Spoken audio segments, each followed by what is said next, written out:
Good morning and welcome to the New York City Council hearing of the Committee on Finance jointly with General Welfare. At this time, can everyone please silence your cell phones?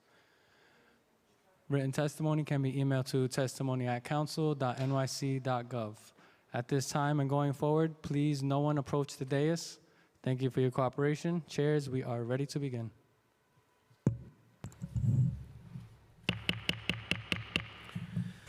Good morning and welcome to the first hearing of the fiscal 2024 executive budget. I'm Justin Brannan, council member, and I chair the Committee on Finance. I'm pleased to be joined by Speaker Adrian Adams and my co-chair today, Deputy Speaker Diana Ayala, chair of the Committee on General Welfare. We've been joined today thus far by council members Lee, Lewis, Carr, Williams, Barron, Caban, Schulman, and I believe Moya. Before we get started, I want to take a quick moment to thank the entire Council Finance Division staff for their efforts preparing for these hearings, especially Julia Haramis, Austria Chan, and Ross Goldstein for today's hearing, my committee counsel, Mike Toomey, my senior advisor, John Yedden, and all the finance analysts and support staff behind the scenes who make it all work. We're here today to examine the mayor's $106.7 billion executive budget for FY24, which would be an increase of $4 billion from the preliminary budget released earlier this year. But before I go any further, I'm going to invite our speaker, Adrian Adams, to give her opening remarks. Thank you so much, Mr. Chair, and good morning, everyone. Thank you, Chair Brannan and Deputy Speaker Ayala, for holding today's executive budget hearing for the Committee on Finance and Committee on General Welfare. We will be examining the Mayor's fiscal year 2024 executive budget as it relates to the Human Resources Administration, or HRA, and the Department of Homeless Services, DHS. These agencies are among the most important that deliver essential services to New Yorkers. As the Council and members of this committee have spoken about repeatedly, agency performance has been strained by understaffing and continued budget reductions. Critical life-stabilizing programs like SNAP, federal food assistance, and rental housing vouchers are administered by HRA, yet the agency has fallen behind in the ability to fulfill its obligation to provide these important services to New Yorkers. This has left far too many in our city without access to the support they rely on to avoid food insecurity and homelessness. It is clear that we are far beyond the notion that reductions to the agency's budget and operational support have not affected services. New Yorkers are experiencing the negative impacts of delayed services, and we must stem this reality with the right investments in the budget. HRA's fiscal year 24 executive budget is $11 billion, which is over $300 million more than what was proposed for the agency in the mayor's fiscal year 24 preliminary plan, and approximately $300 million less than its fiscal year 23 adopted budget. The agency's budgeted headcount in the mayor's fiscal year 24 executive budget is over 890 full-time positions less than the fiscal year 23 adopted budget. The Council has prioritized ensuring the city budget adequately invests in HRA's operations and programs so they can effectively and efficiently deliver for our city and for its residents. When SNAP food assistance applications are slow to be processed, New Yorkers go hungry. When City FEP's housing vouchers are not delivered on time, tenants face eviction, and those who rely on vouchers to transition into permanent housing remain in shelters longer than necessary, limiting available space in the system. New Yorkers' lives are at stake, and the city cannot afford to continue blocking people from the resources they need because of agency underperformance that results from a lack of capacity. At a time when homelessness has reached record levels, DHS is crucial to the city's response. Nearly 78,000 people are currently in our shelter system, including over 25,000 children. This does not include the many people in non-DHS shelters who are seeking asylum in the United States and have arrived in New York City. We recognize the challenges that the increased population of unhoused people has presented for the agency and city. It is critical that our homeless services investments and policies adequately help people in our system succeed and transition out to permanent housing. DHS's fiscal year 24 executive budget is $4.1 billion, which is $1.8 billion more than proposed in the fiscal year 24 preliminary budget, and $1.7 billion more than the agency's fiscal year 23 adopted budget. The majority of this increase is the result of the city's response to increased numbers of people seeking asylum who lack housing. While we expect to receive increased funding from the state budget to support the city response, we need greater federal funding that has currently been made available. The executive budget's funding reduction for shelter providers at this critical moment has raised concerns about the ability to provide adequate services, which we will examine in today's hearing. Recent reports have indicated that nearly 3 million New Yorkers, particularly in Black, Latino, and immigrant communities, are struggling to make ends meet.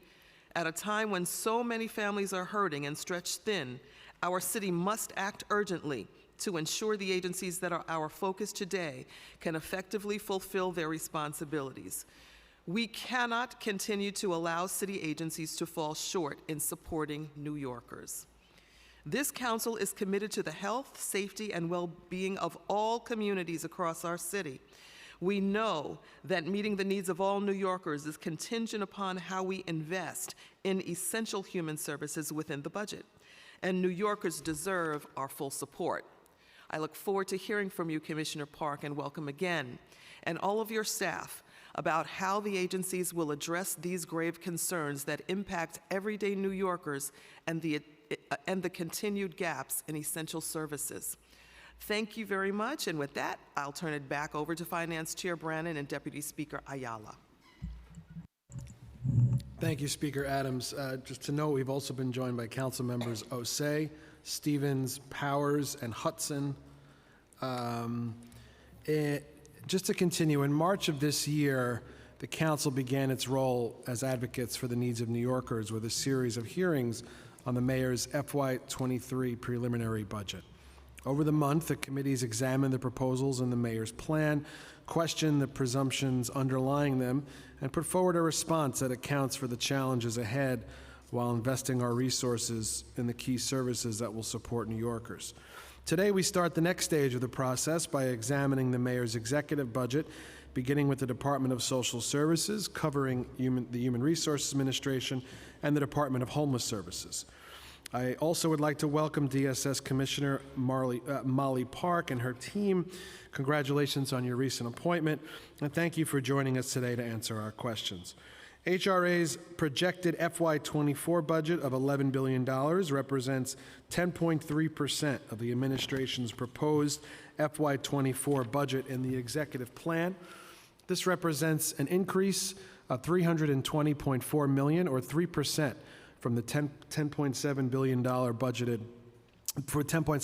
budgeted in the administration's FY24 prelim.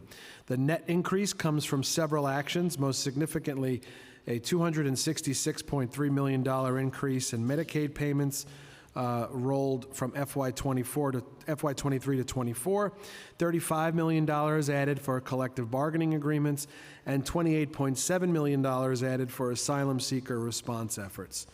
As well, HRA's projections in the executive plan reflect a reduction in agency headcount of 537 positions since adoption of the FY23 budget. DHS's projected FY24 budget of $4.1 billion represents a 3.8% of the administration's proposed FY24 budget in the executive plan. This represents an increase of $1.8 billion, or 75.3% from the $2.3 billion budgeted in the administration's prelim plan. The net increase is almost entirely due to the addition of $1.8 billion for DHS's asylum seeker response expenses. DHS's projections in the executive plan reflect a reduction in agency headcount of 60 positions since adoption of the FY23 budget. There are a great many topics which the Speaker, myself, and my co-chair, Diana Ayala, and our colleagues will be seeking answers on.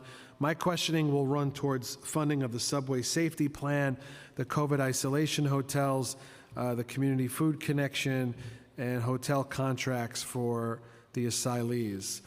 Even in so-called normal times, the size of your respective budgets requires detailed oversight, and right now is far from normal, and the city needs to be sure that your agencies especially are equipped for the year ahead.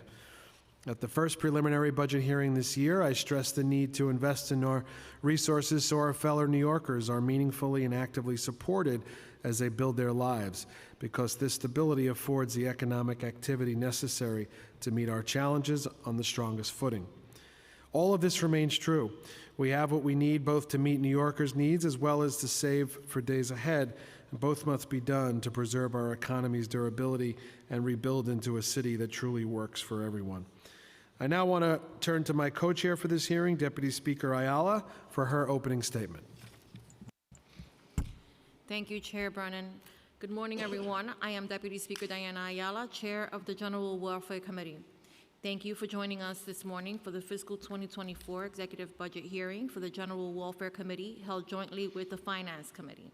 The city's proposed fiscal 2024 executive budget totals $106.7 billion, of which over $15 billion, or over 14%, funds the Department of Social Services, encompassing the Human Service Administration and the Department of Homeless Services.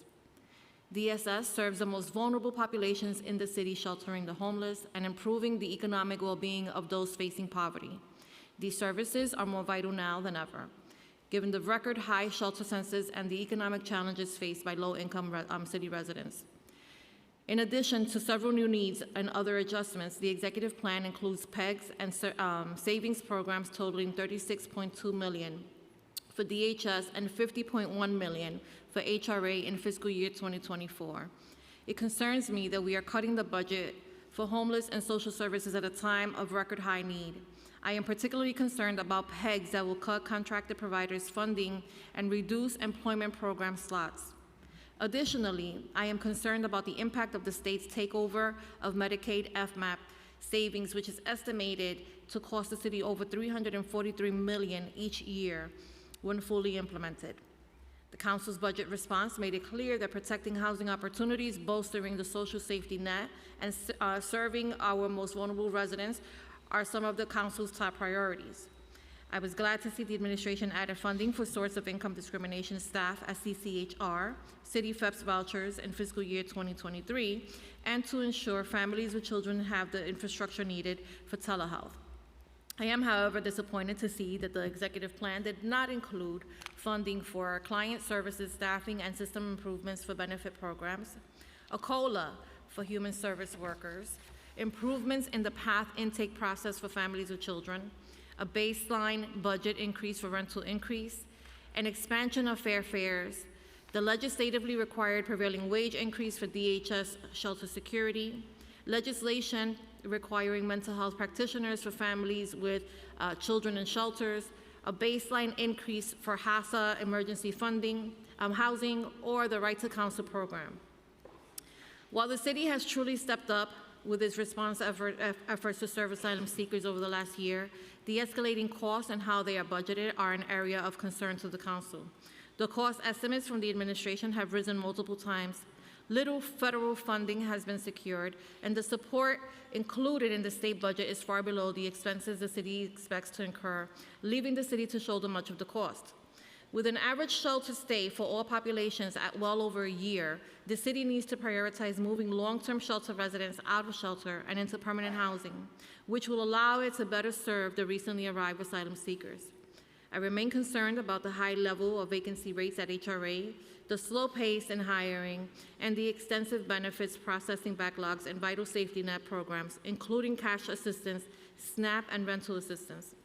The agency needs comprehensive planning and a clear path forward on how it will address the staffing and processing issues and prioritize permanent housing solutions such as rental assistance vouchers over the long-term use of costly shelters. I would like to thank the General Welfare Committee for their work in putting this hearing together today. Julia Haramis, Unit Head, Aliyah Ali, Unit Head, Amenta Kilawan, Senior Counsel, and David Romero, Counsel. I would also like to thank my Deputy Chief of Staff, Elsie Encarnacion, and the Director of Communications, Malik Oshamari, and now Commissioner Park. Our council will swear you in. Thank you, Chair. We've also been joined by council members Riley and Velasquez. I'm now going to turn it over to my committee counsel, Mike Toomey, to swear in the witnesses for their testimony today. Good morning. Please raise your right hands. Do you affirm that your testimony will be truthful to the best of your knowledge, information, and belief, and you will honestly and faithfully answer council members' questions? Commissioner Molly Park? Jill Berry? Ellen Levine? Jocelyn Carter? Lisa Fitzpatrick? Thank you. You may begin. Thank you. Good morning. I would like to thank Speaker Adams, Deputy Speaker Ayala, Chair Brannan, and the members of the General Welfare and Finance Committees for holding today's hearing and for the opportunity to testify about the Department of Social Services, Human Resources Administration, and Department of Homeless Services fiscal year 2024 executive budget. My name is Molly Wasso Park. I am the Commissioner of the New York City Department of Social Services, which is made up of the Human Resources Administration, or HRA, and the Department of Homeless Services, DHS. In my capacity as Commissioner, I look forward to working to further serve the anti-poverty mission of the Department of Social Services. I am joined by DSS First Deputy Commissioner Jill Berry, HRA Administrator Lisa Fitzpatrick, DHS Administrator Jocelyn Carter, and DSS Chief Program Performance and Financial Management Officer Ellen Levine. Every day, DSS supports New Yorkers while also strengthening communities throughout the city. DSS uplifts vulnerable New Yorkers and links them to programs and services that help them more fully participate in the vibrant life of our city. The hard work and dedication of DSS frontline staff and providers makes a real difference in the lives of millions of New Yorkers, and I cannot thank them enough.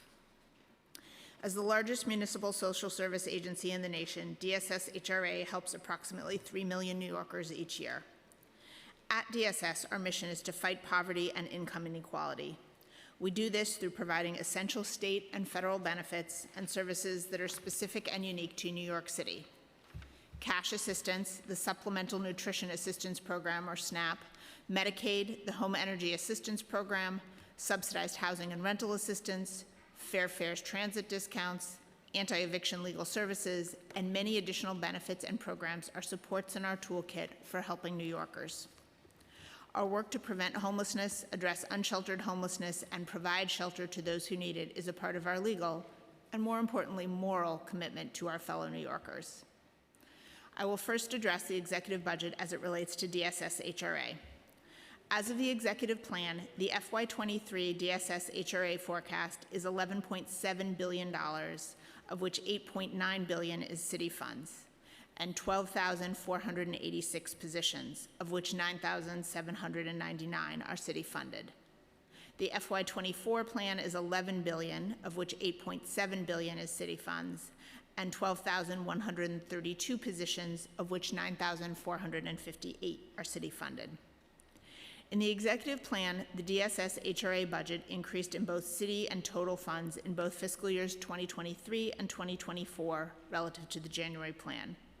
There was a net increase of $363 million in total funds and $208 million in city funds in FY23, and a net increase of $320 million in total funds and $334 million in city funds in fiscal year 24. The major new needs and adjustments in the DSS HRA budget include additional funding of $3 million in FY23, $5.3 million in FY24, and $10.2 million in FY25 to provide a total of $12 million this year and $10 million in the following 2 years for the Benefits Access Initiative, which supports 39 community-based organizations connecting New Yorkers to benefits and services at HRA and other agencies. Additional funding in FY23 through FY25 for asylum seeker services in HRA, including navigation center, legal, and interpretation services. A total of $25 million this year and $28.7 million in FY24 will support these services in the agency. $14 million was added in FY24 and in the out years for master lease contracts that provide permanent housing and light touch services for families and individuals exiting the shelter system. In addition, $250,000 was added to provide master lease housing for single-parent households. As Mayor Adams outlined and as OMB Director Gihas testified in March, responding to economic headwinds and fiscal uncertainty has real consequences for the New York City budget. We approach the executive budget request for savings carefully and mindfully. I am pleased to say that we've been able to find efficiencies and savings that we believe are achievable with minimal impact on services to clients. Our savings did not reduce headcount, and DSS continues to prioritize hiring frontline staff to deliver critical services. The DSS HRA city savings, totaling $38 million in FY24 and $47.4 million in FY25, include the following initiatives. Consolidation of contracts providing assessment, tracking, and case management of clients engaged in substance use programs outside the agency will save $9 million in 2024 and out. Contract providers and programs throughout the agency will be provided flexibility to shift funding within their budgets to attract, incentivize, and retain quality staff, producing efficiency savings of $3 million in 2024 and beyond.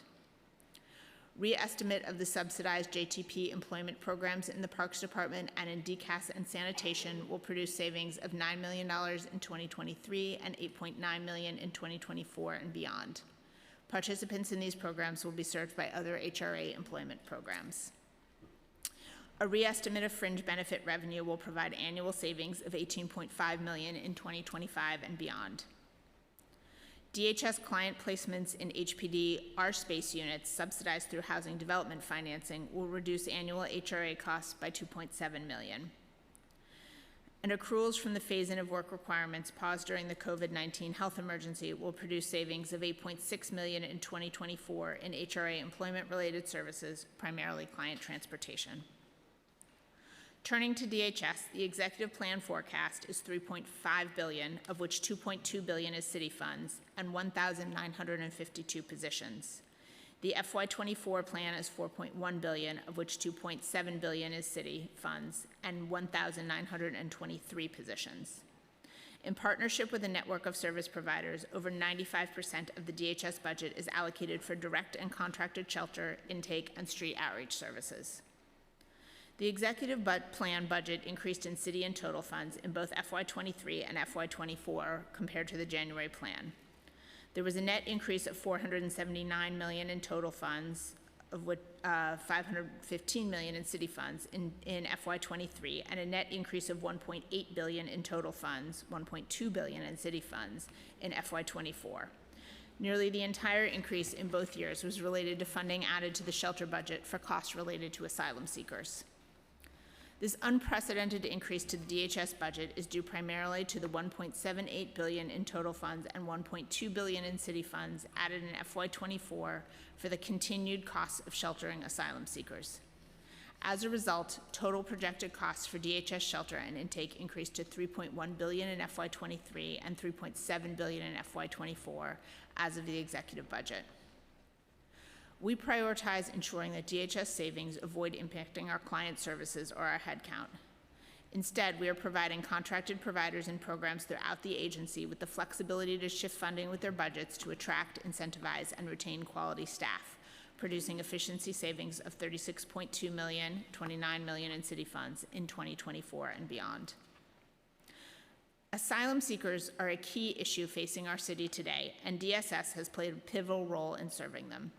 The Adams administration's whole-of-government approach has created partnerships between DSS and the Departments of Education, Health and Hospitals, the Department of Health and Mental Hygiene, New York City Emergency Management, the Department of Housing Preservation and Development, the Administration for Children's Services, the Mayor's Office of Immigrant Affairs, and with other agencies to live up to our humanitarian obligations. We have also benefited from the partnership of providers and community organizations who saw the need to assist and quickly mobilized, whether through cold weather gear drives during the winter, opening shelters, or helping meet our new New Yorkers at the Port Authority bus terminal. Our collective efforts have provided crucial human-centered supports in a moment of profound crisis. Our capacity to provide shelter, health care, and other services to asylum seekers, many of whom have made perilous journey, says a lot about who New Yorkers are, our core values, and the fundamental rights we stand for. I echo Mayor Adams' call for a comprehensive federal response to this crisis, a humane approach that respects the journeys of asylum seekers and supports our work to help them. At the time of the preliminary budget, I reported that there were 21,841 asylum seekers residing in DHS shelters, and that DSS had opened 94 emergency shelters since the spring of 2022. Our real-time response to the crisis continues, with 28,301 asylum seekers residing in DHS shelters as of May 4th. And we have now opened, well, testimony says 122, but it is actually 126 emergency shelters since the spring of 2022. Since we last spoke about this in March, we have added more than 28 shelters. In March, Mayor Adams released the Road Forward, a blueprint to address the New York City asylum seeker crisis. That blueprint offers a fuller description on the need for federal mobilization in response to this crisis impacting New York City and other jurisdictions throughout the United States.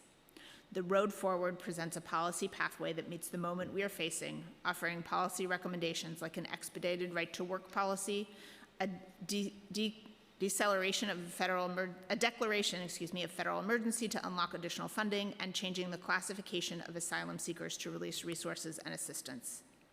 This moment represents both a crisis and an opportunity to demonstrate our compassion, our values, and to simply treat the most vulnerable the way we would want to be treated.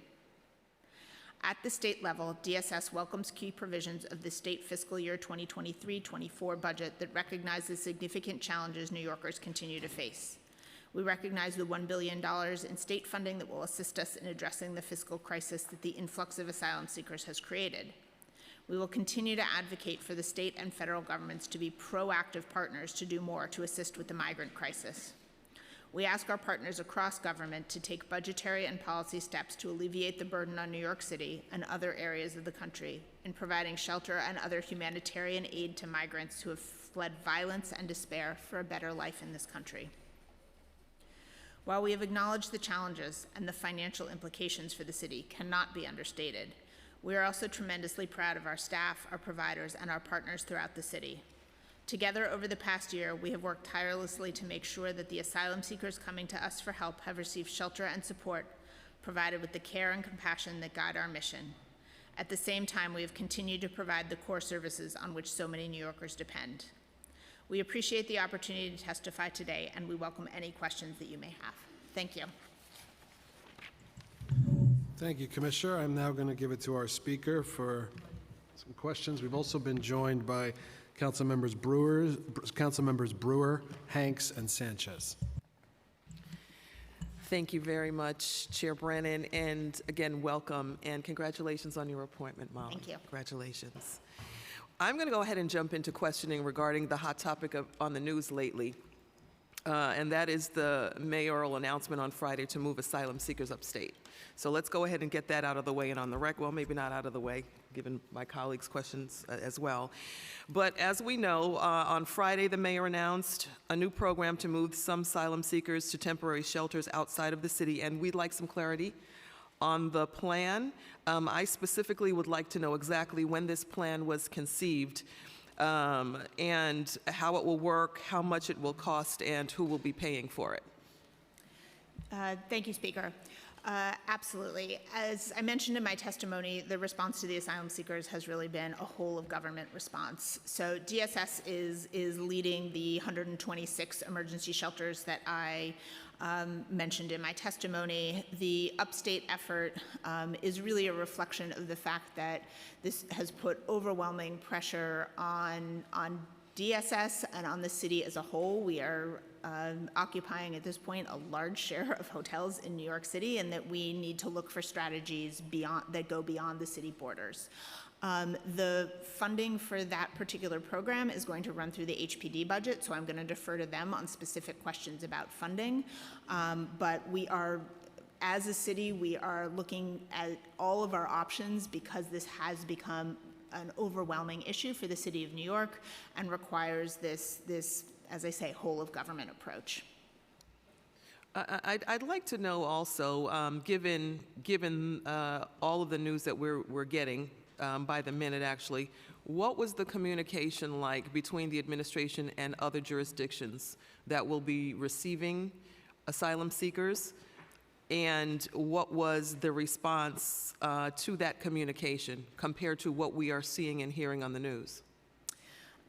So again, there was communication. This involved multiple levels of government and multiple agencies. I can tell you that I reached out to my counterparts in the 2 counties where hotels have been identified. I think there are concerns. I do want to really make it very clear for this body and for the city as a whole, right? This is not an abdication of city responsibility, right? The city, this is a proposal where the city is continuing to cover the costs of this work, that we have thought very carefully about how we are providing services to asylum seekers who might be placed out of the city. So whereas other communities, other levels, other governments across the country have responded to this crisis by just shipping people in various levels of political stunts, this is an attempt by New York City to look for opportunities that go beyond the physical boundaries of New York City, but without relinquishing our responsibility to serve those individuals. Does the leadership in other jurisdictions, as we sit here today, do they actually have a choice in whether or not to receive the asylum seekers from New York City? There's clearly, thank you, Speaker, there's clearly a lot of differences of opinion on that. My understanding is no, but I think this is playing out in real time, so I think we're all going to see how that works. Are there other cities, other areas, upstate or beyond, that the administration is currently looking at to receive asylum seekers? We are looking at all of our options. This has become, as I have testified already, an overwhelming issue for the city. As the public health emergency ends later this week, we have been told that we should expect the numbers to go higher. New York, there are jurisdictions all over the country that have said, I'm sorry, we're full, have shut their doors. So at this point, we are looking at all of our options. Nothing is off the table.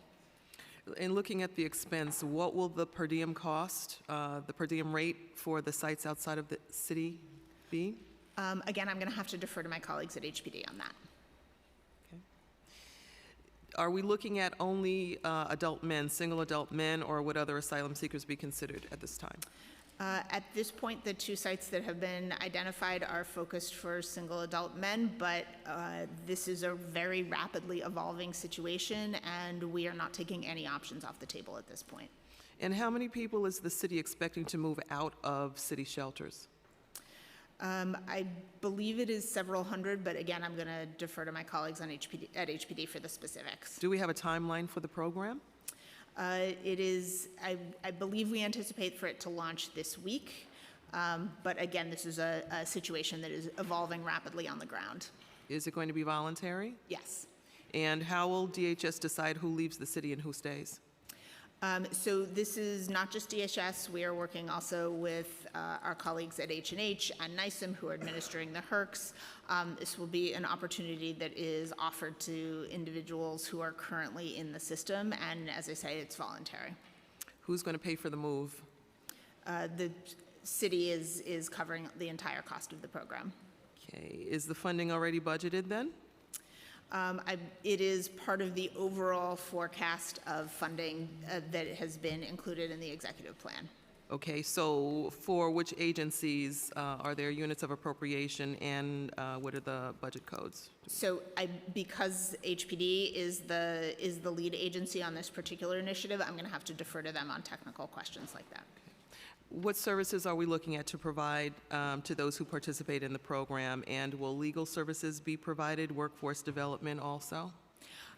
It's comparable to what is being provided in the HERCs and in DHS sites. So there will be casework, access to legal assistance. There may be some workforce development, but as you know, most of the individuals who have come seeking asylum don't yet have work authorization. Have the providers been selected already? Yes, HPD has providers that they're working with. Okay, was it an emergency contract or an RFP process? I'm going to defer to HPD on the specifics because they're the one actually managing that. Do we know the criteria then for the providers that were selected? So the lead on the program, the lead providing the services is a company called DocGo that has worked closely with the city on some of the COVID response, but I am going to defer to HPD on the specifics because they handled that. All right, and taking a look at the time frame, we're hearing in the press and other places that 4 months has been the time frame for the program. So if the program is going to be up to 4 months of shelter, what happens to individuals after those 4 months expire? So the intent is that during the 4 months of casework, that there will be individual plans developed for those people to, connect with communities that they might have elsewhere in the United States, or to put them on the track for work authorization, variety of that will be households, individual specific. If an individual comes back to New York City and they are still in need of services, they will be eligible for DHS shelter. So realistically, what is our estimation, let's say percentage, of people that will successfully transition out at the end of 4 months?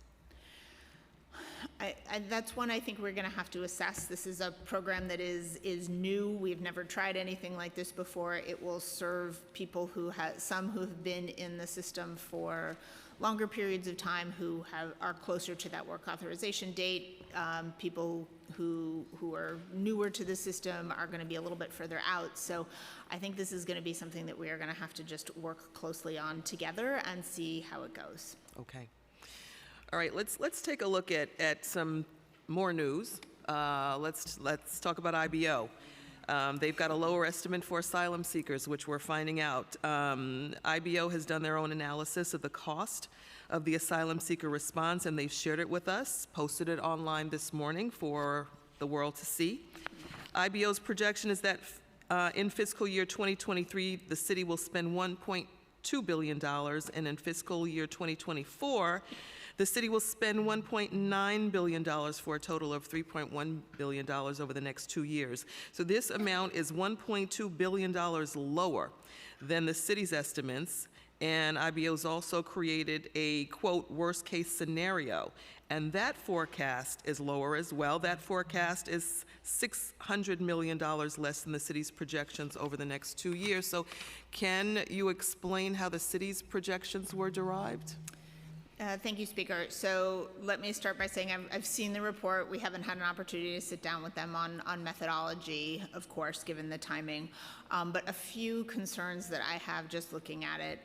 First of all, we, just DSS, have spent approximately $555 million this fiscal year alone. So the costs are very high. And what we are seeing is a rising intake of asylum seekers into our system. Just a couple of weeks ago, we were seeing about 200 people a day come in, which is already a relatively high baseline. Last week, several days, we exceeded 500, getting close to 600. And as I mentioned, we have been told that when the public health emergency expires, that we should anticipate those numbers to go up substantially. So I think there's a gap there, I think, that maybe doesn't account for those rising costs. And then on the financial side, it's not clear to me whether or not the IBO has taken into account the fact that there is a lag in spending from what they can see in FMS, right? We are going out, we are incurring costs in very real time.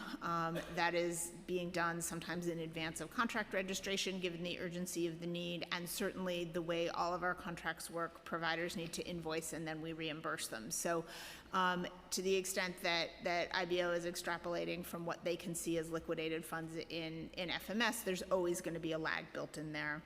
And lastly, we have fully exhausted all of the normal resources of our system, right? We at DSS, but also all of the other agencies involved in this, are out doing a host of emergency procurements, bringing in resources that are atypical to the system.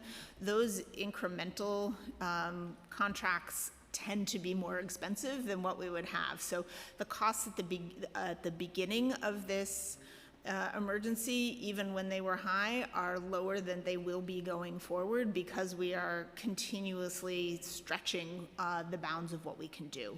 So again, we will be talking further with the IBO. We will certainly dig in with them on methodology, but those are some initial concerns that we have.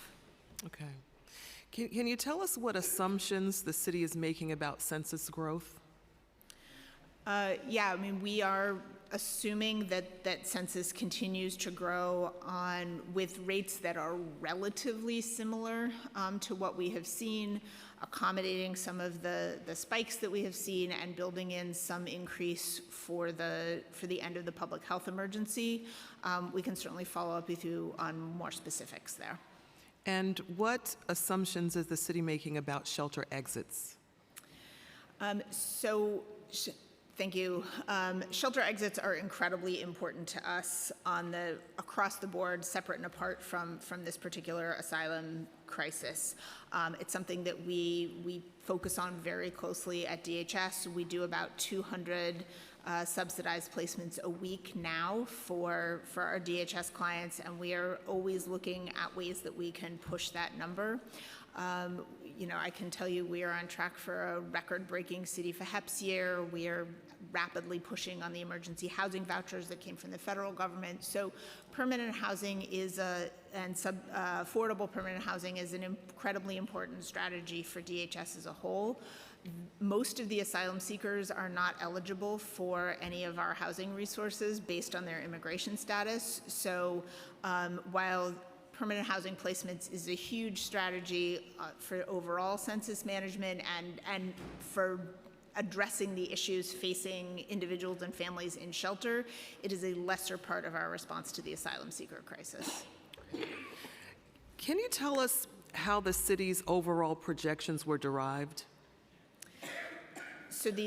Thank you. The overall projections are derived by OMB, so I'm going to defer to them on most of the details. But again, it is at a high level. It is based on looking at both actual spending and incurred expenses to date, and relative to projections about how many additional individuals are going to come to the city, and extrapolated from there. But we can certainly follow up with more detail.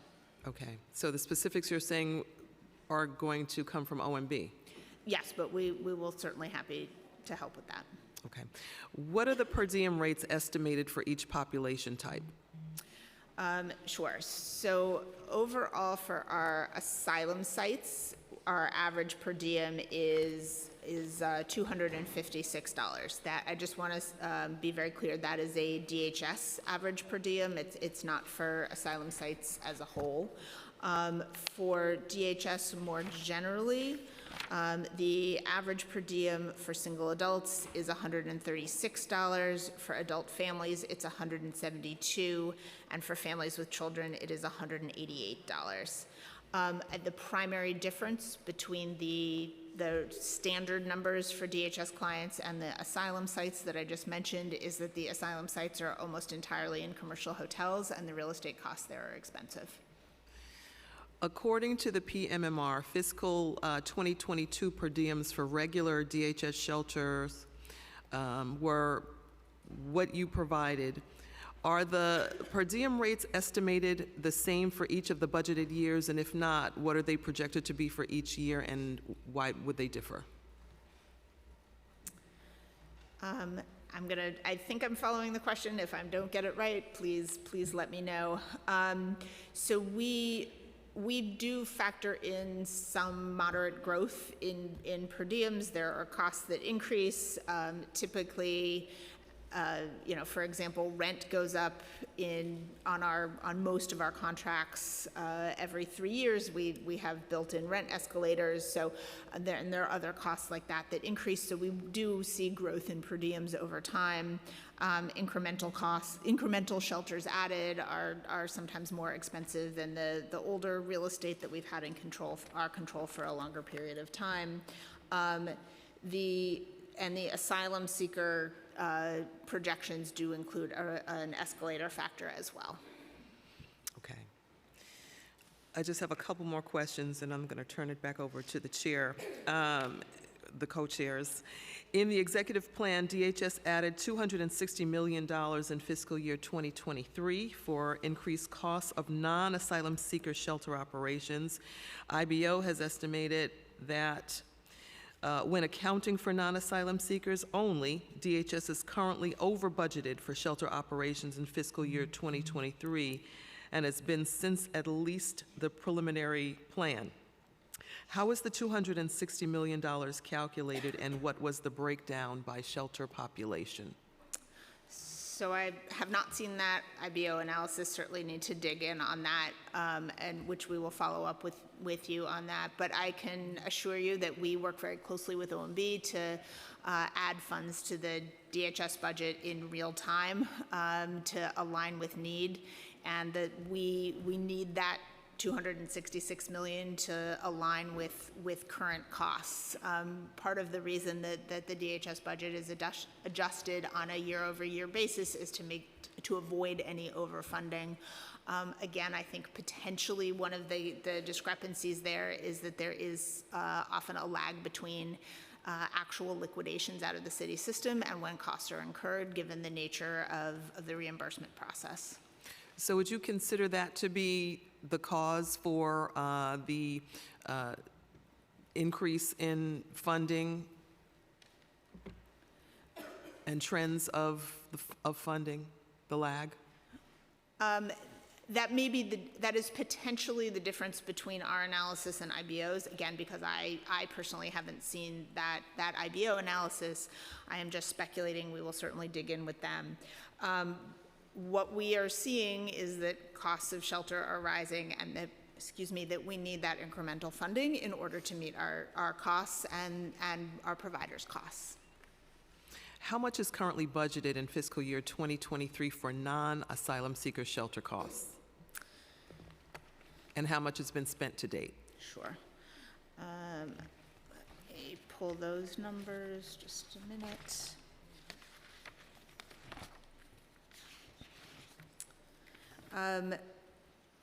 So for fiscal year 23, the overall budget, OTPS budget, is $3.3 billion, of which about little over $700 million is asylum specific. With respect to spending to date, I'm going to need to get back to you on that one. Okay. I'm going to go on to one more topic, and then I promise I'm going to let my colleagues jump in here. We spoke during the last hearing about notification for shelters, and you and I have had some communication as of late on that. So I wanted to come back to an issue that I brought up during our last budget hearing, the preliminary budget hearing, when new shelters have opened in my own district and not receiving sufficient notice or information about the locations adequately far in advance. And as you know, in one instance, I was informed the day after a site-off, and it was actually more than one instance. And during the preliminary hearing, you let us know that your team would reach out to local electeds and the community board to let us know when that happens, a minimum of 30 days in advance of the conversation. But typically, it is substantially more than that, and those were your words. We know, Commissioner, that is certainly not the fact. You know, in my case, and I dare say some of my colleagues in this hearing this morning, and I'm sure that you will hear their accounts as well.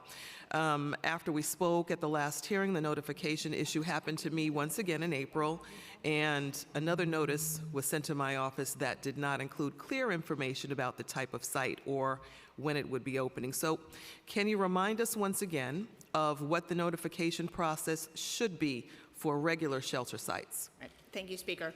So yeah, let me clarify, and I apologize if I was not clear in the earlier hearing.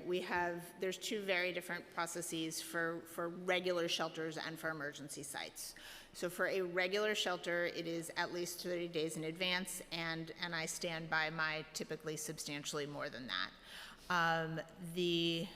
For emergency shelters, it is a very different timeline. We have been doing them, days, sometimes hours, simply because we are faced with this massive emergency. There was one notification that I did for a council member who's here today where literally I was texting at 10:30 at night. Thank you, council member. That is not how I like to do it. It is not it's not what the agency stands for, but we are facing an unprecedented humanitarian emergency, and we are really responding in real time. So we will absolutely commit to continue to improve the quality of the notifications to make sure that we are providing as clear information as we possibly can. For the emergency sites, it is going to be a very narrow window because we are, as I say, opening in real time. For the regular pipeline sites, it will be at least that 30-day, and I can assure you typically much longer than that. Our number of notifications for regular sites has been quite small relative to the emergency pipeline because the asylum seekers have been so all-consuming. I think that's what I was going to ask, as far as in your perception right now and in real time, what is perhaps the percentage of regular shelter sites and compared to emergency sites and their notification? What are we looking at today? Right. We do have a robust pipeline of regular emergency sites. I think overall, there's about 90 sites in the pipeline, but those are going to open over the next several years. These are our, again, regular shelters, as compared to, we've done 126 emergency sites since last June alone, and are opening, at this point, sometimes 2 a day.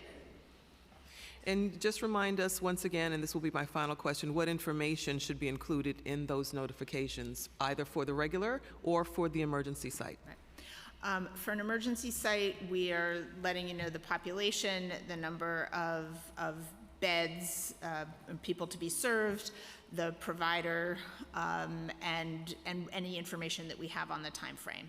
It is a fairly brief notification. Again, I know we've spoken about some that were less than clear, and we are committed to working on making sure that the communication there improves. On a regular notification, it's going to be that same information, but we can get more into the services that are going to be provided, anything that is unique about it. There is typically much more information about timeline. It is a longer timeline. We also start talking about community meetings, things like the community advisory board, things like that. So they are similar, but the regular shelters are a little bit more involved because they have that longer runway. Okay, thank you very much, Commissioner. I'm going to turn it back into the hands of Chair Brannan. Thank you, Speaker. We've also been joined by Council Members Ressler, Juan, Farias, and Brooks Powers. Commissioner, I wanted to follow up on something that came up in the Speaker's questioning. It's the first time I've heard HPD involved here. When was the decision made to get them involved in the quarterbacking of the asylees? Thank you, Councilmember. As I've testified both today and at other hearings around the asylum seekers, this is a whole of government response. There are probably a dozen agencies at this point who are involved in problem solving, and that list grows on a daily basis because we are really looking for all the creative solutions that we can come up with. I don't want to speak for my sister agency, but HPD does run a sheltering program, so they have some expertise, so we've been working with them. The city has been working together on problem solving here. But it's the first time I've heard them mentioned. They're really being brought in now to assist with the upstate asylees? They are also operating one of the HERCs. One of the HERCs? Yes. Okay. Something I picked up in your testimony that was concerning, obviously the PEGs and the agency vacancies are a huge concern for this council. You said that you've been able to find efficiencies and savings that we believe are achievable with, quote, minimal impact on services to clients. Could you describe minimal impact? Sure. Thank you, Councilmember. We understand that anytime there are reductions, that it takes some time to absorb them, and that I don't want to pretend that any reduction was arrived at lightly. We appreciate the very significant fiscal challenges that the city is facing, and so we tried to take a thoughtful and deliberate approach to absorbing reductions. We were looking for places where we could leverage technology to provide services more efficiently, where we felt like the programs weren't performing in the way that we wanted to in some places, where there were changes in the way that service delivery is happening so that we could achieve some savings. And then with respect to the pass-throughs to the providers, which is frankly one of the places where we really spent a lot of time thinking, paused very hard on that one, and did not enter into that one lightly, but that recognizing that providers know their budgets very well, that they have individual ideas for identifying efficiencies, and that giving them more flexibility to reallocate across budget lines can potentially help them in the long run. We think that overall the impact on clients will be relatively minor. Again, understanding that none of this is taken lightly. And what would you say is more of a challenge, the PEGs or the staff vacancies? Thank you, Councilmember. I don't know that I can rank them in that way. I think they're both real challenges. But I think on the staff vacancies, we have been doing terrific work as an agency to address that. One of the statistics that the team showed me recently that really stuck with me is between Q4 of calendar year 2022 and Q1 of calendar year 2023, we had a 98% increase in our number of accepted offers. So it will, that will take a little bit before that is actually reflected in our vacancy rate, because we need to onboard people, but we are doing terrific work as a whole to bring people on board, and I'm really encouraged by that. I think we're starting to see that progress. In the meantime, how are you making do? Are people working overtime? Our staff are doing tremendous work. Yes, we have a lot of people working overtime. I am very grateful to the agency's frontline staff for all of the efforts that they are doing. We are doing some strategic redeployments around the agency to make sure that we are getting people to the areas of top focus. We are investing in technology support so that we are able to do our work as efficiently as possible. It really is an all hands on deck effort to make sure that we are doing the best job that we can to provide core services. In any of those hirings you mentioned, are you hiring more eligibility specialists? Absolutely. A large focus is on the cash and SNAP processors so that we can make sure that we are addressing that particular backlog. We are focused on those who are doing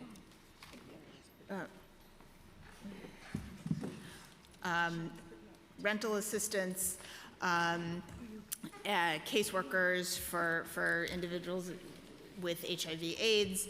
So we are really prioritizing frontline staff. Excuse me for a moment. Sure. Is everyone okay?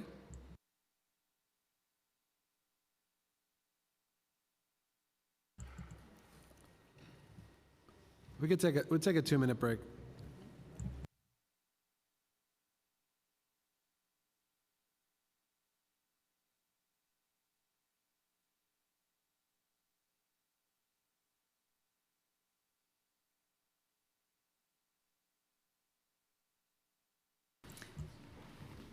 Thank you. You want to take a minute? We can keep going. You sure? Yeah. Actually, if we could, Yeah, let's take a 5-minute break. well, thank you.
Everyone, please settle. Everyone, find a seat, please. Thank you.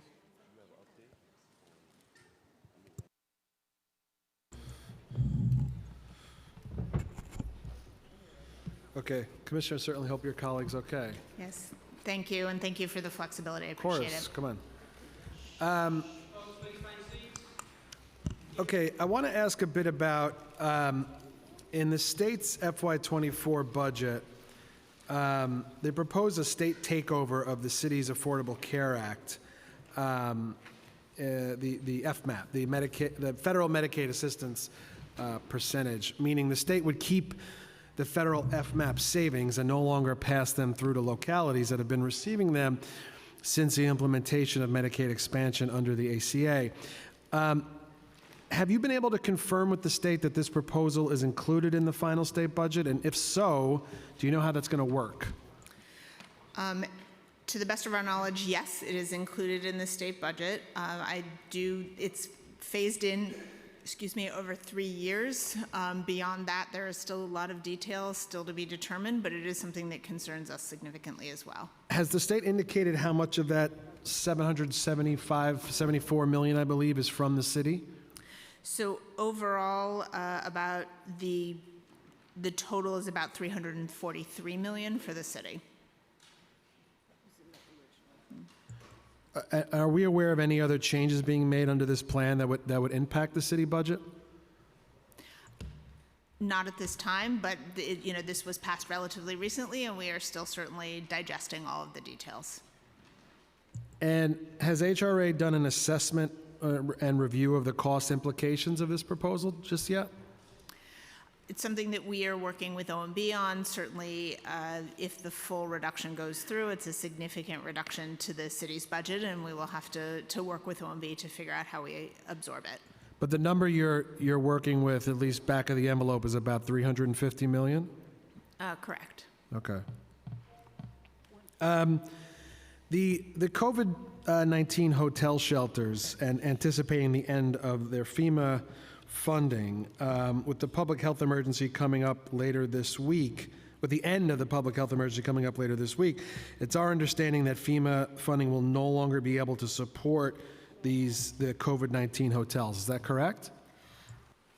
Again, we are still working with colleagues to make sure that we are fully understanding all of the implications, but I do want to just take a step back, if I may. At this point, we have very little in the way of COVID hotels. I believe we have one site that we are using for isolation and quarantine. Obviously, hotels were a very large portion of our COVID response. We moved most people back to congregate settings some time ago. At various points in time, we've had more isolation and quarantine space. Given where we are with respect to the trajectory of the disease right now, we have a relatively light need for that, so we have scaled that back substantially. So you're saying there's only one hotel shelter left that handles COVID patients? Specifically, DHS isolation and quarantine sites, yeah. And what's the final FY23 budget for those hotels? We'll have to get back to you on that one. Okay.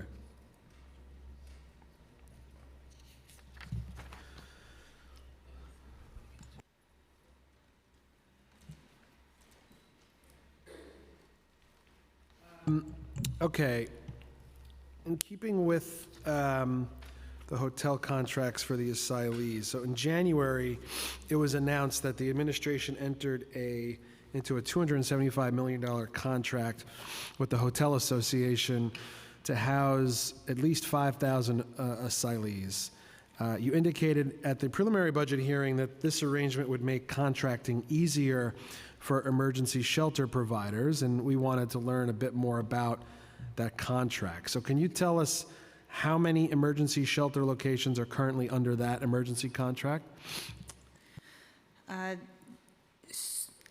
It is approximately 82, but let me confirm and we'll get back to you on that one. Just to explain the contract a little bit more thoroughly, so we have this master contract with the Hotel Association for New York. They are working with us to identify hotels, to help to vet them, and then the funding for those hotels will flow through our contract with Hannock.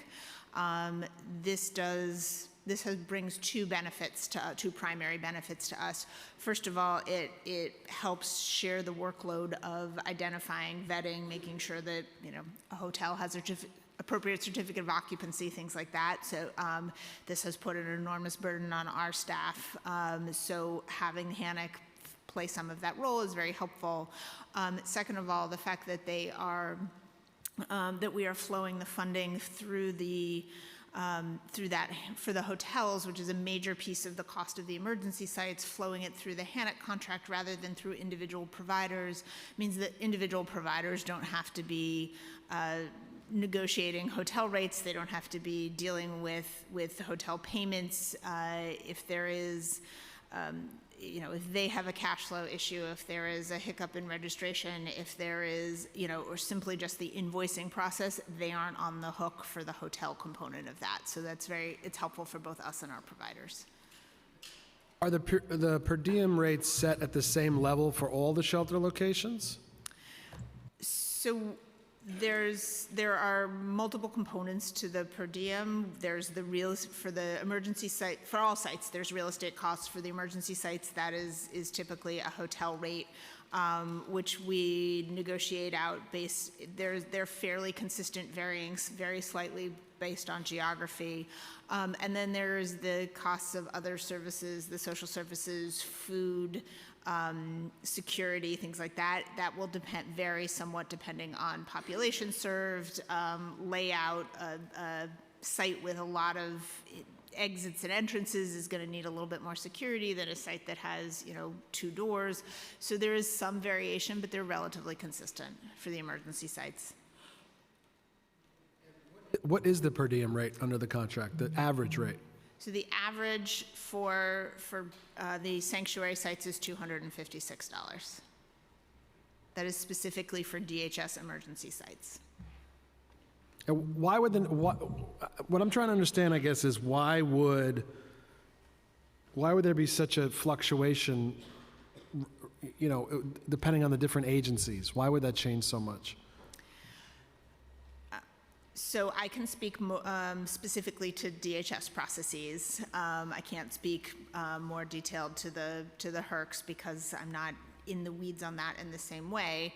But I think we have different, as we are responding to the emergency, we are bringing different tools to the table. DHS has a history, obviously, of operating shelter and working with shelter providers. So our staffing has largely been provider-based. We are absolutely using temp contracts. We are using the National Guard. We are using agency volunteers working overtime because this is such an enormous challenge. But we are largely following our traditional shelter model of using not-for-profit providers. In some of the other sites, which are both substantially larger and also a fully emergency response, don't have the same exact precedent to follow.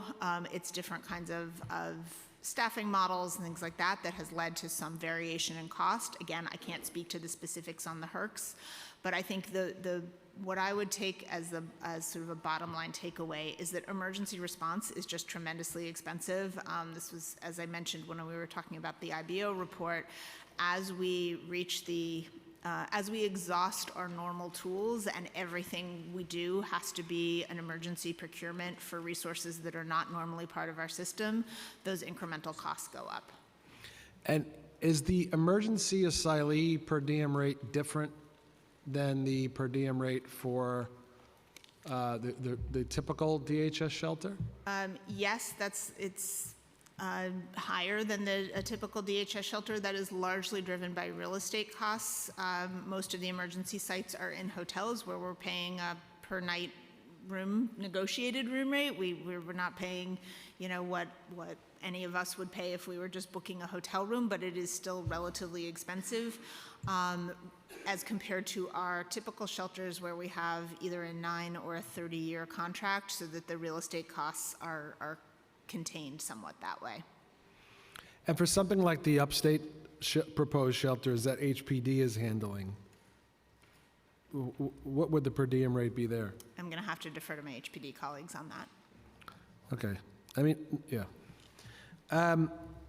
So we're being told, we haven't seen this letter, and I guess you can confirm or deny, but we're being told that a letter was sent out basically to all agencies asking to explore if there's any space in any city building that could potentially be used for asylees. Is that true? Yes, council member. As I've talked about, this really is a whole of government response. We are looking at all of the tools that we have in our toolbox and making sure that we're using making effective use of city real estate is an important part of that. Okay. So there was a story about the old police academy facility on 20th Street where several migrant families with children were housed in the former NYPD training facility over the weekend. And now there's an article saying that this was in apparent violation of longstanding rules prohibiting the city from sheltering kids in a congregate settings.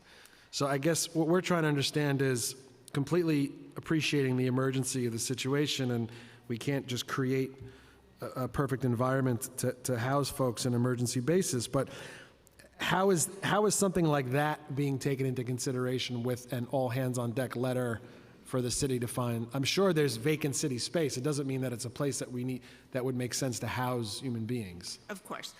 So two pieces there. Let me start by addressing the police academy.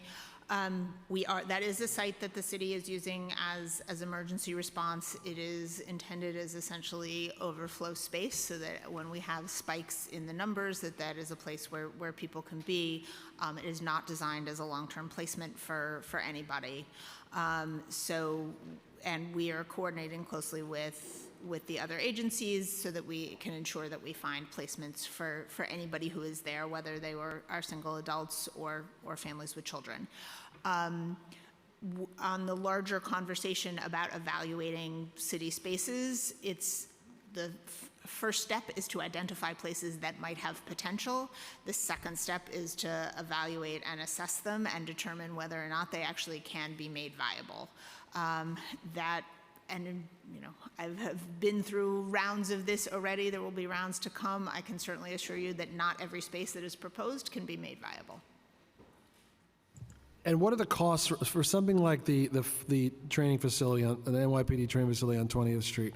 What are the costs related to that? If it's not an outside vendor, what's the cost? What's the city charging itself? I'm going to have to defer on that one, both because that one is certainly not running through the DSS budget, but also this is something that we have stood up relatively recently, and I think we are still assessing all of that. So that particular one was run through which budget? I anticipate that it will be through the NISM budget, but I do think this has been very much an emergency response, and there are still details to be resolved here. Okay, I want to ask, and I have my co-chair and a lot of colleagues that have questions, but I want to ask about the Community Food Connection. Sure. So the HRA's Community Food Connection, CFC, is formerly known as the EFAP, Emergency Food Assistance Program. It provides an array of essential food items to emergency food providers. In our budget response, the council called on the administration to increase and baseline the budget for the Community Food Connection Program to $60 million. Additionally, the council has called on the CFC to engage in an outreach and education campaign to ensure that smaller community-based providers, who especially those who have begun operating since the onset of the pandemic, are enrolled in the program. What we're seeing is there's a lot of emergency food pantries, whether they were that popped up during COVID. Certainly COVID might be in our rearview mirror, but the food insecurity is absolutely still here.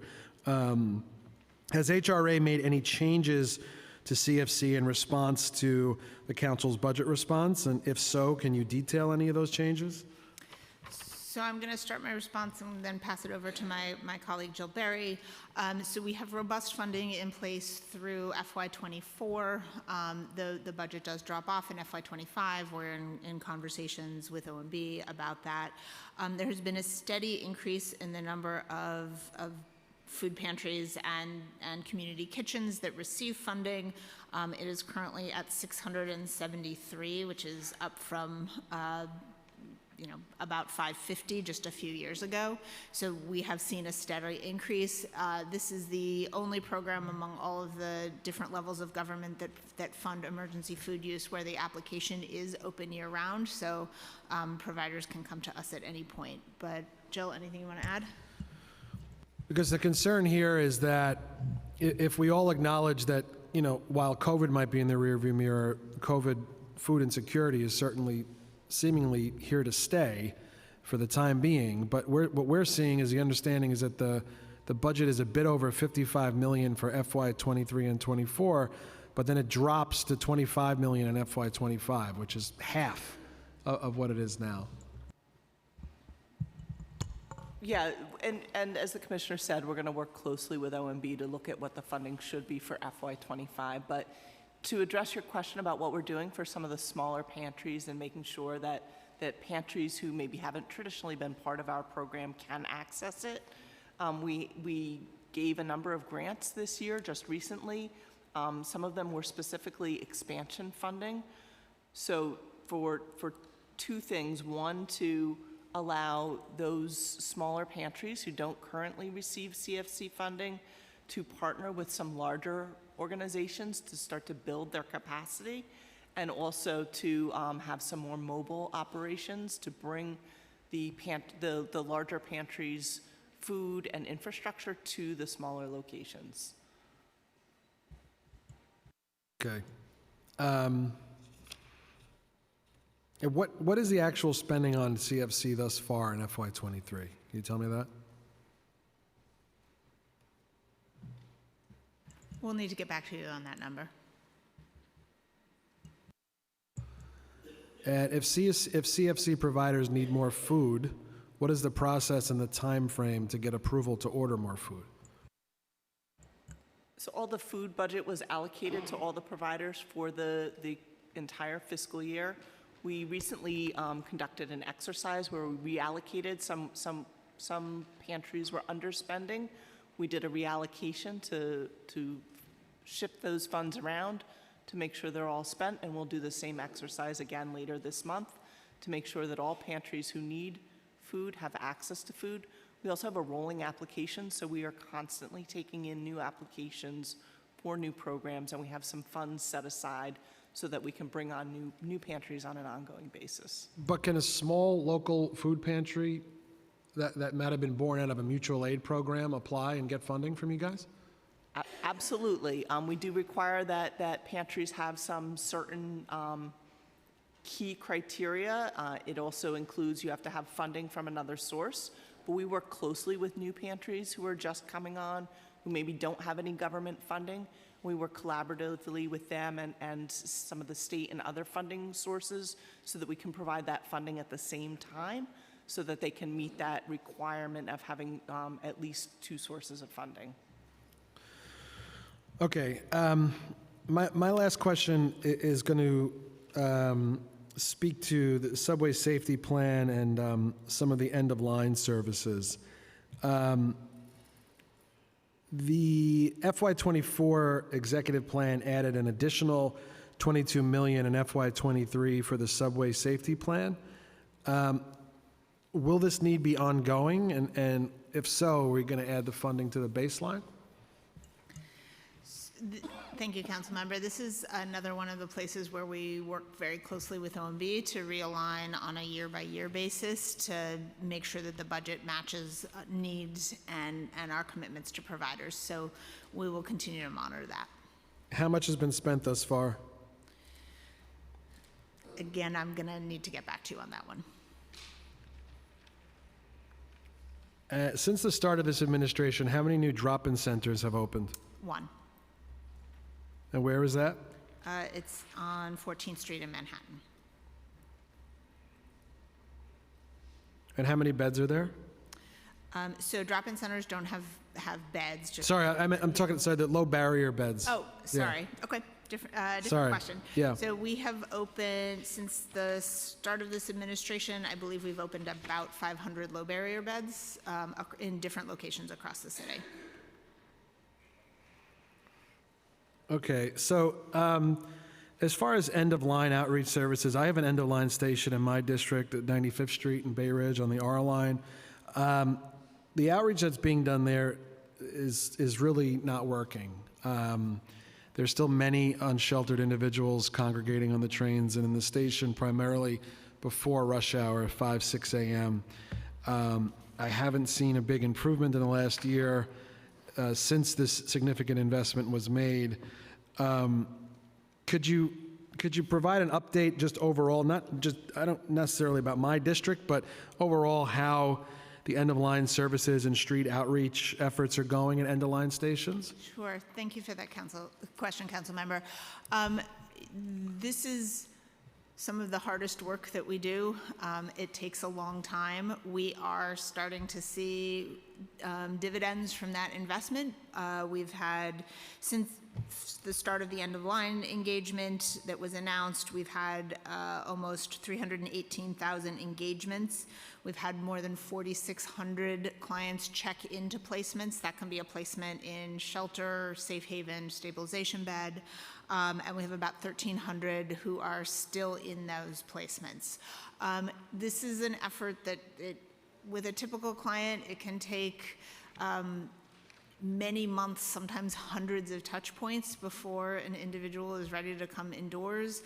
It is very common for somebody to come in and then exit and then come, but they might be more likely to come back the next time, right? So it is something that because we're talking about individuals who frankly have been failed by every level of government and probably more than once, what we see is that it's a real trust building exercise that takes a very long time to do. So, absolutely there is still work to do, but we are seeing real progress from that work.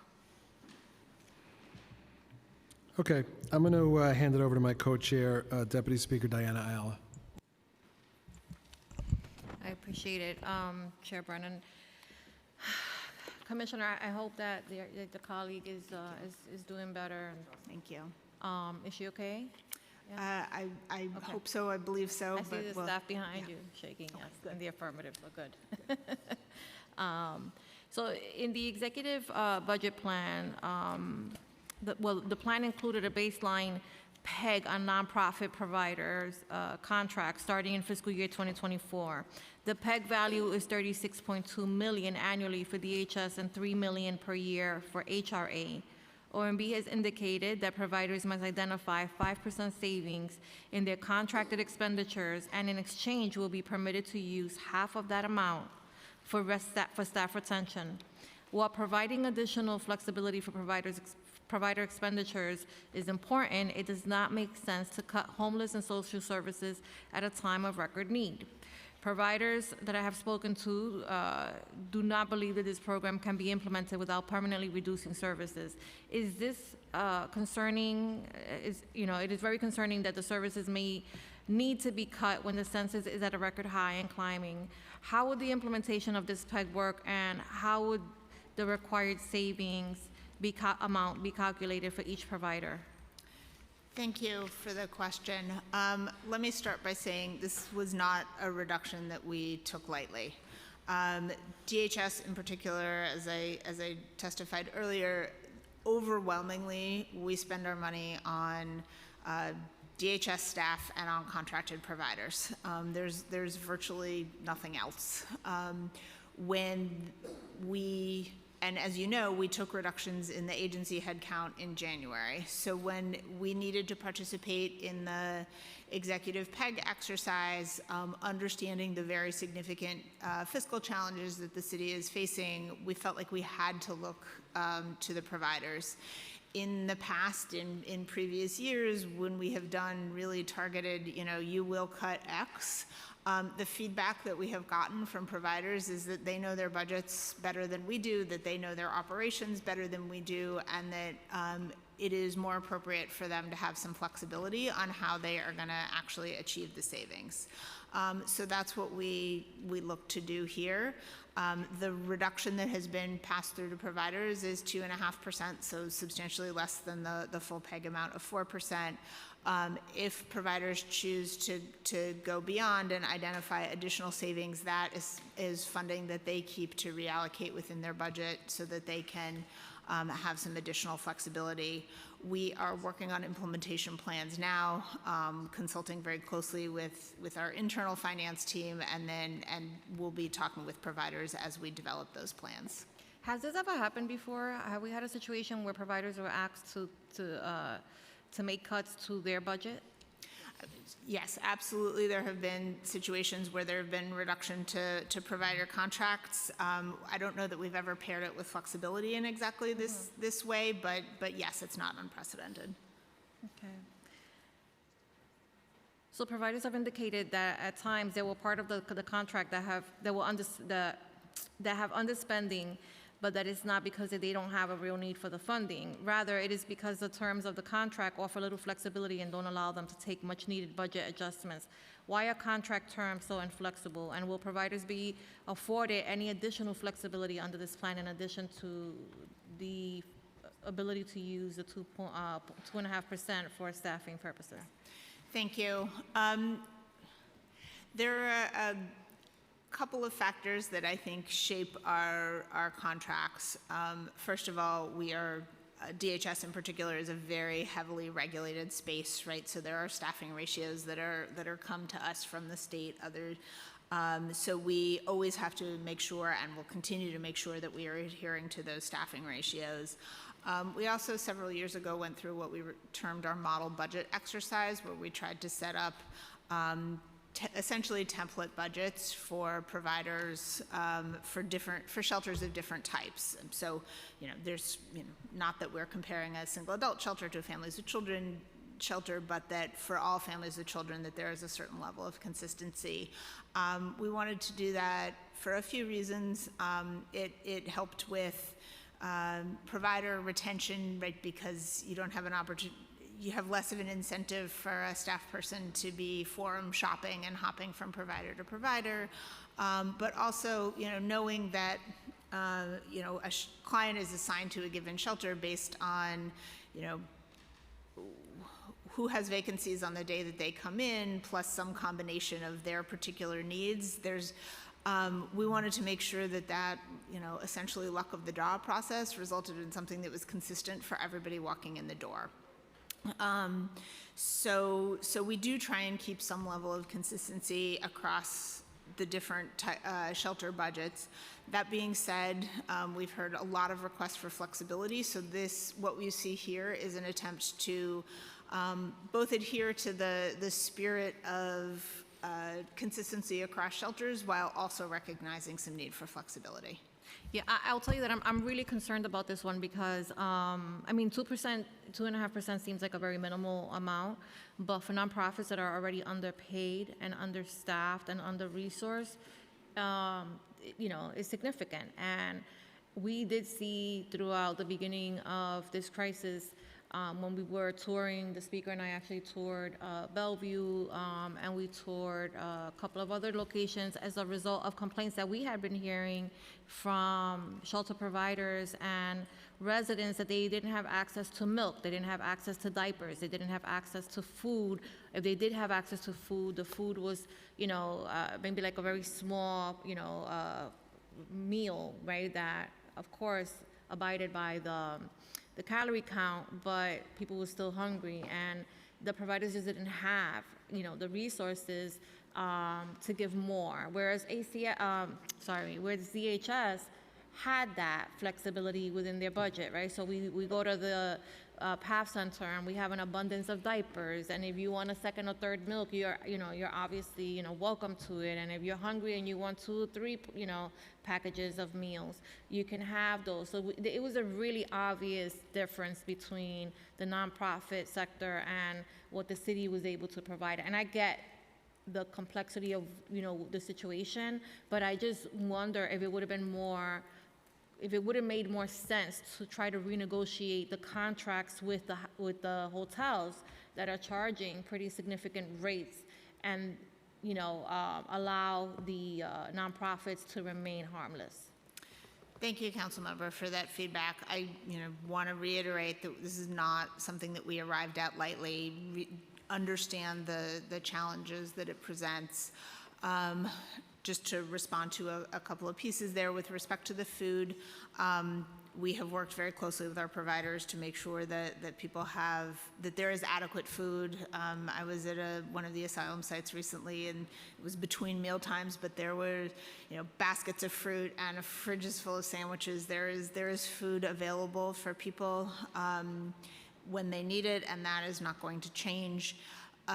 With respect to the hotel rates, without giving away secrets on the record, because it does help us with our negotiations, I can assure you that we actually have been able to keep to quite competitive rates for our hotels, and they are, while it is expensive relative to our typical real estate, which is locked in at 9-year contracts, we're not paying full market rate hotel prices. Okay. I'll come back to that. If a provider does not have OTPS underspending and does not have vacancies that they can eliminate without eroding legally mandated services, will nonprofits be required to do layoffs? We're not looking at layoffs, and we will certainly work with providers to figure out how to implement the PEG or adjust accordingly. And I'm sure this is more of an OMB question, but are you aware of any attempt to try to fast track payment of contracts? Because one of the other issues that we're very well aware of is the fact that our nonprofit sector is, usually not only underpaid, but they're not getting their contracts in time, and many of them are in financial crisis because they're taking loans left and right in order to be able to make payroll. Yeah, thank you. It is something that we are very focused on. First of all, making sure that provider contracts are registered promptly. We're working very closely between the providers, the DHS staff, the DSS ACO's office, all of the oversight agencies and the controller to push that. I can assure you that City Hall is very focused on making sure that FY24 contracts are all in place. We're reporting out on a weekly basis there. And then with the invoicing process, we've done a lot of work to try and make sure that invoices go as smoothly as possible, because even once a contract is registered, right, all of the payment is done on a reimbursement basis. So we are seeing, I think, at least on the margins, some level of improvement. I think actually the increases for regular shelter budgets that we talked about earlier do play into that as well, because the third piece of making sure that we can pay providers promptly, right? We need to make sure the contract is registered, we need to process the invoice, and then there needs to be budget authority available to make the payment. So that is going to be an important piece as well. Yeah, critical for many of our providers. Providers with unionized staff have expressed that they will not be able to meet this PEG. Collective bargaining agreements govern work rules, including caseload, so eliminating positions and reassigning work to others may not be an option. Additionally, because salaries must be consistent across programs and titles, and because vacancies and accruals can vary significantly within any one provider or organization, adjusting pay for some and not others isn't an option. Has DC 37 and other unions been made aware of this initiative, and what was their response? I have not spoken to DC 37 about this, given that it is the provider's relationship with the union there, so I'm not sure it would be necessarily appropriate for the agency to insert directly in that respect, but we will certainly work closely with any provider who has concerns. and make sure that we are implementing this in a way that is appropriate. Okay, I appreciate that. Thank you. It was reported in the New York Times yesterday that Jordan Neely, the man in mental health crisis who was killed in the train last week, that Chair Brennan mentioned, was on the DHS top 50 list for unsheltered homeless individuals. This means that he was known to DHS and had contact with street outreach workers on several occasions. What exactly, who maintains the top 50 list and who has access to the list? Thank you. Let me start by just stating, first of all, that what happened to Mr. Neely was a tragedy. My heart goes out to his family. I am not going to comment on his case or the situation on the record. I think it would be just inappropriate from a privacy standpoint. More generally, DHS works very closely with healthcare partners, outreach organizations, and others to focus on clients about whom we have particular concerns.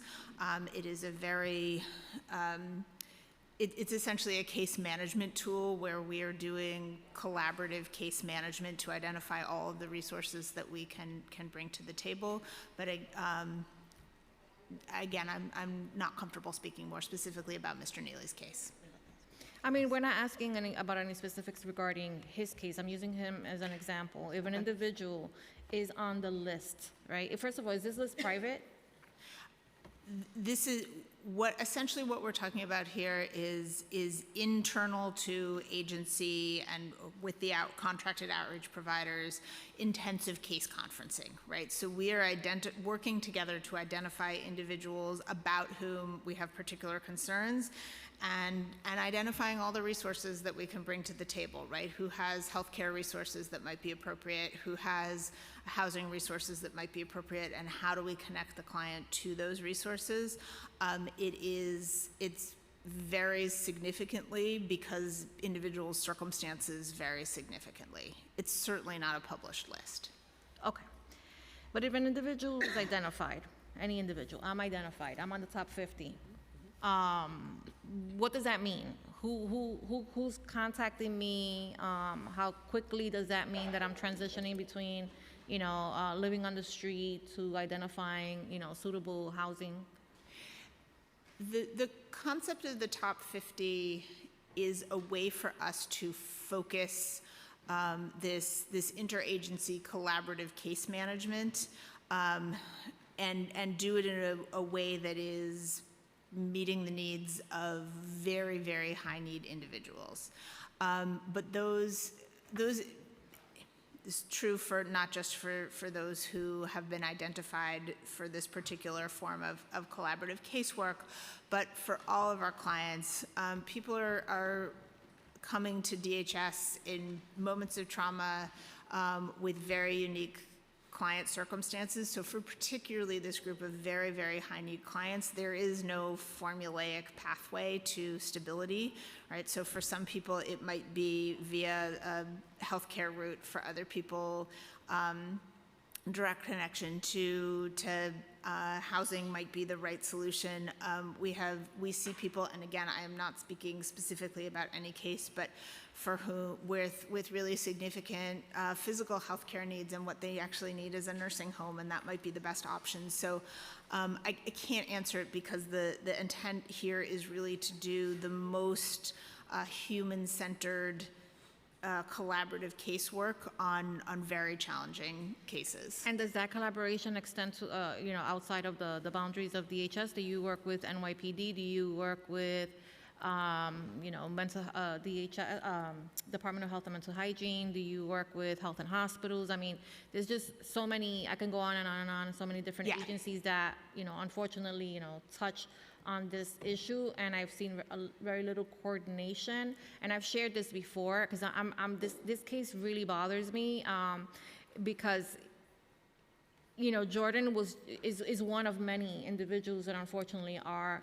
on our streets, in our subway stations, who have not and will probably never receive the level of care that they need. We are in a desperate need of inpatient rehabilitation beds in New York State. in New York City. And the state has been very purposefully moving away from that model for many years. And I think that they get off the hook a little too easily. Because I think that a lot of this, you know, if you look at the history, right, of the number of beds that we've lost throughout the years and the trajectory, right, leading up to, you know, the moment in time that we're in, that there's a correlation there. And, you know, I've had interactions with some of these agencies, you know, I won't mention names either, you know, because I want to protect the integrity of the organization. But I've had interactions with a lot of these agencies that are contracted through DHS to provide services to individuals with mental health issues, and you know, there isn't really the level of intense care planning, at least in my opinion, my humble opinion, that I think the situation sometimes, you know, merit. And I need to say that and get that out, you know, really off my chest, because I haven't slept well in days, and I don't know how anybody could, because this could have been avoided. And not only Jordan, but you know, people like Jordan, people forget that individuals with mental health issues, severe mental health issues, are usually on the receiving end of the violence, but they do have the propensity to get, you know, violent too. And so I think about, you know, all of the people, commuters, right? People that are going to work, people that are minding their business, that come, you know, that have been, you know, hit over the head or pushed, and you know, and these things could have been avoided.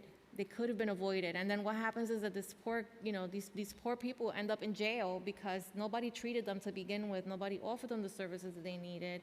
That level of interagency, you know, coordination was not adequate, was not there at all, and now they end up at Rikers, and you know, God forbid, you know, as in Mr. Neely's case, you know, deceased, and I just don't know how, you know, in this society, in a city that is so rich in services, that we're still, you know, allowing this to happen.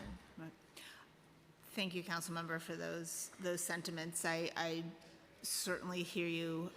This administration in particular is very committed to breaking down those silos, right? So we absolutely do have DHS, all the health agencies, the state increasingly, so OMH is also at the table, right? We are bringing all the resources together to work through this intense case coordination on particular cases. It is very much client focused, so it is on specific individuals, because it really does require this intensive planning around and discussion of the needs of particular people, right? These people's lives are complex, that they're not going to be fixed by a data match, right? So it is about getting the clinicians to the table to really think through about what individuals need. There was an announcement just about a month ago that HUD has awarded us money to support this work, so this is something that we're going to be able to expand. I'm very pleased about that, because I do think that you're right, this interagency collaboration and looking about how we can bring all the resources to bear is an incredibly important part of serving clients with really complex and interconnected needs. Yeah, and I hope that that includes consulting with family members, because you know, when I look at all of the cases of reported suicides at Rikers, cases, you know, like Mr. Neely's, cases like, you know, my own brother, the common denominator is we try to get him help. We try to get him help. And if you look at each individual case, you will see that they have come in contact with every single agency on the face of the earth, and they still fell through the cracks. So we're doing something fundamentally wrong. And until all of the stakeholders are at the table, we're not going to get this right. And I just want to say to the administration that words matter, and the way that we talk about unhoused individuals matter, in the way that, you know, we point them out and victimize them yet again because of their situation, that matters. We cannot be a city that is pointing the finger at the neediest, right? Because we don't want to see it, because it bothers us. These are people that need help, and we should be doing better. So shame on all of us, and that, and I include myself in that. All right, I'm gonna move on to a couple of questions regarding issues that were not addressed in the budget. The prevailing wage issue for the security, that was a law that was passed, and we still have not seen those funds baselined. That is another place where we are coordinating with OMB to add funds on a year-by-year basis, so fully implemented for FY23, and we will adjust the budget going forward. But is there any intention to baseline these funds? We're collaborating closely with OMB to adjust our budget as needed. I'm going to have to defer. Yeah, it's a law, so I don't, we could add it every year. We could just add it to the budget because it's going to have to go there anyway. The city's nonprofit health and human service workers have been significantly underpaid for years, and this workforce is predominantly comprised of women and people of color. That has kept the city afloat throughout the pandemic. The wages of these workers has remained stagnant despite the rising cost of living in the city. While the fiscal year 2023 adopted plan included $60 million in baseline funding for HHS workers, and allocation does not fully address the pay inequities in this sector. Additionally, I have heard from many providers that they have yet to receive last year's increase. How does DSS expect nonprofits to continue to hire and retain staff when comparable city workers and private sector jobs pay better? And what is the delay in distributing last year's workforce enhancement? Thank you, Councilmember. We are rolling out the contract amendments to allow for the payments of those workforce enhancements. So that is steadily underway, but it did involve amending every single contract that we had, so that there was a non-trivial process to go there. But absolutely, with frontline workers are the backbone of what we do, and it is critical that we get those funds into providers' hands. So we are prioritizing that. With respect to larger conversations about pay rates, I think that is something that can be discussed as part of the larger budget negotiations, but it's outside the scope of DSS specifically. Do you know what percentage of providers have already received any of this fund? We'll have to get back to you on that. Okay. On HRA, the Right to Counsel law, spearheaded by the council, provides access to free legal services to all tenants facing eviction proceedings, and is a key program to addressing housing stability in the city. Eviction filings in the city increased significantly over the past year, as has the demand for Right to Counsel services. But the program's contracted providers do not have the capacity to fully meet the current need. Additionally, on February 21st, 2023, Local Law 20 of 2023 was enacted, extending full legal representation in evictions or termination of the tenancy proceedings in housing court for any person who is 60 years of age or older. No funding has been added to the budget to support this expansion, which will be effective in early fiscal year 2024. In the budget response, the council called on the administration to add $70 million to Right to Counsel to ensure that all eligible individuals can obtain legal services. Nothing was added to the executive plan. Without the additional funding, how does the city expect to meet the requirements of all Right to Counsel legislation, including the expansion to seniors, and prevent increase in evictions and homelessness, which is much more costly to the city? Thank you, Deputy Speaker. We are incredibly proud of the Right to Counsel program. It is a flagship initiative of DSS. It's one that has been copied by jurisdictions all over the country because we know it is a really important program. We're working really closely with OMB to realign our budget to make sure that the Right to Counsel program is fully funded for all of its obligations. As you note, it wasn't funded in the plan at this time, but we anticipate that we will be meeting all of our legal obligations next fiscal year. Okay. Do you know what challenges providers have expressed with hiring, retention, pay parity, and other things? So this is a challenging labor market. It's a challenging labor market, I think, for everybody, for the for-profit sector, for not-for-profits, for government. It is something that we have heard from our legal service providers. What we have seen recently is that vacancy rates have been going down. We're working very closely with them to monitor that. We're making adjustments as we go along. For example, we're rolling out a hotline so that more of the brief assistance can be handled through a centralized hotline rather than take up on-the-ground attorney time. So we're looking for creative ways that we can work with our providers to maximize resources. Are you aware of any providers that have stopped taking new cases, even if it was just temporarily?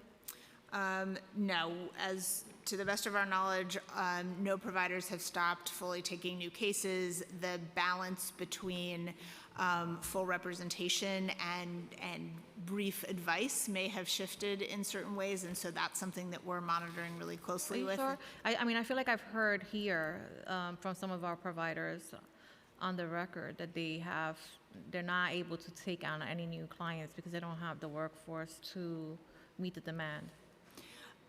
Again, I think there has been some shifts between what is brief advice versus full representation, and so that may be part of the discrepancy, but we will certainly follow up with our providers and ensure that what I just said is accurate. Okay, I'm gonna just try to move and jump around here a little bit so that I can allow for our colleagues to ask questions. But regarding the, okay, so this is a DHS question on mental health. On March 14, 2023, Local Law 35 of 2023 was enacted, requiring DHS contractor shelters to hire mental health professionals to provide on-site or telehealth mental health services at families with children's shelters. DHS is required to maintain a ratio of at least one full-time mental health professional for up to every 50 families with children. What will the new need for funding support specifically, and when do we expect this to be baseline in this year's budget? So we're still working on our implementation plans for this. Most of our sites have most of our families with children sites have social workers on site. And so there may be ways that we can meet the required ratios without substantial new needs, but we are doing a site-by-site assessment so that we can ensure that we are in compliance with the law. Okay. And what type of mental health services will families be able to access, and how will they be funded? The mental health services will vary depending on individual families' needs. It could include in-person care. It could include telehealth. It may be oriented towards children. It may be oriented towards parents. The requirements of the bill are fairly broad, so our intent is to make sure that each family is getting connected to the services that is most applicable for them. In the adopted plan, $14 million in city funding was added in fiscal year 23 for a benefit access pilot program. In the preliminary plan, $4.9 million was rolled from fiscal year 23 to fiscal year 24. In the executive plan, a portion of the funding rolled into the preliminary plan was rolled back to fiscal year 2023 again. Additionally, just over $10 million was added in fiscal year 2024 and 25, and $2.7 million was added to fiscal year 26. What is the portion of funding being rolled back to fiscal year 23, and why does the funding decline so much in fiscal year 26? So we can probably get back to you with some of the details, but I think there was a small rollback of funding to 23 because we're actually incurring some costs this year on launching the program, so we just need to align the budget with the actual spending. I believe that the budget stays relatively constant, but the amounts added varied because what had been put in the budget previously also varied. So the goal here is to create a relatively steady funding stream. But we can get back to you with more detail on that. Okay, and the funding of this program was not baseline. Is it expected to continue in the out years? And if so, when will funding be added? I believe it is funded through 2026. Is that right? Okay. And then we will, to the extent that we need, that the out-year budget is still being developed beyond that. All right. And of the 14 million that has been allocated so far, how much of that is budgeted to CBOs? I believe the majority, about $10 million, is specifically for the CBOs. Okay. Is it possible so that you could provide to the body a breakdown of what the remainder of the budget is allocated towards by expense type? Sure, we'll follow up on that. Okay. Will the city be able to claim any state or federal revenue to support this initiative? At this time, I believe it is fully city-funded. If there are opportunities for claiming, we will certainly take advantage of them. Okay, and my final question, in the executive plan includes an additional $279.9 million in fiscal year '23, comprised of city, state, and federal funds to support the increased need for benefit payments to cash assistance clients. How is this amount calculated, and what trends is HRA seeing in its cash assistance caseload? Thank you. We are seeing very rapid increases in the number of, in the cash assistance caseload. Just to start with that, hold on, I have some statistics here.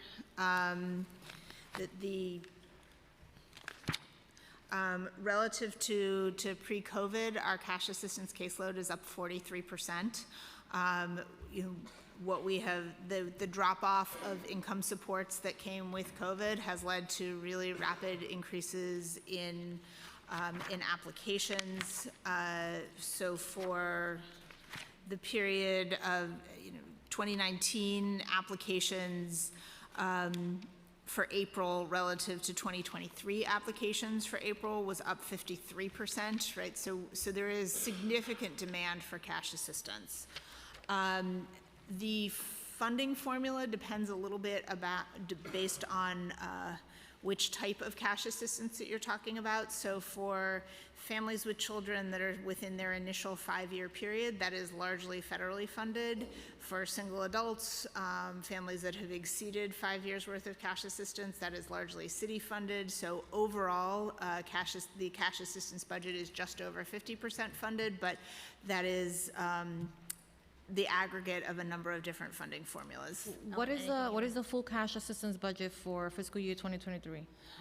Let me pull that up. And how much has been spent to date? Just a moment.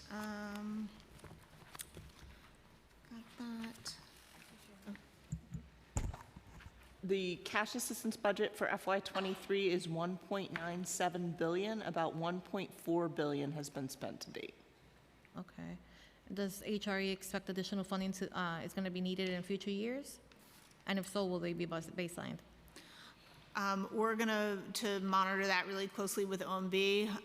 The trends for the last year or so have been quite different from the trends more recently, or slightly further back from that. So it's something that we think it's appropriate, or OMB thinks is appropriate, to look at utilization and demand, and to adjust on an ongoing basis. Okay, Councilmember Caban had to leave, but she asked me to ask this question, so I will ask this question on the record for her. The preliminary budget included $1.2 million in baseline funding starting in fiscal year 2024 to provide micro-grant assistance to domestic violence impacted clients with the aim of helping them maintain safe and stable housing. This funding supports efforts consistent with the legislation passed by the council and the mayor's housing blueprint, expanding a pilot run by the mayor's office to end gender violence based on the high level of need amongst domestic violence victims and the rate of expenditures during the end the violence ENDGBV pilot in the budget response. And the council called on the administration to increase baseline funding for this program by an additional $3 million for a total of $4.2 million, but nothing is added to the executive plan. Could you please describe how this program will operate? So DSS is a fiscal conduit for NGBV, so I'm going to need to defer to them on their operational plans. Okay. All right. Thank you so much. I'll turn it back to Chair Brennan. Thank you. Speaker? Thank you, Chair. Thank you, Deputy Speaker. Before they leave, we must greet and acknowledge our 5th graders from PS 376Q in Bayside School of Excellence. see Councilmember Palladino up there. Welcome to City Council Chambers. Welcome to the People's House. We hope that you enjoyed your tour today. Mr. Chair. Thank you, Speaker. Commissioner, quick question, then we have a whole bunch of questions from my colleagues. With regard to the subway safety plan and the mental health evaluations and the involuntary removals, understanding it takes often dozens, if not 50, 60, 70 times before someone builds trust to engage to get someone off the street to take shelter and services. But are any of those attempts sort of, or the number of attempts, is there any number that's sort of inherently baked into when an involuntary removal might be necessary? Like, how many times do we offer services before we decide that someone might need the services but not be able to make that decision on their own? Thank you, Councilmember. It's an interesting question. There is not a formula. It is the decision about whether or not somebody is a danger to themselves or others is based on very much point in time situations, and so yeah, there is no formula. Okay, questions from my colleagues. We have something from the speaker first, sorry. Thank you very much, Mr. Chair. Just real quickly, just two trains of thought, and I didn't want to let this go by. We were made aware of the NYPD Academy gym over the weekend, housing, being used as a congregate shelter and housing children. Was this a mistake, and have they been moved? Thank you, Speaker. The Academy Gym is serving as essentially an overflow site as we are seeing spikes in asylum intake, that it is there to make sure that everybody has a bed whatever point in time that they are coming into New York City. We are working with the staff managing the NYPD site and identifying the families, and they will move to alternative placements. That's true for everybody who passes through that facility. It is intended to be only a short-term placement. Can we get a little bit closer to short-term, as there are children involved, and we know that that is not something that is approved by the state? We anticipate that we will be moving those families in the next 24 to 48 hours. Okay, thank you. Something else that I'd like to bring up also, I don't know if it was mentioned, hotel conversions to permanent housing, something that I personally am excited about, and I'll just say this for the record, that the council has continually emphasized the need for permanent housing solutions and called on the administration to prioritize the creation of new affordable housing over the creation of new shelters, of course. In other parts of the country, converting hotels to permanent housing has proved to be an effective ways to reduce homelessness.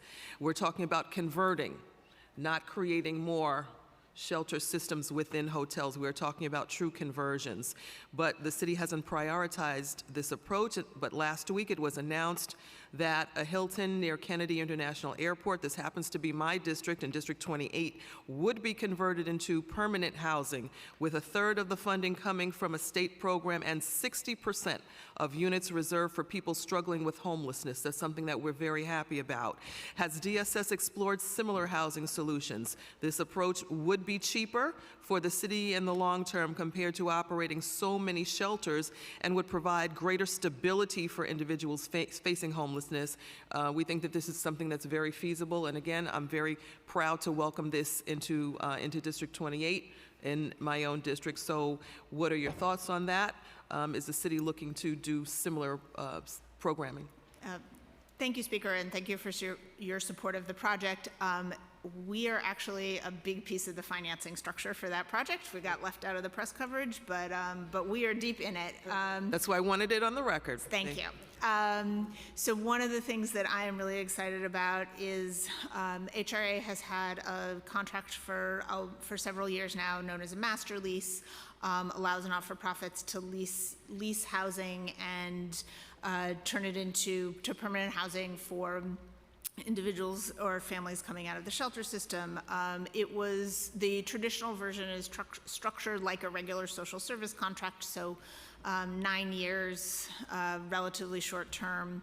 One of the things that we have done is adapt it to be a 30-year project-based rent contract, so in some ways similar to Section 8 project-based contract. And so that turns it into something that not-for-profits can finance off of. And that is what is happening in the JFK project. I feel like I'm using the phrase whole of government a lot. This is another one that it's got a lot of cooks in the kitchen. It's us, it's HPD, it's HCR, it's HDC. But we are all really coming together. I think it is going to be a tremendously exciting project, and I would love to do more of them. I second and third what you just said. Great. We need to take a look at this across the city.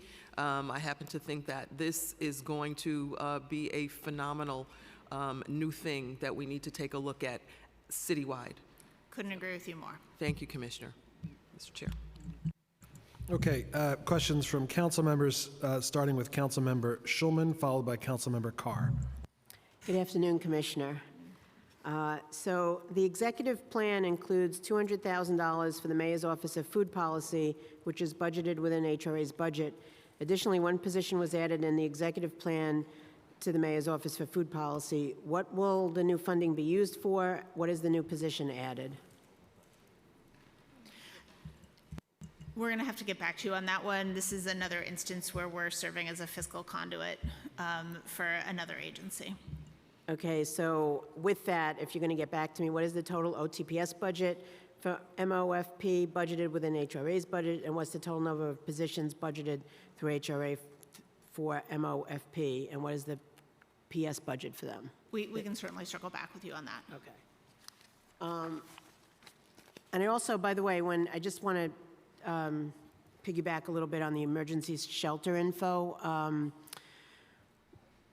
Once it's established, is there an opportunity to get more information like healthcare, education? Those are the big pieces when we have people moving into the asylum seekers moving into those shelters. Absolutely, we're always happy And to. working with the council members. Absolutely. Okay. The executive plan includes $774,259 in baseline savings starting in fiscal 2024 relating to Get Covered NYC. As chair of the Health Committee, I'm very interested in this. How are savings calculated and what do they relate to? So at the risk of sounding a little bit like a broken record, we also serve as a fiscal conduit for PEU. So we will get back to you on that one. For better or worse, DSS supports a number of the smaller agencies around the city, but our ability to speak to their programs. Okay, so I have a funny feeling you're going to say the same thing about the next question, but let's see. The executive plan includes a rollover of $266.3 million in city funding from fiscal year 2023 to fiscal year 2024 related to HRA's Medicaid expenditures. Can you explain what this specifically relates to and why the funding is being rolled? Yes, this one is certainly our budget. I'm going to turn it over to Ellen Levine. Oh, okay. Thank you, Commissioner. This is a reestimate just on the timing of payments for Medicaid initiatives. The timing's based on the amounts that are approved by the federal government, and that's expected in next year, not this fiscal year. Thank you. Okay, and my next question, and I know I'm running out of time, so it's a little bit of a long question. So in 2019, the council successfully negotiated the launch of Fair Fares, a program that offers a 50% city subsidy of public transit fares for city residents with incomes up to 100% of the federal poverty level, regardless of immigration status. To date, over 280,000 people have enrolled in Fair Fares, but there are many more low-income individuals with limited resources who rely on public transit and are not eligible for the program. In the budget response, the council called on the administration to expand eligibility for fares to city residents with incomes up to 200% of FPL. The council estimated the expansion would require an additional $61.5 million of baseline funding to bring the total baseline budget for Fair Fares to $136.5 million. Additionally, the budget response noted if it turned out that the uptake rate for the expansion of Fair Fares is greater than expected, the city should allocate the additional funds necessary to cover the cost of providing Fair Fares to all eligible applicants. Nothing was added to the executive budget to address this request. Has the administration estimated what such an expansion would cost, and if so, how much? Thank you, Councilmember. We very much value the Fair Fares program. We think it does terrific work. We have heard the feedback around increasing the income limit. We have a range of estimates around what it would cost. It is a significant cost to increase it to the higher income thresholds. I think we can certainly follow up with you offline on what the cost estimates are. I don't have them with me, but we do think that can be that should be a part of the overall budget conversation. Chair, I have a few questions related to that issue. Can I finish them? Sure. Thank you. Is the number posted online, which was over 286,000 as of last Friday, the current number of active users or something else? Yes, that's the right number of total enrollment. Not all of those individuals are actively using the card. What is the monthly application volume, and what is the approval rate?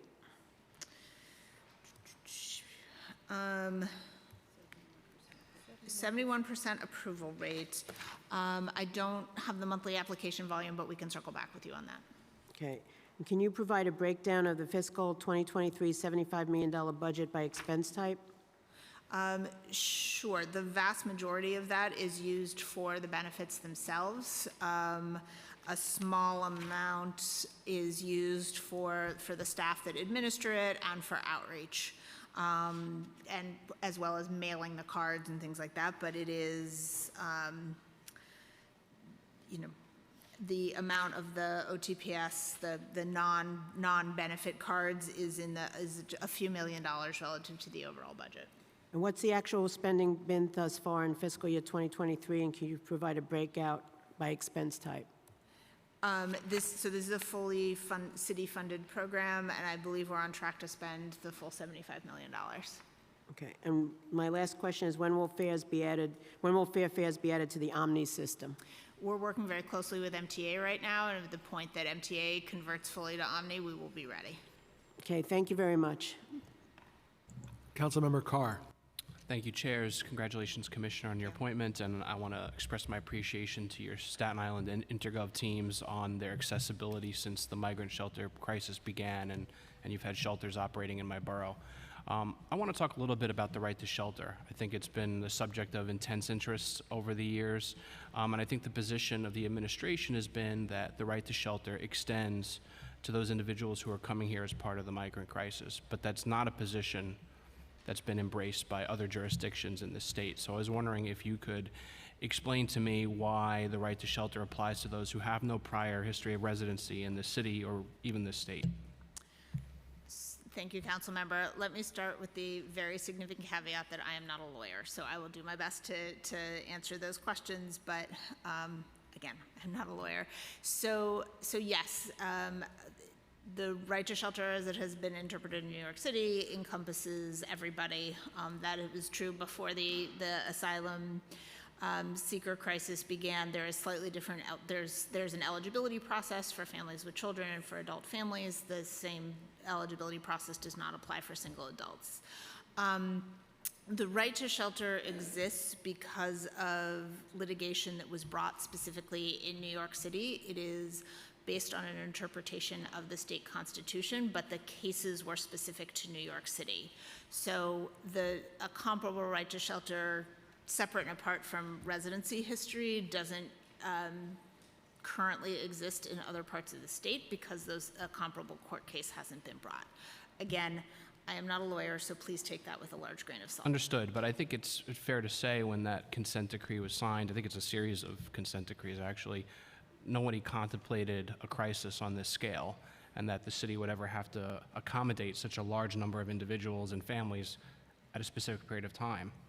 So now we have 3 emergency shelters in my district. The 4th was just opened in Councilmember Hanks's district that had from time to time been used for New York City homeless previously. So we're at a crisis point where we're expending a significant amount of money, and by the way, I'm inclined to agree with your estimates because it's always safer to assume they'll be higher in government, and at the same time, a diminishment of our resources for the existing New York City homeless population, not to mention the burdens faced by the New York City Education Department, shortage of ESL teachers, and the list goes on and on. So I guess at what point do we have an exit strategy for this current situation, especially given that, everyone seems to be indicating the crisis is only going to get worse. Thank you, Councilmember. I absolutely agree. This is unprecedented. I think, when we talk about exit strategy, at the end of the day, I think we need to be looking to the federal government, right? New York City cannot control immigration policy. I see this, many of my colleagues see this really as the situation that we are in right now as a breakdown in federal immigration policy, and for us to get to actual long-term resolution, I think we all need to be raising our voices together to push for a true federal solution. I agree with you. And just finally, if you could get us the dates for the commencement and conclusion of any emergency shelter contracts in the borough, if you have that handy now, I'd love to hear it. If not, I'm happy to take it. I don't have it, but we'll follow up. Thank you. Thank you, chairs.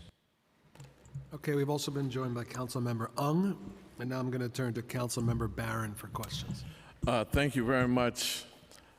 Commissioner number one, I am very, very upset about the unequal distribution of shelters in communities of color, particularly black and brown communities. There was a Fair Share Act or policy in 1989, charter revision, said that you cannot oversaturate in any given communities. Yet, when it comes to black and brown communities, we're oversaturated. 14, 15, 25 shelters in the Bronx, 25 shelters. In Bensonhurst, that's predominantly Asian and white, I believe there are none. In Bay Ridge, predominantly white, Asian, none, or very few, if any. I believe there are none.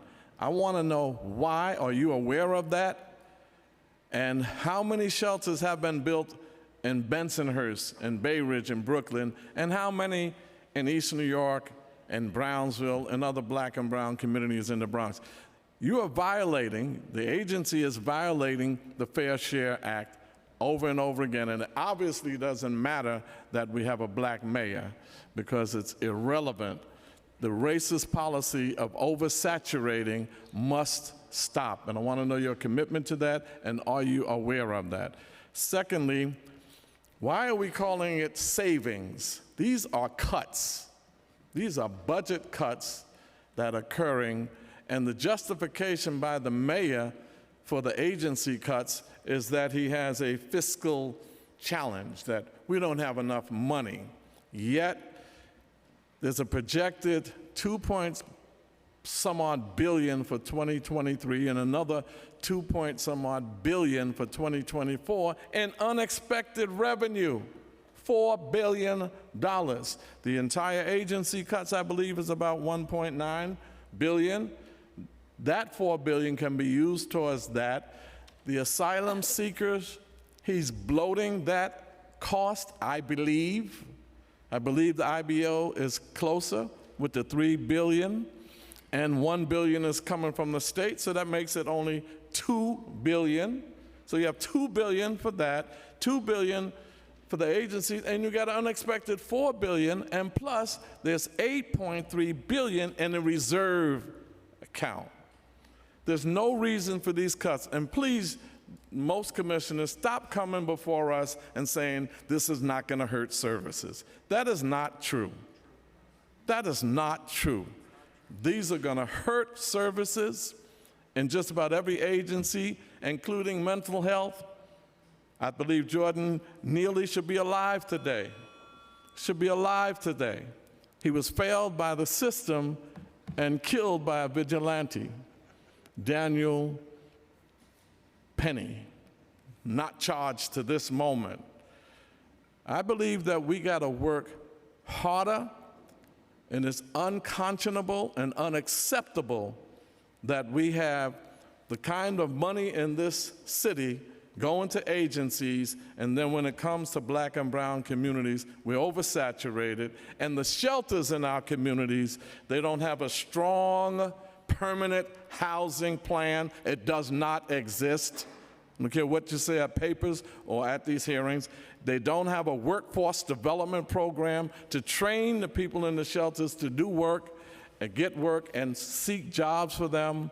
And they definitely are not dealing with mental health services in these shelters. They are warehousing us. They are warehousing homeless people and just throwing them in there and then allowing these hotels, and I agree with the speaker, the hotel conversions should be for permanent housing, not more shelters. We don't have to have this problem. And I know this is for HPD, but and the city council, we should not give another single subsidies to housing developers who don't include 30, 40 to 50% for the homeless. They're getting free money. When we get it from the government, it's called welfare. When they get it, it's cute, subsidies. Well, either we all on subsidies or we all on welfare. They're getting welfare money, free money, and not providing affordable housing. These are my concerns. I believe that they can be addressed adequately with the funding sources we have, and I would like for you to address that, especially letting me know a list of the shelters that have been built. And as far as notification is concerned, I got called last week to tell me tonight, the same day, there's going to be asylum seekers in a hotel in my district. How about that for notification? Something wrong with that, and it has to stop. Thank you, council member. Let me try and address those issues. So with respect to distribution, it is something that we are extremely focused on. You're, of course, 100% right that there is differential representation of the shelters across the city. As we are citing new longer-term shelters, it is something that we pay very close attention to, making sure that we have sites in every district, every community board, every council district. So we aren't finished with that process by a long shot, but there is actively work happening. As I noted, our notifications on some of the longer term sites. Before you get to notifications, excuse me for cutting you, there are differences. This is racist. There's no differences, it's racist. Do you have any shelters in Bensonhurst or Bay Ridge? We are actively citing in every single district. Some of those notifications we have been focused on the asylum response, but there are notifications that are pending for districts across the city. Commissioner, I did ask you a direct question. Do you have any shelters in Bensonhurst or Bay Ridge? There are districts that do not have shelters now. Is Bensonhurst and Bay Councilman Ridge Barron, we're one not of doing those? this. We're not doing this. No, you didn't say that to no one else. Every time it 20 comes other to council me, members. You become concerned about time, but others I got you 20 just other let council talk. members. This is not how we run it. Do you Councilmember have Powers. do you have any shelters? in Councilmember Bensonhurst Barron, your or time Bay? is up. Councilmember Powers. So you shouldn't do this because you don't do this to other people. I got You do 20 this when members you who don't have like the questions. question. Councilmember Powers, Well, thank you. make sure you do that equitably. When other people are asking questions, they can go on, but when you don't like my questions, all of a sudden, time becomes an issue. I will follow up with that. Nice to see everyone. Thank you for your testimony. I want to start by saying I think this is about to explode, this whole entire situation, and I think with the use of the police academy, I have some questions about that, but with the IBO's differential, I think it's still right to aim high here on the cost. I think this whole situation with the migrants is going to explode, and I think we need to be properly budgeted for it. I had a couple questions. I live and represent an area right down the block from the police academy. I'm getting a lot of questions about it. Wanted to follow up on your statements. I saw something you said that said 24 to 48 hours. You believe people are moving out of there. Is that correct? So yes, the intent is that this is a short-term overflow facility, so the initial people who were placed there have already been moved out, and we're working closely with the NICEM team that is operating the site on a day-to-day basis to make sure that there is a flow of placements. And how many individuals are in there today? I don't have that number right now. Okay, there are children in there? There's been a lot of conversations that have been happening while I'm sitting here, so I don't have the most up-to-date information. There were some families with children who were placed there. So there were some, we're still not sure if they're there. It is happening in real time. I understand. And I'm here. Okay. The council member, the chair, Brandon, asked about the subway safety plan and what's the threshold until somebody might go from voluntary offer of services to involuntary, and I heard your answer. But how many involuntary transfers have there been done under this administration? We'll circle back to you with that number. I don't Do you have any estimate of that? It is, I'm going to circle back with you on that number. Okay, I'm going to follow up because I feel Yeah, like this absolutely. is going to get lost. So do you have any data for like the last month or the last year? It is the vast majority of the transports that either our outreach teams or police or others do. It's more than 80% of them are voluntary. You know, even when somebody is being transported to a hospital, it is typically a voluntary request Decision for they make. services. Okay. So the involuntary is something that we use when it is absolutely necessary. It is the exception rather than the rule. Okay. Police Academy, I believe, was used because there was a call to ask city agencies if there were buildings available or space available. Are there other buildings, city buildings being used right now or planning to be used for housing asylum seekers? There's a lot of things under consideration. The teams were going out all weekend to assess different sites. I honestly don't have the most up-to-date, because it is happening in real time, on whether or not there are other sites opening imminently, but we are looking at all the things and all the options in our toolbox because this is such a significant issue. Okay. So the Police Academy is open, I know, very quickly, and totally understandable, and I've got a lot of questions from constituents right out of the gate, and then I'll have one question on this.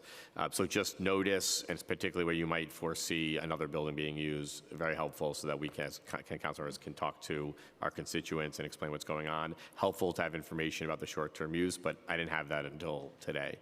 The last question I wanted to ask is just agency purview. HPD is operating some of these shelters. OEM and Health and Hospitals seem to be operating some shelters. You guys are.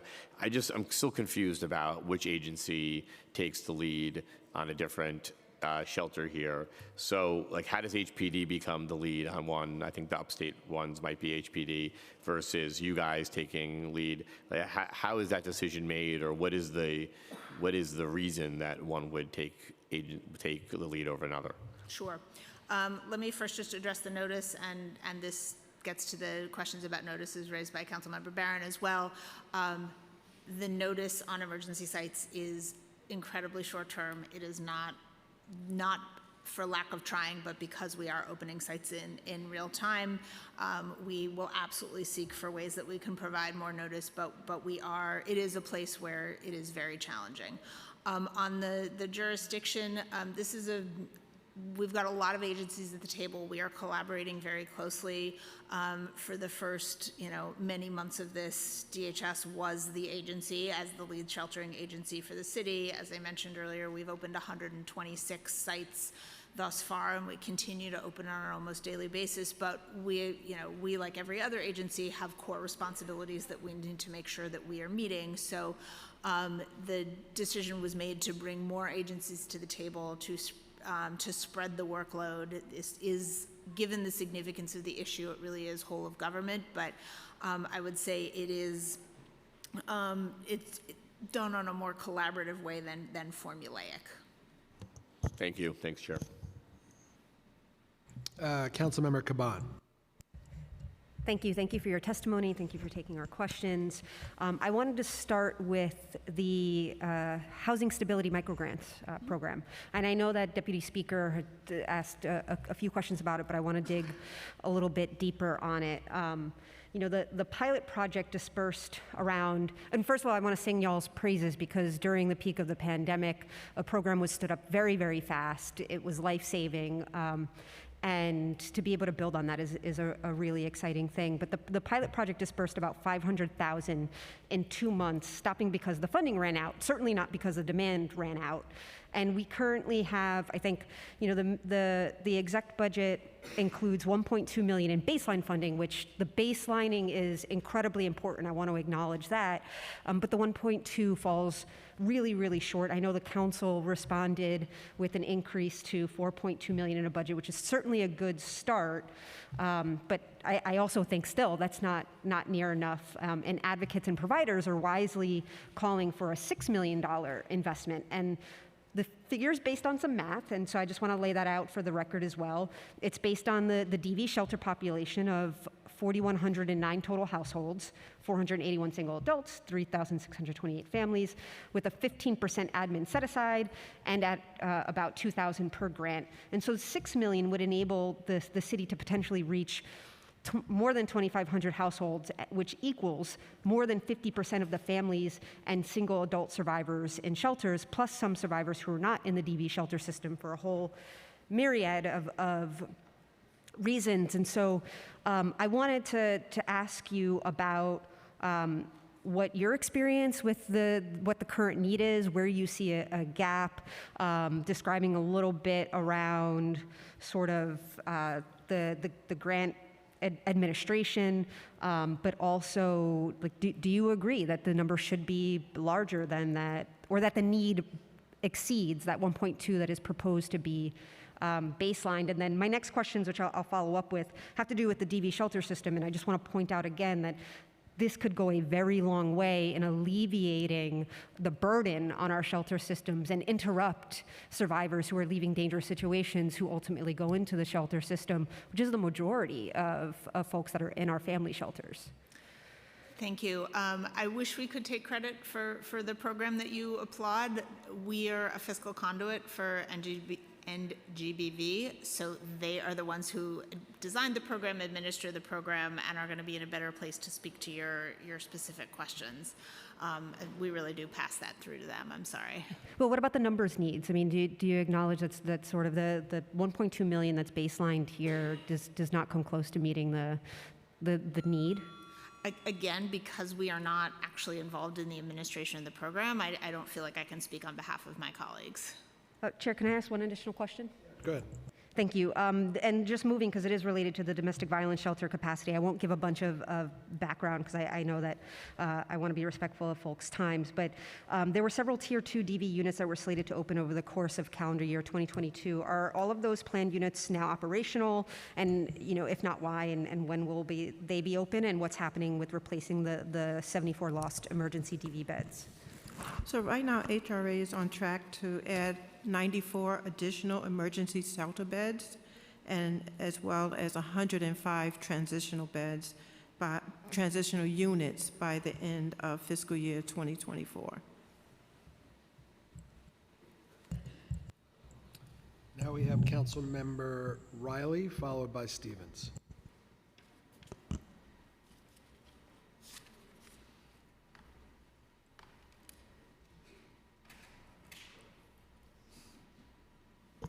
Thank you, Chair. Good afternoon, everyone. Thank you for testifying today. I just have a few questions. In the preliminary mayor's management report between FY22 and 23, the timeliness of SNAP application has tremendously fell downwards. Though it is partially attributed to the workforce development matters, it is also evident that information and data is not being efficiently processed.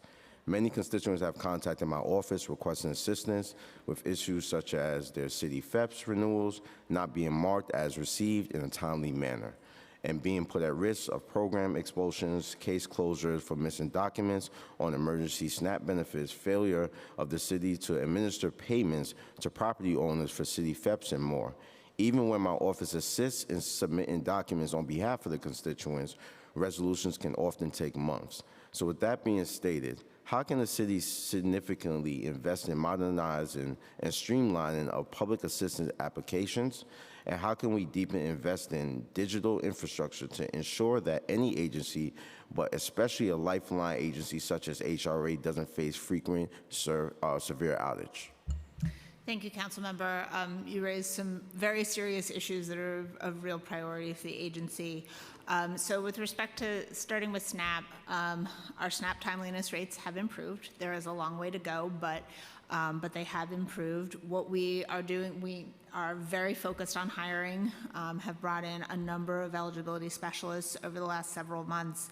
We are investing in technology. We are working with the state on waivers so that we can smooth out our recertifications, and overall just looking at all of our processes to figure out any place where there are bottlenecks or ways that we can do things more efficiently, that we are doing it. Something that we are very, very focused on that, and I think really, again, we're not done yet, but have really turned a corner on SNAP processing.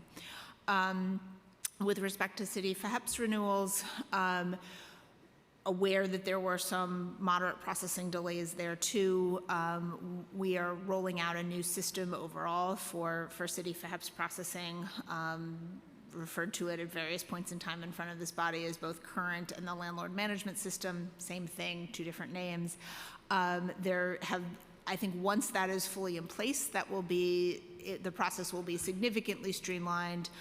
There have been some hiccups involved with rolling out new technology. So just last month, we were able to find some auto renewals that needed to happen, made some significant, did a significant number of renewals on an automated basis for City FHEPS, which I think should address some of the barriers. But it's also a place where we're really focused on hiring and making some process improvements. Thank you, Commissioner. Chair, may I ask two more questions? Commissioner, I'm going to ask two more questions, but just if we could do a real quick answer for the base of time. The city has ambitious plans to scale up restorative funding to agencies over the next couple of fiscal years. This is some welcoming news. For us to be financially sound positioned to deepen such investments in the future, we must make sure that we are treating our present wounds to stabilize our city and our economy. How will HRA ensure that we are not only meeting our benchmarks, but excelling to provide more expansive services in New York? Thank you. That's a big question to answer quickly. And we are certainly going to aim big in terms of providing services to New Yorkers. We know that we touch more than 3 million New Yorkers a year, and it's really critical that we do that well. So it is investing in technology, filling our vacancies, and thinking about ways that we can innovate in providing services that aren't just meeting Band-Aid needs, but that actually help families and individuals grow out of poverty. Thank you. And lastly, the Administration for Children's Services has reported sharp declines in service levels during the COVID-19 pandemic. Amongst the biggest challenges faced by child welfare staff is the issue of time constraints, due in large parts to the sizable caseloads, which limits the time caseworkers can spend with families. What research was conducted to improve processes, and what method is being used to reduce caseloads, increase service levels, and provide the needed supported staff to New Yorkers in need? So I'm going to have to defer that one to ACS. I think they're up next. All right, thank you. Okay, we have Councilmember Stevens, followed by Brewer. Hi, Commissioner. How you guys doing? I know you guys have been doing great. It's a long day of testifying. But I just have a couple, well, before I even ask my questions, I just want to make sure that I'm associated with Council Members Barron's questioning and frustrations. I am one of the council districts that is oversaturated, and I know you guys have been doing some work around trying to provide more equity, but just understanding why he's so frustrated and why our constituents are so frustrated, because for them, they don't see the equity in it. And then when we hear things like fair share, it's only a fair share in certain communities. So I just want to make sure I'm associated with that. But I do know you guys are trying to rectify that, but it is years of rectification, and folks are rightfully so frustrated behind it. And so any information you have about expediting in districts where there are no shelters and zero shelters will be really important. And hopefully at next hearing, we'll have those numbers, because I think that, you know, people in my community, as you guys know, are extremely fed up. So just thinking about what that looks like and how do we make sure that there's true equity around the distribution of shelters. But my question that I have today is around youth and these vouchers and really just trying to get to the bottom of it.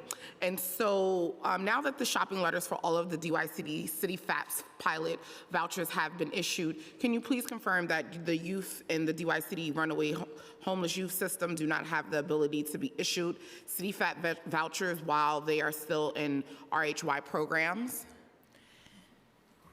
So let me, thank you, Councilmember. I'm going to give you the DSS perspective on that. Yeah, There's also that's what I'm certainly looking for. a DYCD. No, I've already asked DYCD, so I'm looking for your perspective on this. So we're working really closely with DYCD and with OMB on the flow of vouchers for DYCD clients. It's my understanding that they have been largely focused recently on making full use of their emergency housing voucher allocation. They got a quite large EHV allocation as part of the city's overall package.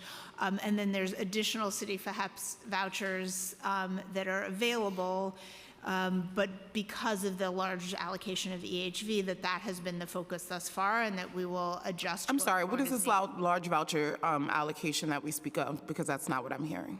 Okay. The emergency housing vouchers were a federal voucher stream, right, that were created as part of the American Recovery Act. Oh, that's what you're talking about. Right. Yes. So DYCD got... Yeah, they got a couple, but that the system that was taking them has been closed already, so they don't have access to that anymore. Right. So, but the focus has, because they were able to use EHV vouchers to get so many of their young people placed, that was the focus, and we are now pivoting to the city FAPS, and that we'll collaborate with both DYCD and OMB going forward. What does that, I'm sorry, just one more. And what does that collaboration actually look like, and how do we expedite this process? Because currently, as you know, this is a huge issue, and I'm not really understanding why one city agency has more access to these vouchers than another city agency, and why are both systems not given the same access and affordability to ensure that people are able to move into homes and not shuffling them from shelter to shelter? And thank you. Shuffling is certainly not the goal here. I think the intent is to really understand how it works for young people to be using the city FAPS vouchers, and that started a little while ago, but because of the focus on EHV, we have a little less information. But now that they are fully using, or moving towards fully using their city FAPS allocation, we will be in a position to, again, with DYCD, with OMB, to look at how vouchers are distributed to that population. Thank you. This is very helpful, and I would look forward to having additional conversations about this, because it's been very frustrating on not really understanding why our young people are being denied this. So look forward to being part of those conversations that you're having with DYCD and DHSS. Thank you. Of course. Councilmember Brewer. Thank you. I'm glad you're in charge, Commissioner. I assume we're not going to have a tent in Central Park. Do you have any update on that? I'm not aware of a tent in Central Park. Okay. In terms of, I've been talking about working papers, and I think I've given up specifically. I assume that we'll get working papers maybe after the election next year, and I know that there's some 150 days, 180 days. I'm really up on working papers, but in between, because I don't see them coming for the asylum seekers. I want to know about the ID NYC, because every piece of ID helps in terms of people being able to navigate this crazy city. So we wanted to know, the agency anticipates the implementation of the upgrades combined with historical underspending. We hope that it will work. The executive plan reflects city funds saving $1 million in 2.4, and then it goes on to 5. I guess I'm less interested in savings than trying to figure out how we get people ID. What is the amount that is being allocated, and what is your hope to get improvement so that they can, in fact, be allocated to everybody, but particularly the asylum seekers? It's just not happening now, just FYI. Thank you, Councilmember. We're very much committed to IDNYC. The budget for the program is in the neighborhood of $15 million a year. We do anticipate that we'll be able to achieve some savings there because we're rolling out new technology, particularly focused on our online application. But we are issuing IDs now. There's more than 2 million people who have them, and we're issuing them every day. So Well, what's the backlog? Because what happens is I'm trying to get them. I have 7 shelters. I work hard with these families. We can't get them. So the wait time for an appointment right now is about 45 days, but there's also walk-in appointments at a lot of our benefits access centers, and then the turnaround time is once after the appointment is just a few days. Okay, we'll keep talking about that one. Next, the taxpayer ID number, known as a TIL. I'm trying to think of how we can get not just asylum seekers, but obviously New Yorkers, jobs. Now, I understand you're not supposed to have a job. I got it if you don't have papers. However, people are working. So is any effort by the city to try to get people the taxpayer ID number? Is that something that's on your agenda for those who are asylum seekers? Thank you, Councilmember. That's not something we DSS have been working on, but we're happy to follow up with our colleagues and see if there's other efforts going on. Okay, some of the nonprofits are doing that. Okay. Next is for the job training programs. I understand that there were some cuts. There were savings in 2.4. I guess I'm really concerned because the Parks Department in particular, and you mentioned that in your testimony, that's a great program. They got people jobs. So what is it that you're advocating for New Yorkers to get jobs? What's your plan for those who are in your shelter to get jobs? So because it needs more money. Thank you, Councilmember. So our focus is really on programs that result in long-term, high-quality, good-paying jobs. So we have protected the programs where we're pairing with CUNY, where we're supporting people in education, where we're training people for particular job training tracks. What we have found with some of the parks work is that those tend to be short-term, seasonal while somebody is in the subsidized placement, but that they very rarely translate into longer term work. So that is why we took some reductions there. It is on the margins. It remains a fairly robust program. Okay, so can you get us, not necessarily today, last year and this year, how many people you expect to train, how many people you expect to get jobs, and what the funding is for those programs? Absolutely. All right, and then just finally, just during the summer, you're going to have a lot of young people who are not in school, who are asylum, not the New Yorkers necessarily, because they do have some opportunities for income. What are you going to do, whether it's summer food program, because people aren't going to have any food otherwise, they've been in school, now they're not. What's your plan for the summer? I don't know, I got 500 kids at least, maybe more, in the hotels that I have across the city. What's your plan?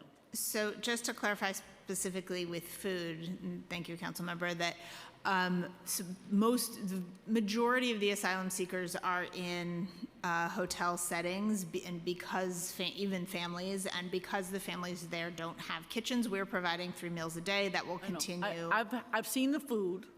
I think I prefer summer food, I'm just telling you. And also activity. Sitting in the room is not going to cut it. No, I hear that feedback, very important feedback. We will coordinate with our colleagues at DOE and DYCD and come up with a plan. You'll let us know when that plan is available as soon as possible, please? Of course. Thank you. Councilmember Ressler. Thank you so much, Chair Brannan and Chair Ayala and Madam Speaker. It's good to see you, and congratulations, Commissioner Park, and good to see you, Lisa and Jill and Ellen. I hope that Jocelyn's okay. I just wanted to ask firstly on headcount. HRA, DSS as a whole is very much, HRA in particular is one of the agencies I have most confidence in. But you can't do your job if you don't have the staff. And I'm a broken record. I ask you all the same questions every time you come here, but I'm going to keep going. I think it was 2 hearings ago where the administrator acknowledged that the headcount at HRA had not been this low in her 38 years of service in the agency. And I believe that we're still facing the same reality. The exec headcount for FY24 is 12,132, down approximately 900 positions from FY23 adopted. And we went through the city record data from earlier this year to look at how many folks are being hired and how many folks are leaving HRA. And according to the data that we reviewed, 194 individuals were hired in the first 2 months of the year, but 195 people left the agency. So we saw a net reduction in the staff despite the presumed hiring efforts that this administration has claimed to be making. So what is the current headcount at HRA? Or actually, let's do HRA. What's the current headcount at HRA? And will you commit to sharing monthly updates with the council on the headcount at the agency so that we can evaluate your progress in hiring? Current HRA headcount is 10,334. 10,334, wow. DHS, if you'd like it, is 1,777. It was not long ago when there were 15,000 headcount at HRA alone. The rapid decline that we've been experiencing at this agency is totally unacceptable. And I really do hope that as you prioritize the many challenges that you all face in providing services to the most vulnerable, we prioritize headcount first and foremost. We need people on staff to be able to provide work to people in need. So would you be willing to provide monthly updates to the General Welfare Committee on the headcount at each agency? We're happy to work with you on the best way to convey information. I want to make sure that before I promise something under oath that our data systems can actually support it, but we're happy to work with you on information. I do want to chime in on overall headcount. Absolutely, we have vacancies that we need to fill, and we are prioritizing hiring. And we have seen significant upticks in the number of people accepting offers and being onboarded.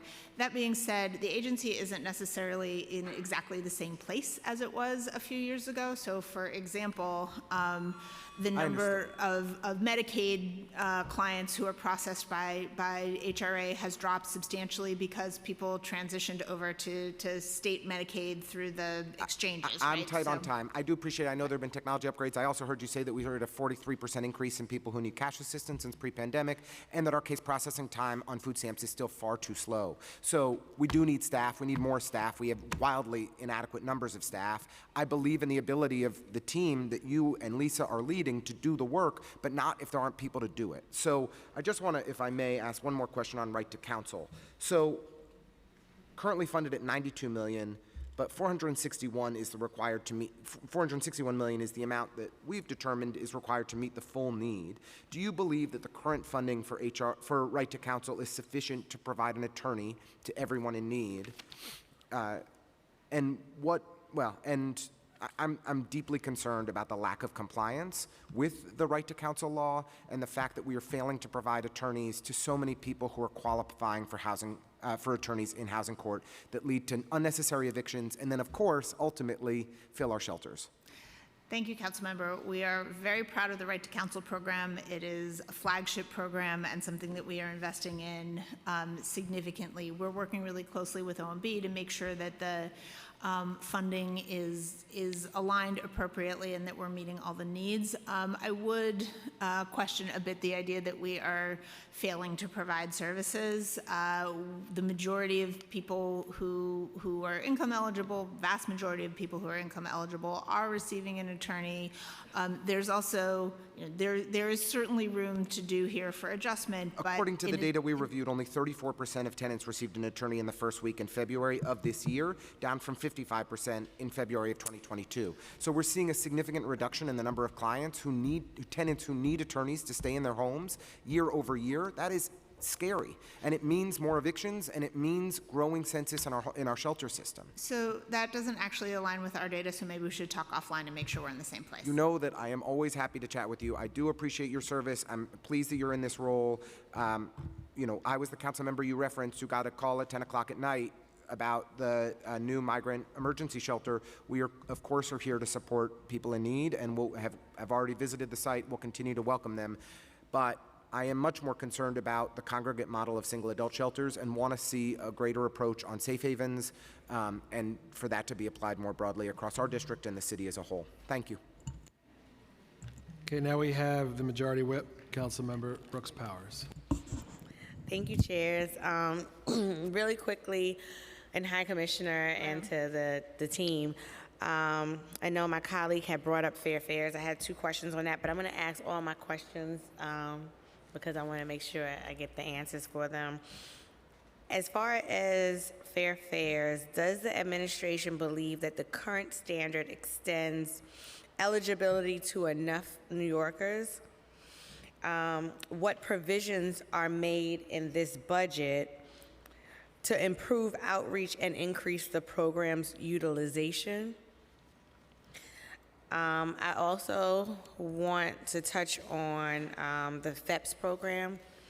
There have been a number of reports over the last year of tenants being removed from their homes because DSS has not paid city FEPS vouchers on time, even as tenants that rely on city FEPS vouchers are paying their portion of the rent. The executive plan includes an additional $160 million in city funding for fiscal year 23 to meet the actual level of demand for city FEPS, but there was no baseline budget increase made pursuant to the council's proposal, and the budget in fiscal 2024 and in the out years remains well below recent actual spending. How specifically does this budget help DSS more effectively administrate the city FEPS program? And then the final area is regarding the asylum seekers. As you know, we've had many conversations. I will like to attach my comments to Councilmember Barron in terms of the need for greater equity in the sheltering system, because we have not seen fair shares as it pertains to shelter sightings. We have not received proper notification. As I mentioned when we spoke last week, I was just learning that 2 shelters about a month or 2 ago that was placed on Beach 21st in Far Rockaway were actually asylum seeker shelters. But even when it was cited, we did not get from that notification what the population was that was coming into the district. And New York must create and provide sufficient housing as we work to address the asylum crisis, especially for our most vulnerable populations. And there is an acute need for shelters in response to the ongoing asylum seeker crisis. However, all New York's communities share the responsibility to help our neighbors and find shelter. Can you talk about how the administration is ensuring that new shelters are being equitably distributed throughout the city neighborhoods? Does the city prioritize equity as a goal as it considers where to distribute shelter sites? And if so, how do you do that? And what provisions in this budget are made to ensure equitable distribution of sheltering capacity citywide? Thank you, Councilmember. Oh, one last thing, I'm sorry. How many council districts are without shelters citywide? Thank you. A lot there. Let me do my best. If I miss something, please let me know. I will. So with respect to fair fares, we've certainly heard the feedback about income eligibility. It is expanding to higher income levels does come with a significant price tag. I do think it's something that should be addressed as part of the overall budget negotiations with the administration. But we do take outreach to current eligibility standards very seriously. It's something we do it in conjunction with council members. We do it in conjunction with the MTA. We're out at events. We're promoting it through Access HRA, sort of a host of different measures so that we can try and get the word out. If you would, we'd be happy to collaborate with you on outreach if that would be in your district, if that would be helpful. City FEPS renewals, there were some processing delays. It's something that we've been really focused on. We did a batch of... Sorry, really quickly, before you move on off of fair fares, what provisions in the budget is existing right now to improve the outreach? So I understand that we can work together, but in the budget, how is the administration supporting that need for that outreach? So within the overall $75 million for fair fares, the portion of that is allocated to costs other than the actual transit subsidy. So that includes the personnel that run the program, postage for mailing the cards out, and then I think it's about $2.5 million a year for outreach, and we're always looking for new and creative ways that we can use those funds to get the message out.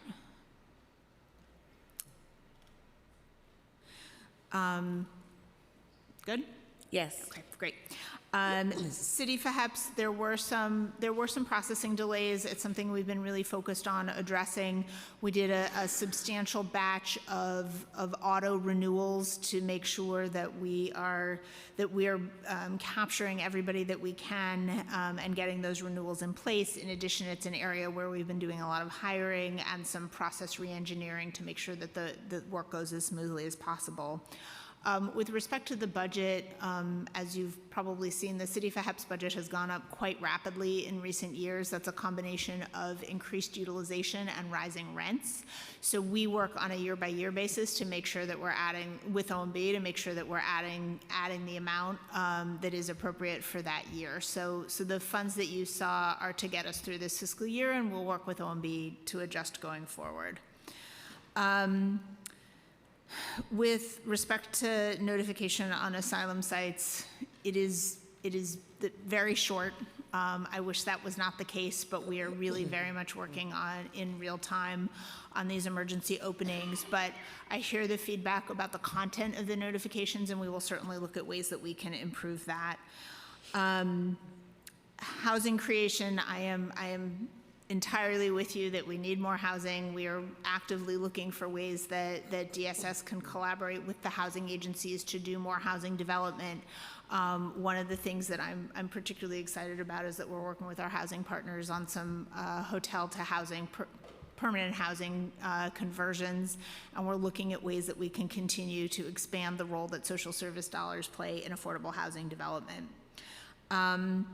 And with respect to shelters, longer-term shelter siting, so not the asylum sites, but the longer-term equity and distribution across the city is absolutely a focus. As we build our pipeline, one of the things that we look at is what is there and how do we make sure that we are getting sites in every single district. You don't directly see that in the budget, right? There isn't a shelter siting equity budget line that I can point to, but one of the reasons that costs for shelter have continued to climb outside of the asylum seekers is because we are siting shelters in districts that never had them before, right? So we have a shelter on 57th Street. We're opening a shelter in Soho, right? I'm just pointing some examples of districts that have not had shelters historically. The real estate costs there tend to be expensive, so you see climbing shelter costs, but we are committed to that. We are absolutely putting our money where our mouth is to make sure that we are siting shelters across the city. There is work to do, certainly, before it is equal across every district, but we are making progress in that direction. But when you put one shelter in Soho, but then you have 13 in another district, that's not equity, right? And so before coming back to these districts that are saturated, I feel the administration is failing to identify those sites to make it more equitable. The administration last year committed to not coming back to districts that have been saturated before, making sure that other communities were sharing the same burden of the sheltering. And what I'm finding also is that even when we get the shelters, we are not getting the proper social service support for them. And as a result, you see a lot of things that are spilling into the community, impacting the community, but it's because they're not getting the services they need. So with the shelter sightings also, does the budget take into account the services that need to be coupled with it, besides just placing bodies in shelters? Because they need mental health services, they need workforce development, as has been said earlier, and I don't see that being prioritized either. Thank you, Councilmember. Absolutely, all of our long-term shelters have wraparound services. What those services look like varies depending on what population is being served, but there is core services around case managers, housing specialists, that is at every site, and then depending on the population, there might be on-site mental health care, there might be a focus on employment services, there might be childcare if it's a families with children site. That's not what I'm hearing from the residents, because when they're in my community, they become my constituents, and that's not the readout that I'm getting. Okay. You know, certainly, I know I owe you some information as part of that offline conversation. Let's talk about the specifics. It is certainly on DHS's responsibility to make sure that we're doing adequate oversight, and if we need to be doing follow-up, we will make sure that that happens. Thank you, Chair. And my one last question on the record. I have a moratorium with the administration to cease new shelter sightings in my district.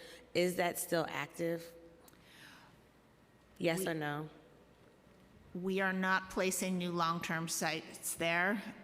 We are in an unprecedented humanitarian emergency, and at this point, we are looking at all options across not only the city, but frankly the state for how we are placing emergency sites. So does that mean that the moratorium is still in effect for my district? We are not placing new long-term shelters there. So is that a yes? Yes. Thank you. Councilmember Sanchez. Thank you so much, Chair, and good afternoon, right? Yes, been a couple of hours. Good afternoon, everyone. Commissioner, congratulations on your appointment. Very excited to be working with you in this new capacity and with the entire team.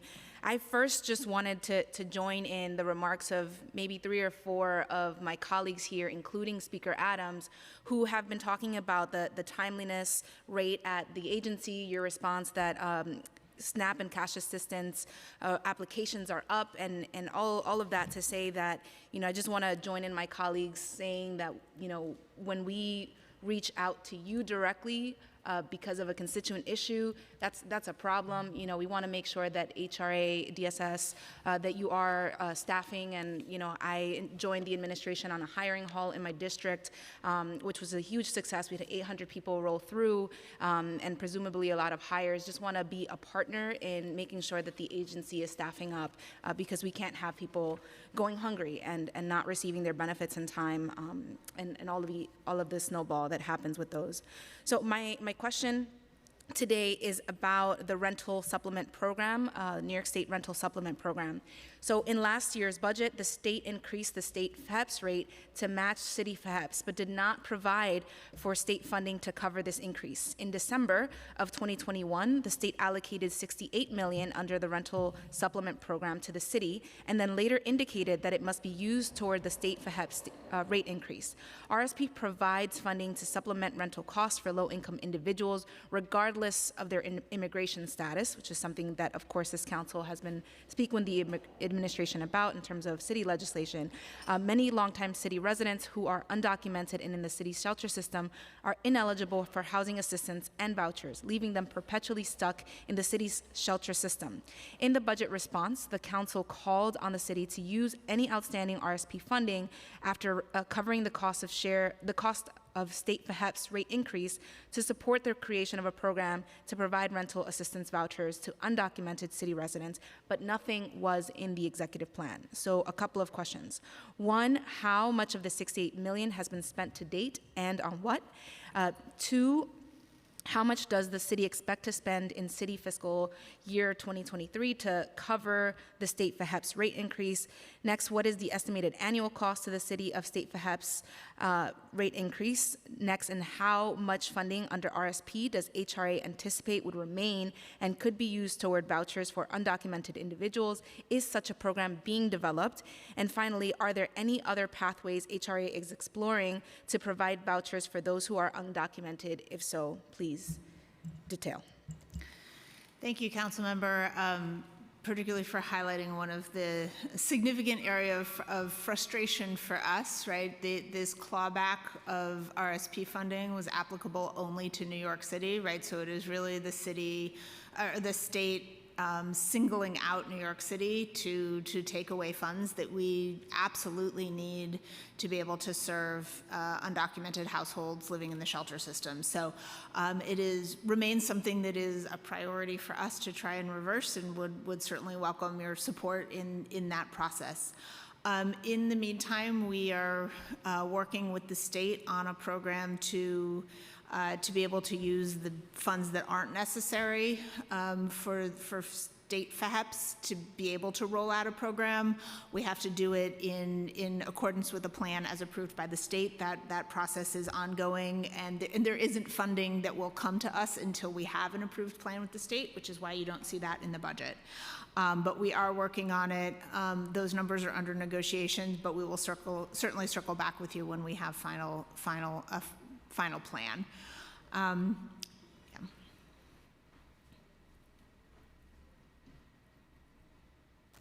Okay, thank you so much. Okay. Councilmember Farias? I've been waiting so long, I was wondering when it was going to happen. Hi, everyone. Just some quick questions. I wanted to touch really quickly on a letter that I had sent over to you, Commissioner, in February on behalf of myself and co-chair Farrah Lewis for the Women's Caucus. We had Local Law 5, which at that point was Intro 1085B, passed at the end of 2021 that will require the Office of Civil Justice Coordination to establish a 2-year-long pilot program to provide free legal brief assistance and full legal representation to domestic violence survivors in divorce proceedings. We sent in a letter just to request some specific data and questions. We haven't heard back yet. And you know, we do have some larger issues in our communities, especially with the increase in migrants. So just wanted to see if you had any updates for me and when I'll be receiving response. Thank you, council member, and apologies for the delay that it arrived just as I was transitioning over, and it was an issue that I needed to get up to speed on. I think we will be in touch shortly. I think it would be helpful if we could sit down and have a conversation. That'd be great, so I'll have our teams reach back out. And then I just have some questions from the long amount of testimony that you've provided us so far. Are the employees providing social services to the asylum seekers within the shelters unionized? Are they union members? So the services provided to asylum seekers that's coming in a variety of different ways. In some sites, we have providers on the ground who are directly providing services. They are going to, whether or not those employees are unionized, is going to vary provider by provider. I will say we've had a number of small and new providers really step up and provide extraordinary service in this moment of crisis.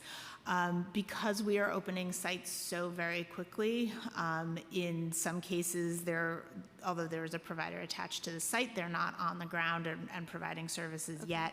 In those cases, we have services provided by a mix of city employees who are, of course, unionized, National Guard, and so that's a different situation, obviously, Sure. and in some cases, temps. Okay, do you have the percentage breakdown of like who are temporary or who's 1099, who's within a union, things like that? I don't have that right now, but we can see what we can do and follow up. Yeah, that would be helpful. And then in terms of management of movement of any unionized staff to emergency sites, how are we managing that? Is there like daily assignment? Are there permanent transfers? So the agency staff that are working in the asylum sites right now are working voluntary overtime. Got it. And is the agency fulfilling the requirements of the transfer clause and the collective bargaining agreements and speaking with any of the unionized reps? Because it's all voluntary overtime, we're not. I think we're outside of that process. We're not transferring people. Got it. Okay. And then you mentioned earlier the right to work policy. Is that just our regular standardized right to work, or? Work authorization for asylum seekers? Sorry, I just want to make sure that I'm understanding correctly. I believe that's when you mentioned that there was a right to work policy, and I wasn't sure if that was directly related to our DSS, HRA, DHS staff members, or if this was around. I see some head shaking. Do you want to chime in? So just to make sure that I may have misspoke or might be misunderstanding, but the asylum seekers largely do not at this point have work authorization. It takes some time to get to get work authorization. So we are working with them. We're helping them to connect to the legal services providers who can help with that application, with that process. But if as I consult with my colleagues, it turns out I've misunderstood the question, we'll certainly follow up. Okay, thank you so much. Okay, we've been joined by Councilmember Joseph, and to close us out, Councilmember Williams with question. Last but certainly not least, thank you so much for being here and fielding all of our questions. I had a question about the SNAP and cash assistance benefits. We know that there's been significant delays in comparison to previous years. So are you able to tell us how many overdue SNAP and cash assistance applications are there currently? Sure. Hold on, let me pull up those numbers. Let me start by saying, as I'm pulling them up, that this is a place where we see quite significant fluctuation depending on the point in the month and other factors. So that being said, these are numbers as of May 2nd. We had 1,908 overdue SNAP cases. That's a combination of applications and recertifications. On cash assistance, it is 39,232. I'm sorry, 39,000 in the backlog? Yeah, this is absolutely an agency priority. We are staffing up very rapidly. I can tell you, just as an example, in this particular program, particularly on the cash assistance, we brought more people on board on May 1st than we did in the entire month of March, right? We are full, it is a full court press to onboard staff. We are investing in technology. We are working very closely with the state on additional regulatory waivers. So this is something that, it would be too many if it was one household, and this is substantially too many. It is something we're taking very seriously, but it is an enormous priority for the agency. So 1,098 on SNAP and 39,000? It's 1,908, 1908 on SNAP, 39,232 on cash. Do you have an average fiscal impact on the clients? So at the point at which the benefits are processed, they'll get it retroactive to the date of essentially application. Eligibility for cash assistance. Thank you, Administrator. Certainly time matters. Retro doesn't help when you need to pay a bill right now, but the value of that varies depending on the household size and how much benefits that they're eligible for. Okay, the next question I have is on the asylum seekers and the new office, asylum seeker operations in the road forward. Are you able to share with us which city agency this new office will be located in and funded? Will it be under DHS? Who will lead the new office?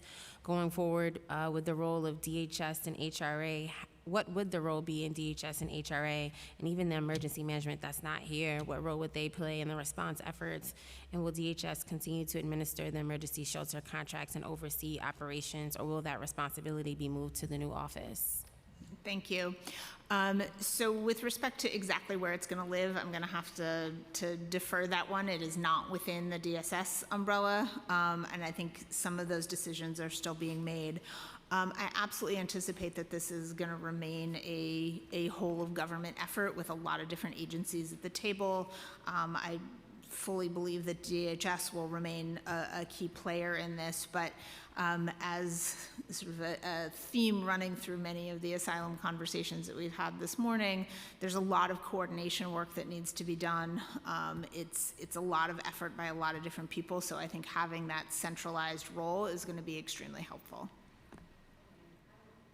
I don't have any more questions, just a comment and wanting to also attach my district and concerns to that of Councilmember Barron, Councilmember Sylvina Brooks Powers. I know I'm on a whole thread with you and the speaker around shelters, specifically in the Southeast Queens community. as a whole and a collective, we really don't see borders in Southeast Queens. So when you look at our collective 3 council districts, it really is quite egregious, the number of shelters we have and disproportionate to other council districts. So thank you so much for your testimony and answering my questions. Of course, thank you. Okay, we have Deputy Speaker Ayala for final questions. Oh, and we've been joined by Councilmember Narcisse. I have a final question, just because on Friday, I believe, we started getting calls regarding some eviction proceedings at Breaking Ground, and I was just wondering if you had any information on that. So there were 200 eviction filings since January of 2022, mostly for late pay or non-payment of rent. 80% of those cases are non-pay eviction filings, and this is obviously a single supportive housing building in Times Square, actually the Times Square Hotel. So have any resources been designated to help or? Yeah, thank you, Councilmember. We take the stability of our clients very, very seriously. The return to shelter rate for individuals placed in subsidized housing is very low, and we absolutely want to keep it that way. We're communicating closely with Breaking Ground. They overall have a very, very low eviction rate. I think it's 0.14%, something like that, across their portfolio. So I think this is not a finite, end conclusion. This is a part of a process, and we will work with them and with the clients. I appreciate that. Thank you.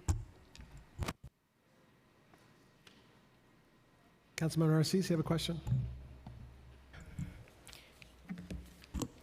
Good afternoon, and thank you for the opportunity to ask a question. Mr. Brennan and all the team that's here, thank you, and a good afternoon. On the legal aspect of things, one of the most pressing needs for the asylum seeker population is legal assistance. What new legal services for asylum seekers are contracted through HRA? What is the budget for each? Thank you, Councilmember. HRA is collaborating closely with agencies that are providing a variety of services. So there is funding in our budget that is designed for legal services, but that is MOIA, the Mayor's Office of Immigrant Affairs, is taking the lead on that. In addition, the state has funding for legal services for asylum seekers, and we will work closely with our state partners to ensure that those services are effective. So you don't know the budget?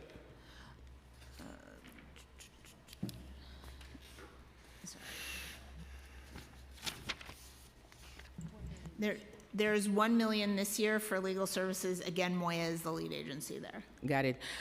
Are there any pending or planned RFPs? Please detail.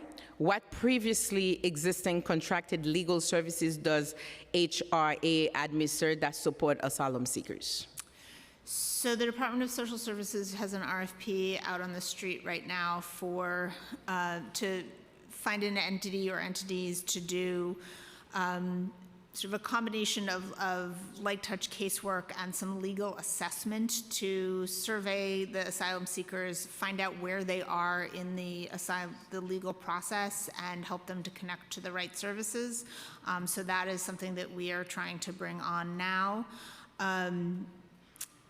And then within our larger, not asylum specific, but within our larger legal services, there is funding and resources available for immigrants. Again, this predated this particular asylum crisis. Okay. What is the budget for each? Has it increased over the last year?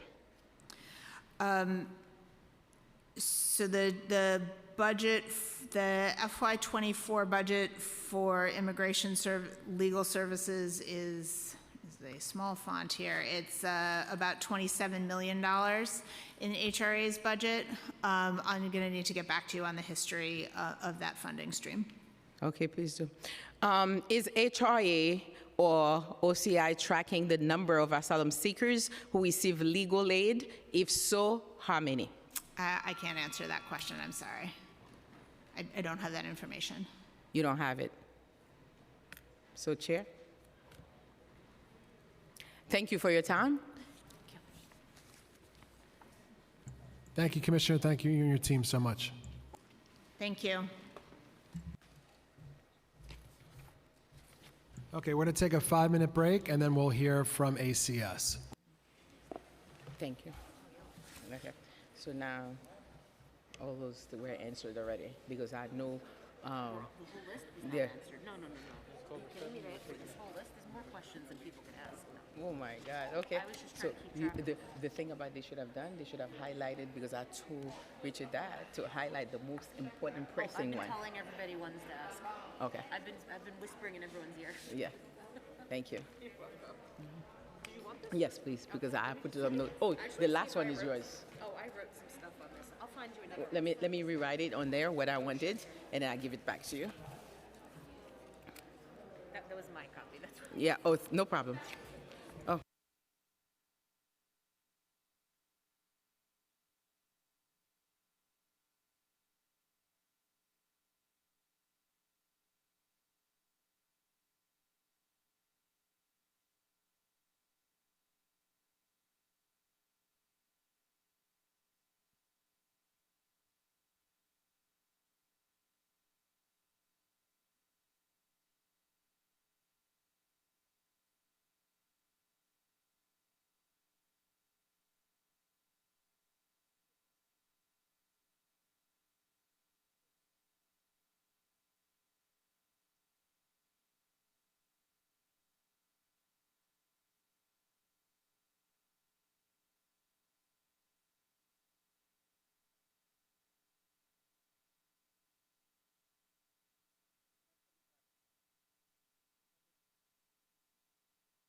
Can everyone settle down and take a seat, please? Settle down.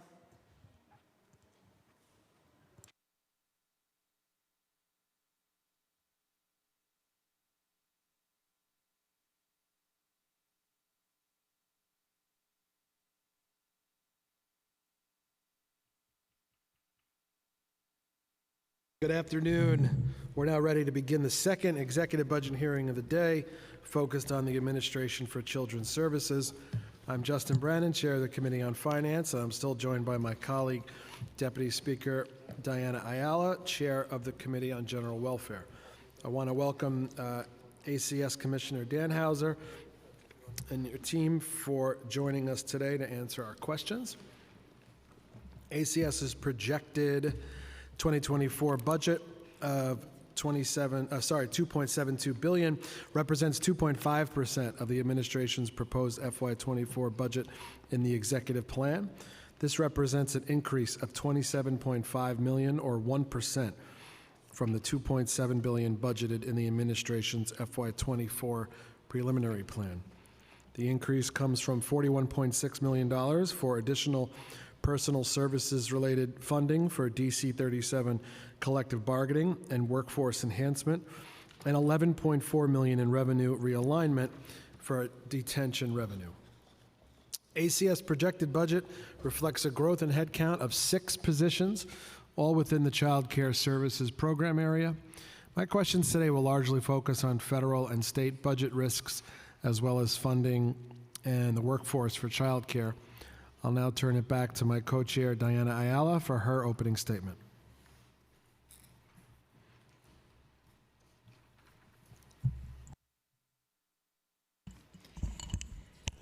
A little enthusiasm for ACS.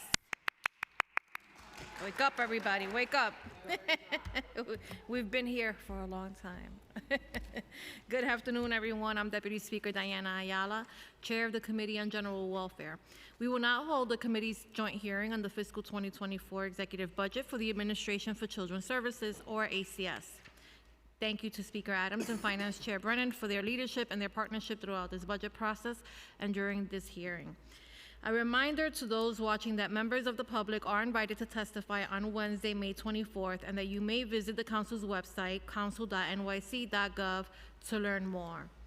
Welcome back to Commissioner Danhauser. Our work continues to protect and support New York City's children and families.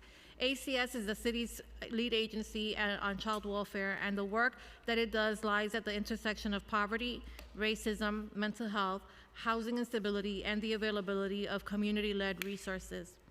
We must be laser focused on building the infrastructure of care, compassion, and treatment that is needed to help families thrive. ACS's fiscal 2024 executive budget is $2.7 billion, an increase of $27.5 million, or 1% from the preliminary budget. The increase is the result of 2 main actions: $33.5 million of personal service-related funds as a result of the DC 37 collective bargaining, and $11.4 million of detention revenue realignment.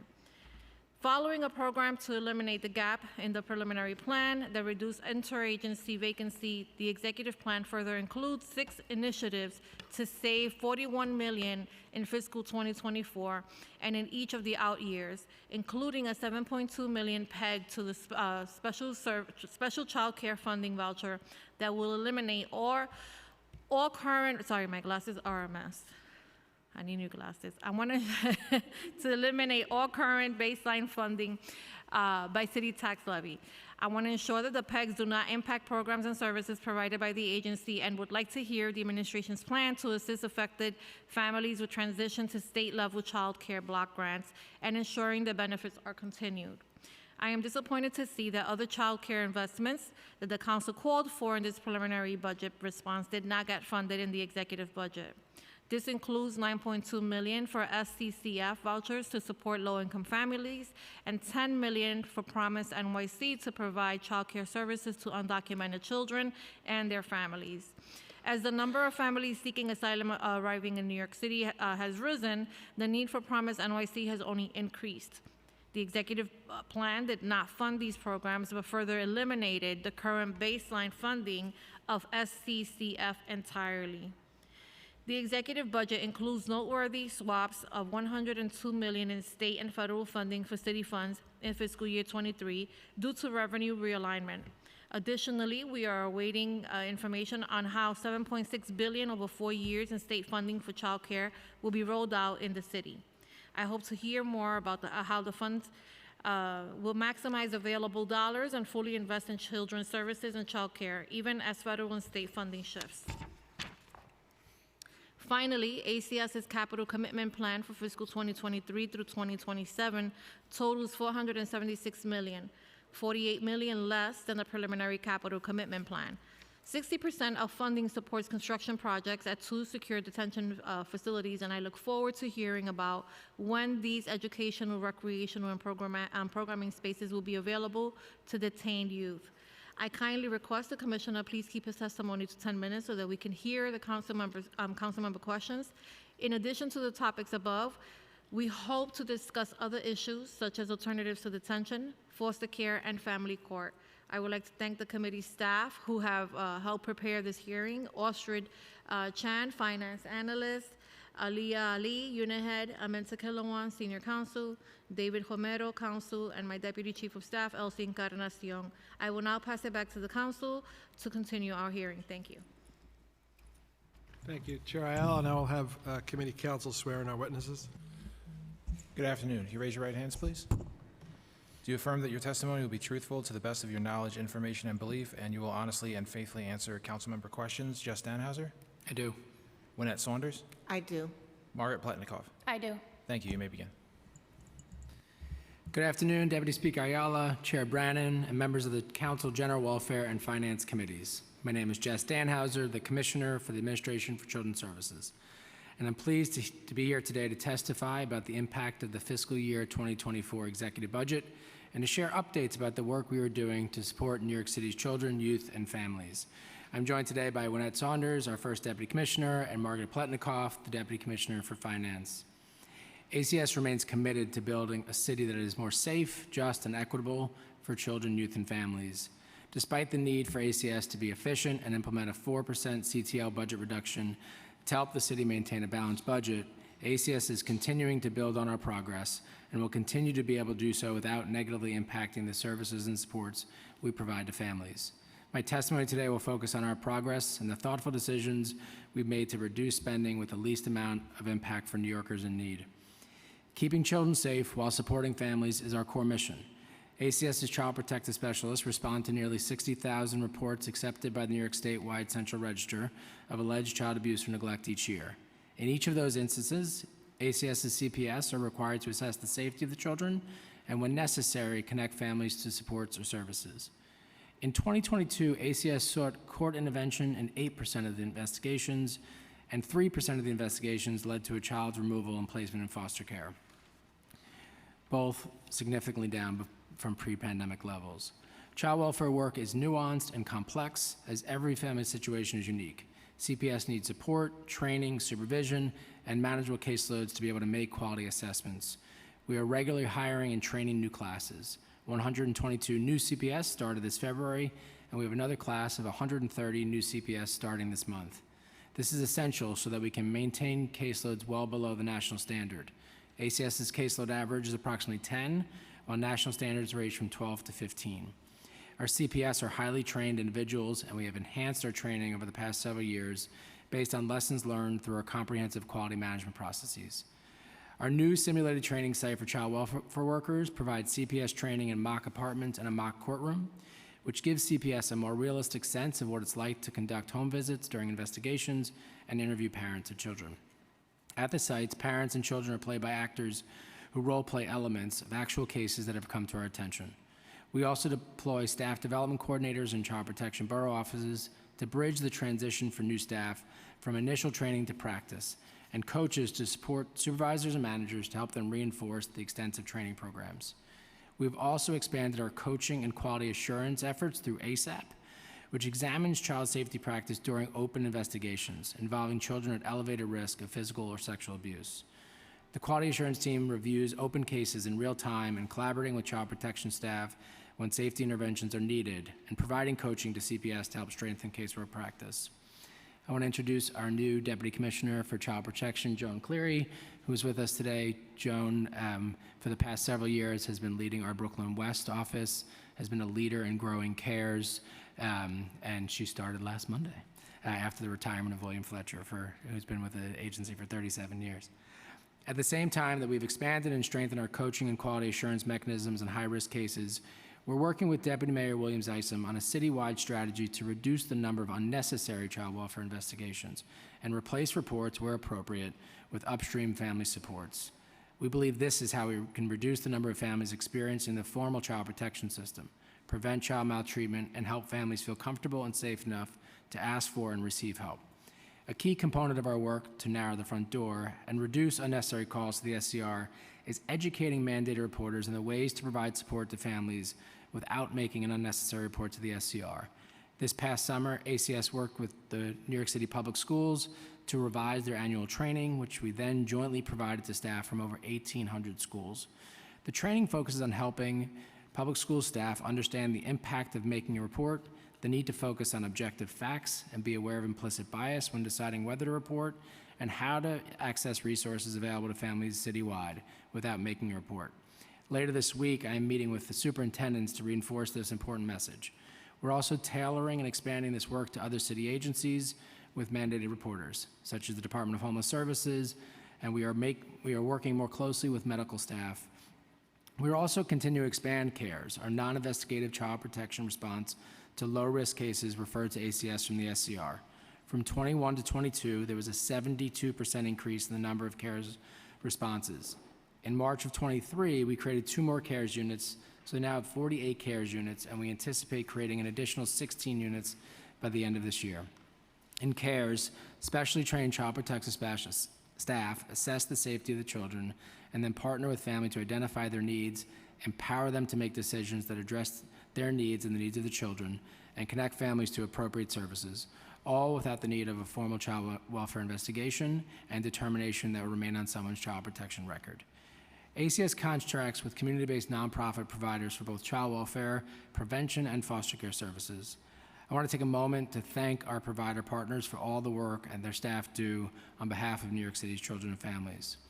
With regard to prevention services, we've been taking important steps to move services upstream so that families can access the services long before there's a need for a traditional child welfare response or intervention. After surveying thousands of families who participated in prevention services, the 2022 Annual Family Experience Survey once again that families were overwhelmingly satisfied with the services. Approximately 94% of survey participants said they were happy with the prevention services their family received, and 90% said they would recommend the services to a friend or family member. ACS currently contracts for approximately 12,500 child welfare prevention slots. There's no wait list, and families in need can be connected to services in their community. As proposed in the executive budget, ACS has conducted a comprehensive assessment and are re-estimating to be able to realize the savings of $3.2 million in CTL, $8.5 million gross, through a careful review of utilization rates and spending patterns. ACS looks forward to continuing to work with our foster care and residential providers as we enter into new contracts July 1st. The executive budget includes $47.2 million for ACS to fund the increased foster parent and adoption subsidies to the new rates, which will be, while appreciated, remain an unfunded mandate from the state. This past year, we have continued to see our work on behalf of children in foster care move in the right direction. Over half of children entering foster care are placed with family or close friends, and the percentage of youth in care placed with kin continues to increase and is now 45%. In addition, the number of children in foster care is at an all-time low, and the percentage of children in foster care who are long stayers has decreased. In FY23, ACS was able to leverage additional funds to support strengthened foster care services. Service enhancements included the launch of a new trauma-informed training for foster parents and the integration of parent advocates into our enhanced family foster care program, along with workforce enhancements for our providers. We've also seen a great deal of success in our implementation of initiatives aimed at improving outcomes for youth in foster care, such as Fair Futures and College Choice. In FY23, the Fair Futures program has already served a total of 3,451 young people, ages 11 to 26, a significant increase from under 3,000 served in fiscal year 22. And actually, more recent numbers suggest we have now hit over 3,700.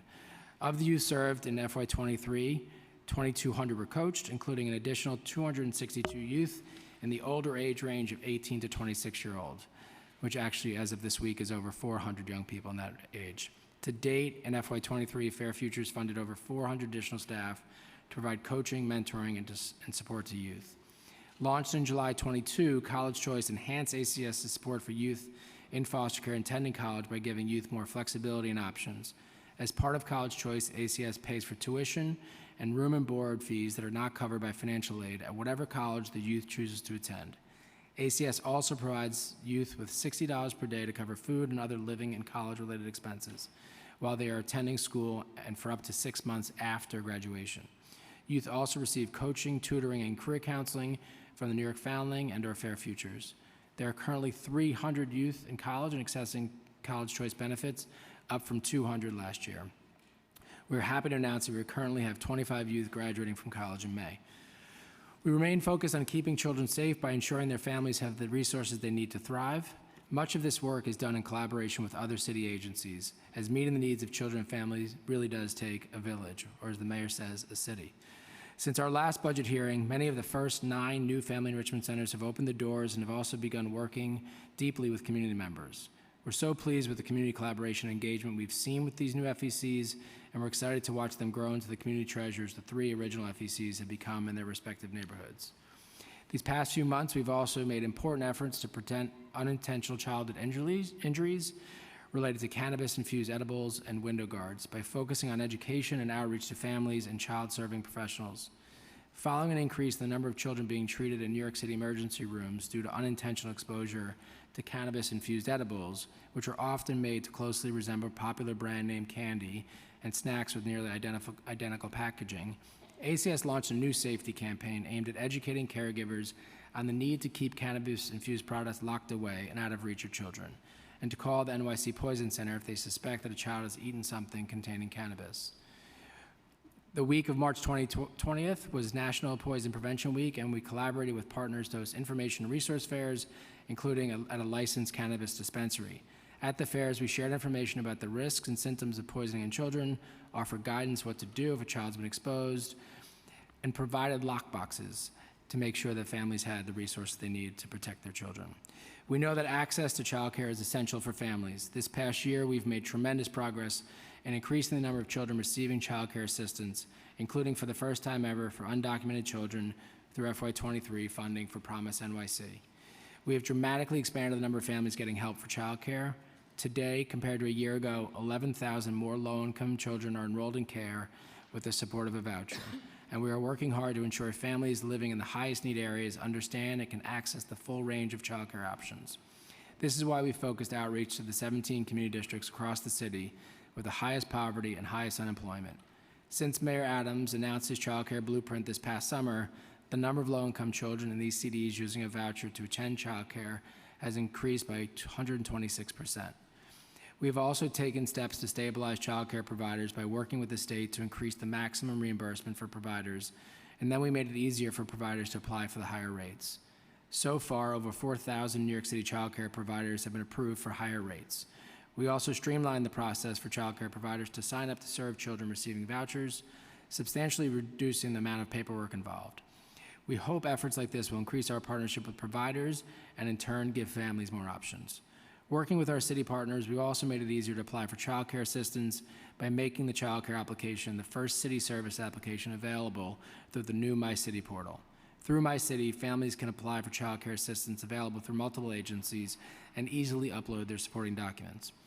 As part of the executive budget, ACS is able to realize $7.2 million CTL savings by moving eligible families from FCCF city-funded vouchers to federally funded CCBG vouchers. Importantly, the eligibility requirements for both SCCF and CCB vouchers are the same.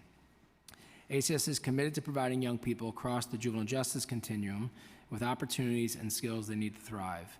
We've continued to see tremendous progress in the past few months. Despite the increase in the number of youth in our secure detention facilities, we are seeing the number of incidents decrease. At the end of April, the Nunez Monitors, a group of juvenile justice experts that ACS voluntarily agreed to work with in support of our reform efforts, released their most recent report on Horizon and found that ACS has made strides in reducing the rate of violence at Horizon.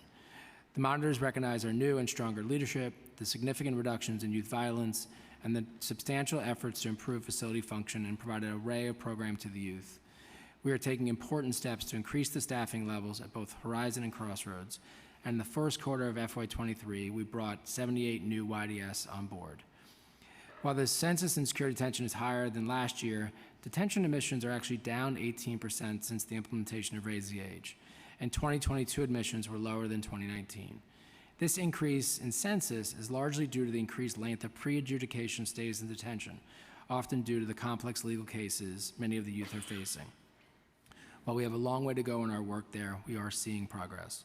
Since our last budget hearing, we issued recommended awards for 2 important programs that will help connect youth to programs and services aimed at helping them thrive. First, with the alternative detention contracts moving from MOCJ to ACS on July 1st, ACS selected Cases for Manhattan and the Bronx, Justice Innovation Center for Queens and Staten Island, and Good Shepherd Services for Brooklyn. These new contracts will strengthen the ATD programs by adding a court liaison to connect with young people in the courtroom, develop individualized supervision plans tailored to each youth's needs and goals, offer workforce development internships and stipends, and connect youth to Fair Futures coaches and support. We also recommended Children's Village and Bard College for awards for our new workforce development program. Through these new contracts, the providers will offer career exploration, work readiness, vocational and education training, college access, and life skills for justice involve young people. These contracts also include the expansion of Fair Futures to youth in detention. The executive budget proposes to continue to right-size the close-to-home placement system for youth sentenced to placement by the family court. ACS will realize savings of $3.9 million CTL in FY24 and $4 million in the out years by closing one of our limited secure placement sites. The site has a capacity for 16 girls, but has not served the youth for over a year. Its closure will not impact our ability to ensure safety for young people in the community. ACS is also required to reimburse the state OCFS for the cost of juvenile justice placements of adolescent offenders and juvenile offenders in their facilities. ACS regularly has a large annual surplus of these allocated funds, so the executive budget produces to reduce these funds by $7.1 million, continuing to leave us with over $15 million should we need the funding. In FY23, we estimate reimbursing the state for the placement of 75 youth. The executive budget for fiscal year 24 proposes to fund ACS at $2.72 billion, including $856 million of city tax levy.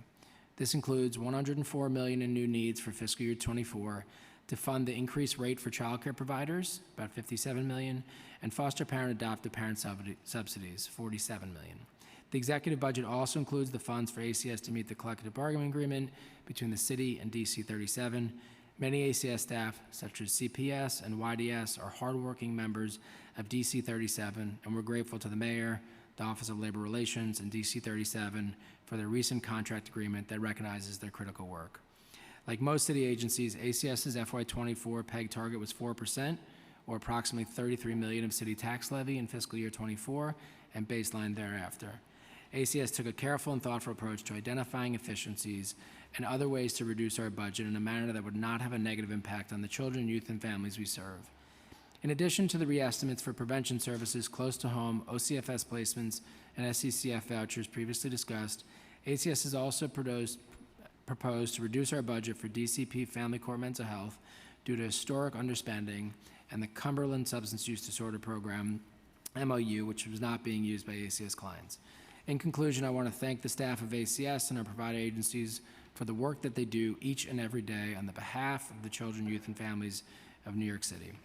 While this executive budget required ACS to look closely at our spending, I'm confident that our proposed budget for fiscal year 24 will help us to continue to move ACS in the right direction as we support children and families. We look forward to your questions.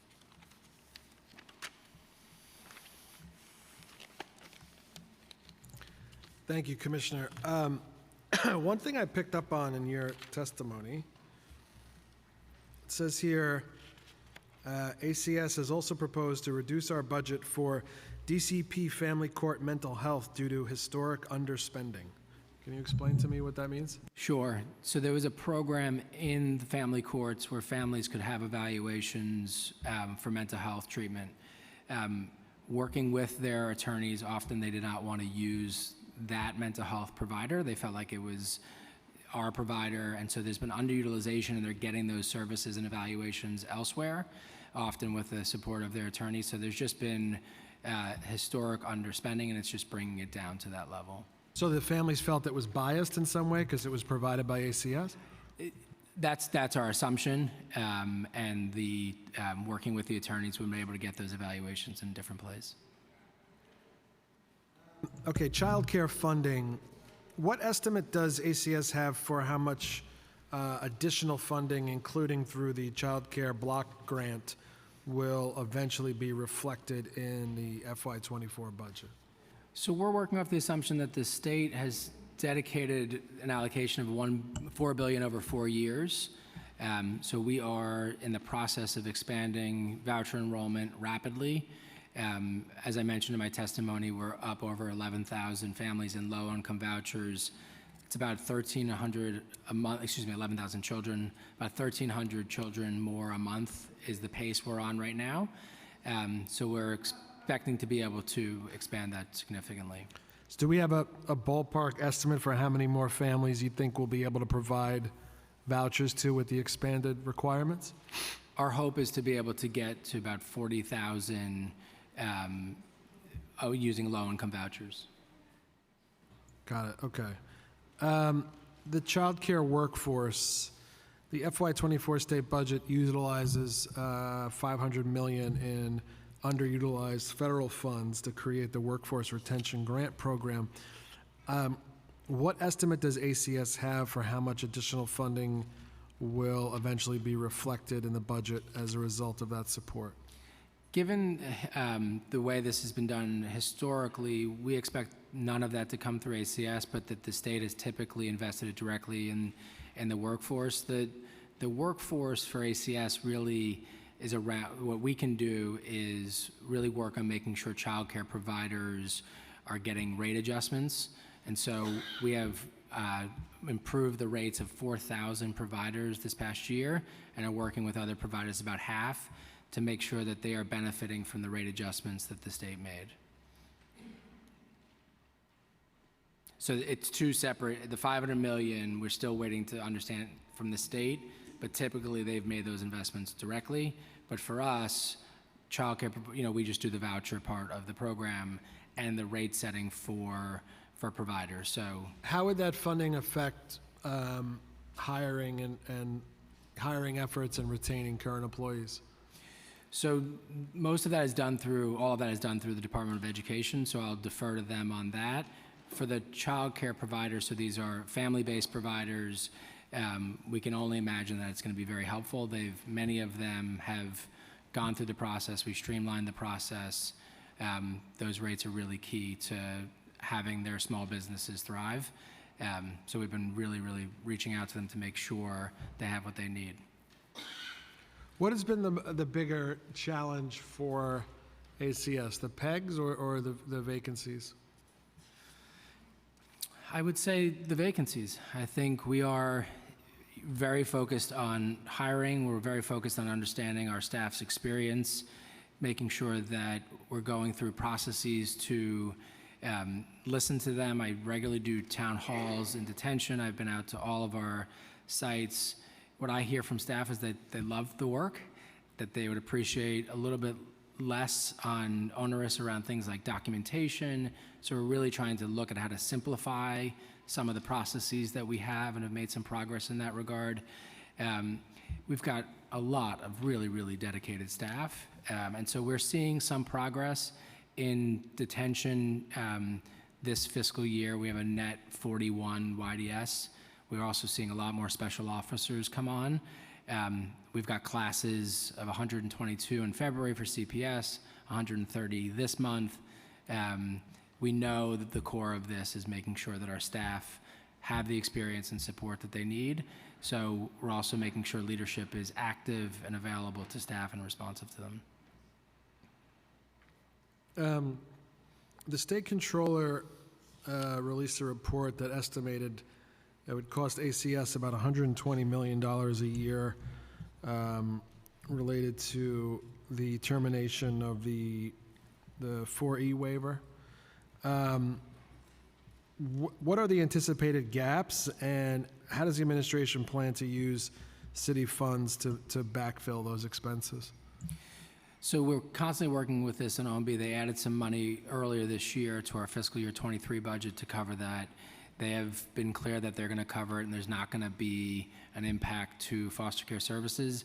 It's an ongoing analysis, in part because it depends on the eligibility of families. It's based on a very old standard at the federal level. And it's also driven by the census of children in foster care, which has continued to come down. So we are regularly updating that analysis and in conversations with them. The Close to Home initiative,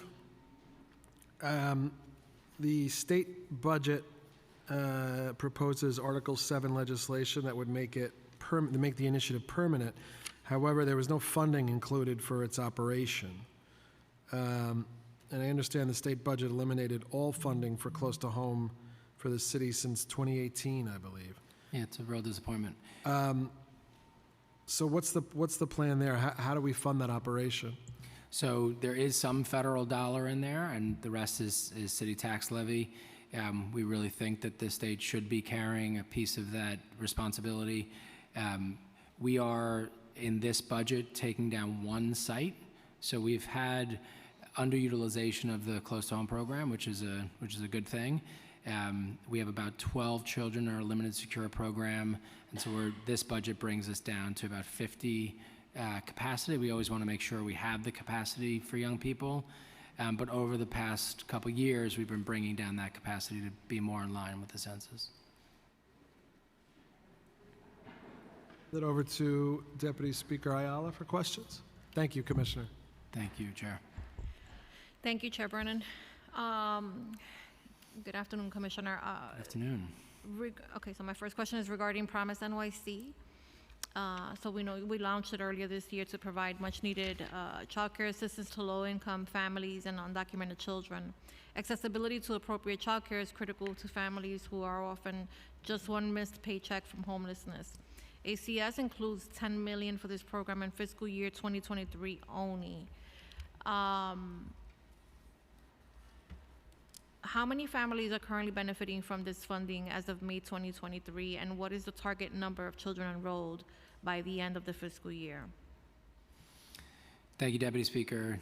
Promise has been a major success. We were thrilled to be able to get it up and running quickly with community-based providers. At the outset, the target for Promise NYC was 600 children. We have reached that number and eclipsed that number. And so we've paused on enrollments, and we are in discussions with OMB about how important this program is. Okay. How much of the $10 million has been reimbursed? We estimate by the end of the year for the 600 plus children that are enrolled, it'll be somewhere around $7 million. $7 million? Yes. Okay. And since the preliminary budget, have you had conversations with OMB to expand Promise New York NYC in fiscal year 24? We are in ongoing conversations with them, yes. Do we know for how much more funding? Or how much more would we need? We are discussing that with them. We're looking at the projections. Obviously, we are thrilled that we were able to get so many children enrolled quickly. And, you know, it took a little, it started at the very beginning of last fiscal year.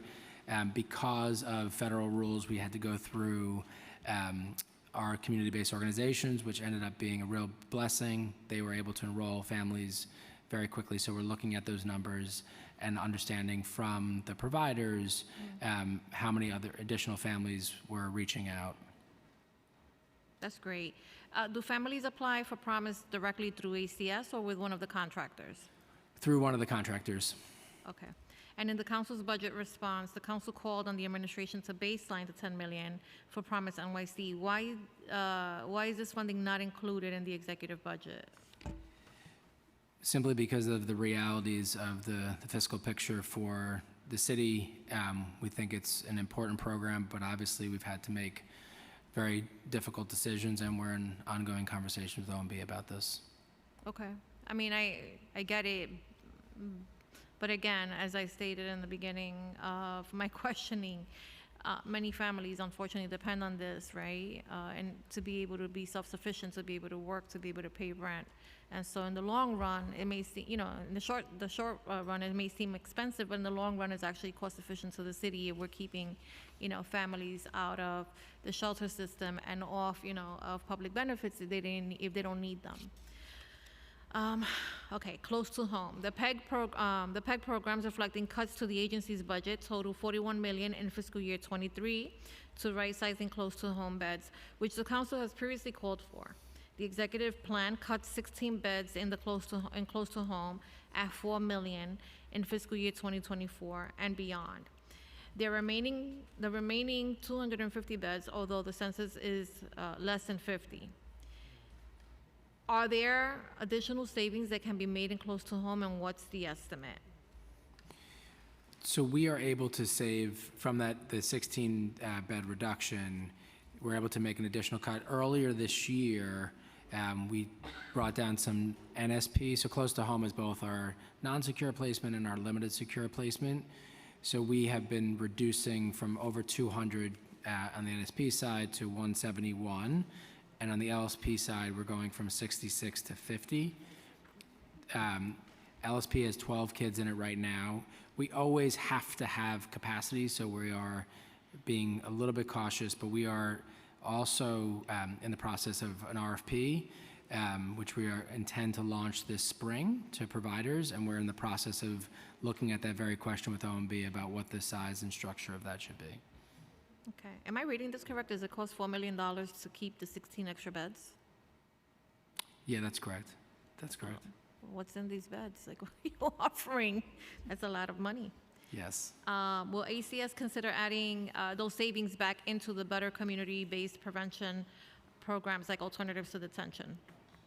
We are excited to be taking on the alternative to detention programs and launching the workforce component of the work. So it is not a direct reinvestment, but we are always looking for ways to move funding upstream.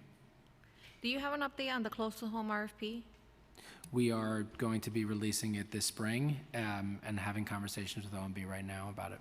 Would you be able to share how many providers would be awarded? We have not made that decision yet. We're trying to determine the exact capacity and assess what the right balance is between ensuring we have that capacity and moving some of those resources further upstream. Okay, that makes sense. ACS will generate a savings of $8.5 million in fiscal year 2024 and the out years through right-sizing the preventive slots of the preventive services program. Additionally, the preliminary mayor's management report showed that preventive services slot utilization was trending downward. Do preventive services include mental health counseling, and how do parents know that they can access these services voluntarily? So some of them do. It depends on the type of prevention. So we have a cadre of preventive slots that we call family support. This is general case management. We also have a series of evidence-based family treatment services that provide mental health supports. We also have a program that focuses on families that are struggling with mental health and substance abuse challenges. Well, right now we have a contract capacity for 12,500 slots. We're currently using about 8,000 of that. Much of that is due to the pandemic, but we're doing an analysis to see where there's been some chronic underutilization. We may have, oversaturated a particular community or undersaturated another.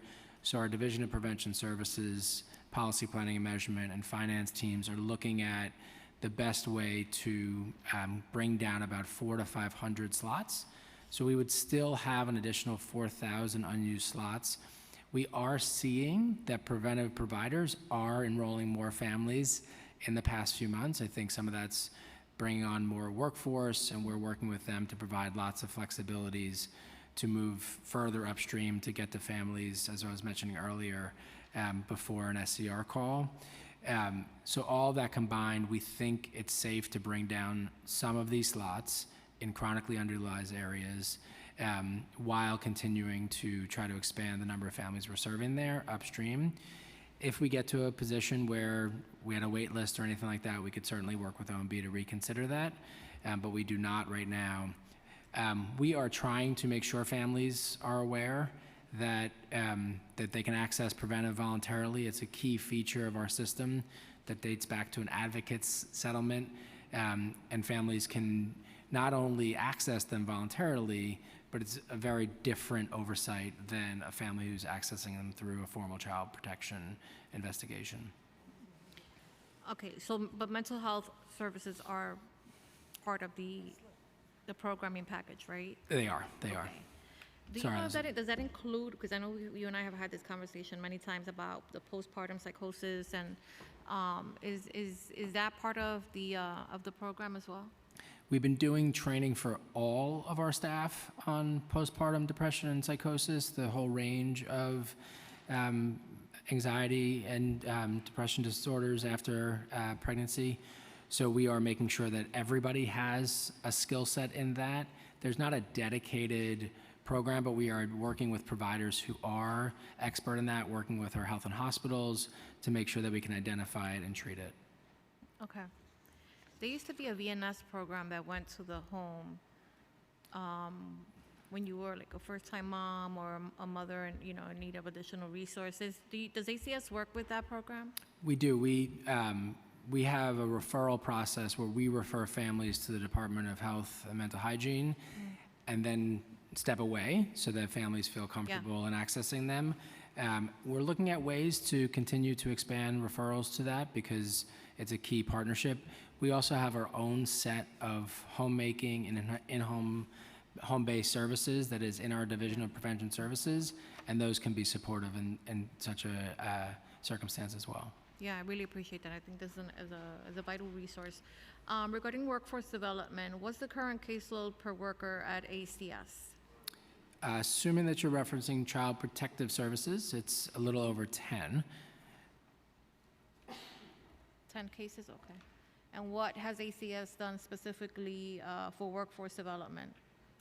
So we are focused on a whole range of initiatives. We are obviously thrilled that the mayor's office and DC 37 came to an agreement that affects over 4,100 of our staff. So that is a major investment in the hardworking staff at ACS. We're also looking at a variety of ways we can support them, provide for lots of opportunities to, if they have an experience where they need trauma counseling, where they need support, we are making sure that we're providing that. As I mentioned earlier, we're also looking at a process to try to simplify some of the processes and documentation requirements to really focus on the child and family needs in front of them.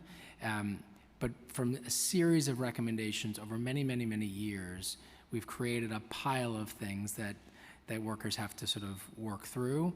I don't think it improves our practice. In fact, I think it's a detriment to it. And so we've been working over the past year to simplify many of those. Our new deputy commissioner is very committed to this, having been running a borough at the ground level, and is going to bring some great ideas to that as well. Is ACS providing any mental health services or support to staff? We do. We provide through a provider, a contract provider. We provide offer after any type of major incident. Our staff trauma supports. Some of them access them through that. We also, through our EAP, have a wide range of services. And so depending on, we also can do group trauma counseling if folks have been through something together. So we are always looking to offer that. Many of our staff would rather access it privately, as you could understand, and so we support that as well. So they're volunteer, right? You have to be willing. That's right. Okay. That's interesting because I see every agency does it very differently. We had a hearing a couple of years ago with NYPD and FDNY on this very issue, right? The issue of supportive services, medical and mental health, and the way that the fire department does it is that immediately, like when there's a traumatic event, there's a group of folks that are like all up in your face at contact, right? And so that resource is immediately available to you because we understand, right? Like that we have a tendency of, I guess, not really taking the work that we're doing, right?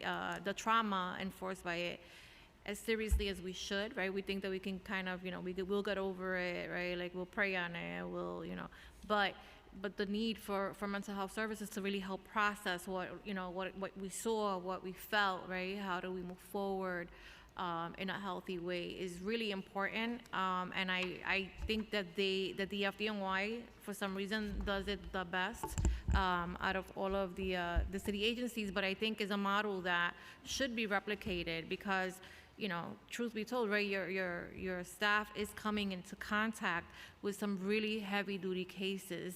And I've said many times before that I don't know if that I would, emotionally be able to do that work. I'm stressed out and drained just thinking about it, right? It's a lot, and I think it's a necessary investment. Thank you for that, Deputy Speaker, and we'll certainly look at the FDNY to see if there's something we can learn from it. We do it through the New York Society for Prevention to Cruelty to Children. They are the rapid deployment, and we've seen it be very helpful for some staff. You and I have also talked about the kind of culture we're trying to build at ACS around psychological safety, the culture of blame very quickly without careful analysis and assessment is something we're working to undo. We know that that can make our practice, it can affect our practice, can affect the way we treat families. So I take it as important to not only for the good of our staff, but to our mission, that we are being really thoughtful in how we assess when something goes wrong and learn from it and go deep, but making sure that our staff understand that we're not going to make quick blanket judgments. Most often, these are system challenges that we have to solve. So I really appreciate our staff, and we are trying to make sure that they understand that it's a new day in that regard. Yeah, no, I really appreciate that. Regarding new needs on childcare, the executive plan adds $57 million in fiscal year 23 as a result of the state market rate increase for childcare providers. Approximately 4,000 providers will benefit from this funding. What is the breakdown by borough and demographics? Do you have that information? We can get you that breakdown. I don't have it with me today, but it is 4,000 providers, as you mentioned, and we'll get you that breakdown. Okay, and can you provide an update on what we can expect in fiscal year 2024 and how much funding may need to be added to cover the changes in the rates? We're doing that assessment with OMB, so the cost here, much of it is CCBG. There's for certain vouchers for the mandated population through HRA, for the child welfare population through ACS, there is a city tax levy cost, and that is the cost that is being added here. For the low-income vouchers, which we're really working to expand, it does not have the same cost because they're more fully supported by CCBG. So we're doing that analysis. Of lots of it will have to do with what kind of vouchers grow. So we don't see this skyrocketing, but at the same time, we are looking to get more and more providers through the rate increase process. So we're doing that analysis with OMB. Perfect. Okay. And regarding the executive plan adds, this is on foster care, the executive plan adds $47 million in fiscal year 2023 as a result of the statewide settlement increase for foster parents stipends and adoption subsidies and increased maximum state aid. How many families or children would be benefiting from the statewide settlement, and what and when was the MSAR being increased? So about 7,000, a little less than 7,000 children in foster care, and about 11,000 between adoption and kinship guardianship rates will be have been impacted by this. So it went into effect, I believe, last 2023, last July. So this was a state settlement of a lawsuit to increase the rates, which was great. The bad part is that they didn't add any money into the block grant to support it. So this is why have to put additional funds into this. Okay. I have two more questions on capital. The 5-year plan calls the totals 476 million, of which 275 million is dedicated to the secure detention facilities. What is the cost-benefit analysis that ACS undertook to establish this level of support for capital projects? So this is to make sure that we are expanding both capacity and programming room. When Raise the Age happened and ACS began to serve 16 and 17-year-olds in secure detention, there was an initial investment to prepare those buildings, but they really need full renovation. So this is Horizon and Crossroads that we're talking about. So we're working with DDC to draw up those plans, make sure we go through all the processes to begin to build space on site, so that then we can create not only the additional programming, but some additional bed capacity as well. Okay, so that's, I mean, I was gonna ask you, when do you expect it to be completed? But it sounds like you're very preliminarily, in conversations now. We are. We're hopeful. We're pushing it as fast as we can because it's very important for the young people there, but these processes. Okay, and then finally, the fiscal year 2021 preliminary plan increased capital budget of $7.9 million for the consolidation of Fort Brooklyn Division of Housing Protection Offices into one of 12 Metro Tech centers. It seems that this project is ongoing in fiscal year 2023. What is the current status of it, and did ACS purchase new properties or facilities for this project or utilize existing resources? It is complete, so we're fully in Metro Tech. I don't know the answer I believe it was within existing resources, but it was before my time, so I'll have to get you an answer to that question. Okay, perfect. All right, thank you. Thank you. Councilmember Caban for questions? Yes, thank you. I'd love to kind of pick up on a line of questioning from the Deputy Speaker, and thank you for your testimony and for taking questions, and also reference a little bit of your testimony. So specifically Promise NYC, and again, I know that I have done it in the past, but just want to commend y'all on the work that you've done on that front. But in your testimony, you pointed out, very accurately, I might say, that access to childcare is essential for families. And then you continued by saying that this past year, we've made tremendous progress, increasing the number of children receiving childcare assistance, including for the first time ever for undocumented children in FY23 through the funding of Promise NYC. Can you go in a little bit more detail on why this constituted such a contribution to such tremendous progress, and sort of lay out some of the specific benefits of the program and outcomes? Sure. Thank you, Councilmember. So Promise NYC was, as you mentioned, the first time ever that families with children who are undocumented had access to childcare support. We had to create a way in which we could have families access that support, because federal rules don't allow government to pay directly for subsidy in this area. So we worked with our Mayor's Office of Immigrant Affairs to identify criteria which we could do a procurement on and help and identify the right local CBOs. We identified 4 CBOs, La Comena, NIMIC, Chinese American Planning Council, and the Center for Family Life. And they began at the end of last calendar year to enroll families in childcare using subsidy.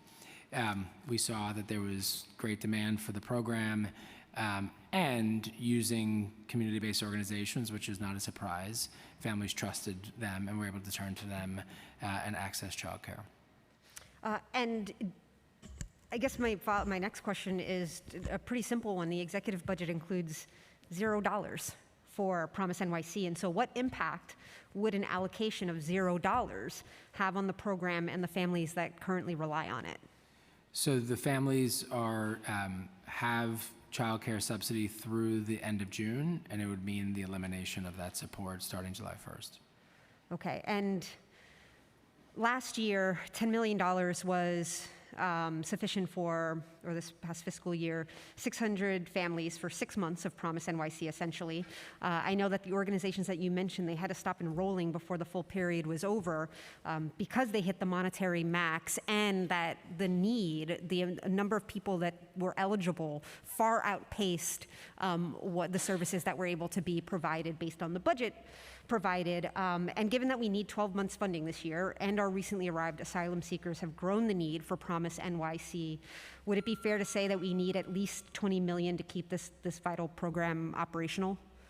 We are in conversations with OMB about that and what the need is and any way in which we can help meet it.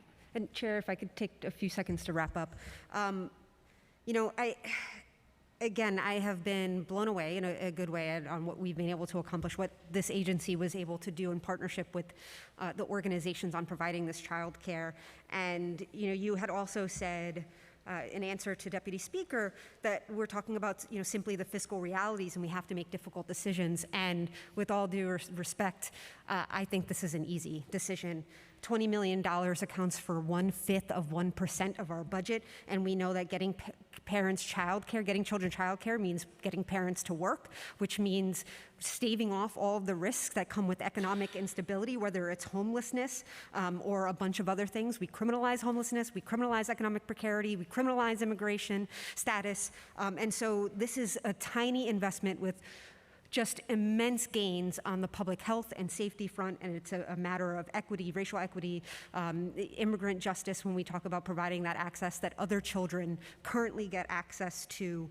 And I know that this is not your decision, but our budget is a moral document. It has been said a million times over, and we could give 1/5 of 1% of our budget to this incredible program that you have just touted about and you're right, or we could keep giving billions of dollars to policing and incarceration. I just think it's a no-brainer, but I thank you for continuing to advocate for its continuation and expansion. Councilmember Brewer. Thank you very much. Obviously, I have some questions about family court. Thank you for coming to the hearing about that. I know you talked about mental health and that you didn't need to spend more because you were sort of putting the mental health programs in the court to whatever was needed. But it's a $4.3 million cut, as I understand, to mental health and substance abuse in the coming budget. So I'm wanting to know, how will that impact the work of your attorneys? How will it impact just the staffing that oversees these services? Obviously, I spent quite a bit of time in family court in all 5 boroughs recently, and in the Children's Center. So I am concerned about this because it was very apparent to me that mental health and substance abuse are certainly issues that have to be addressed. So how are you going to address that? Thank you, Councilmember. Without a doubt, we need support for mental health and substance abuse. So these are 2 distinct programs. One is the mental health evaluations that were happening in family court. In that program, there's been underutilization, and we're just bringing it down to the spending. So we offer that service. It has not been used. Our hypothesis around that is that families would like to get access to mental health evaluations outside of the court system, outside of what they perceive as ACS, and many of them are getting support from their attorneys, the institutional providers, to access that. Will continue to be a program. If it turns out that more is needed in that regard, we can always revisit that. But why not take the 4.3 and allocate it to what is needed, which are mental health services and substance abuse, instead of cutting? Because there's no question that they're needed. Maybe not the evaluation, but as you said, the real programs. So through our prevention services, we can offer some of that on the family counseling end. And we've got clinical consultants in our child protective offices who help to access, so they are experts in substance abuse, experts in mental health counseling, and so they work with our providers, with our specialists to access services. On the substance use side, that was a partnership with H&H that, with one site in one location at Cumberland, that too was not utilized, and so those services are key, but we wanted to make sure it's accessible citywide, and those consultant contracts which are with Jewish Board and with the Child Center of New York, are helping us access those services. Okay, I mean, I think you know, and we will be getting more letters from us, Oversight and Investigation, to ask about the issue of more services, because the lawyers and the judges say over and over again, they just don't have enough places to send the individuals who need these services. They're not there.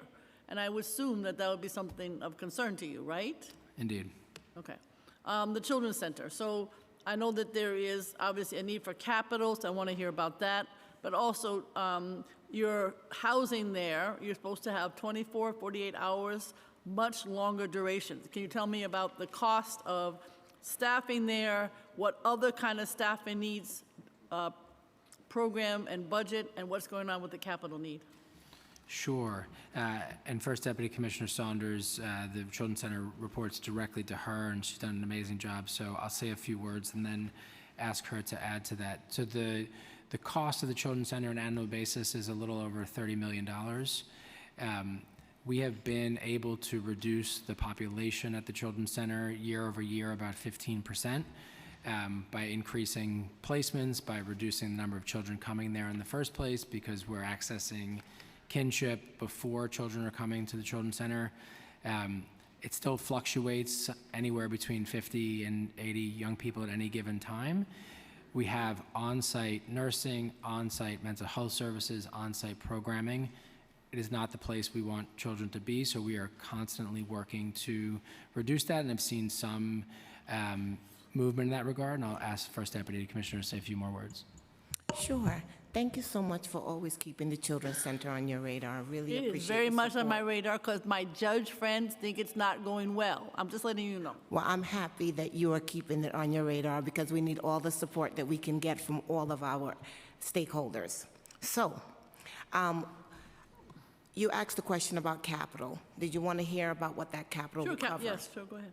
Okay, so it will cover infrastructure upgrades, such as HVAC and the expansion to electrical wattage, but it will also cover enhancements to our waiting area, to our visitation space, to our nursery. Also, we will be building an additional entrance for young people to enter.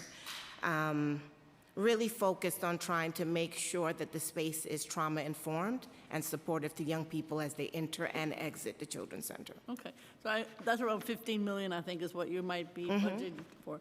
All I'm saying is, obviously, there are still challenges in terms of the young people being there for a longer period of time. I also want to mention that there is this Family Court Working Committee, Commissioner. I think you mentioned that you're not part of it. We've been in touch with them. Are you part of it, the Williams Commission? There is a Family Court Working Committee. I'm not personally. I'd be happy to participate in any way. Okay, because it seems to be it does exist. And then finally, I want to thank Stephanie, because everybody's fabulous, but she's really fabulous. Thank you very much. Thank you. She sure is. Councilmember Williams? Thank you.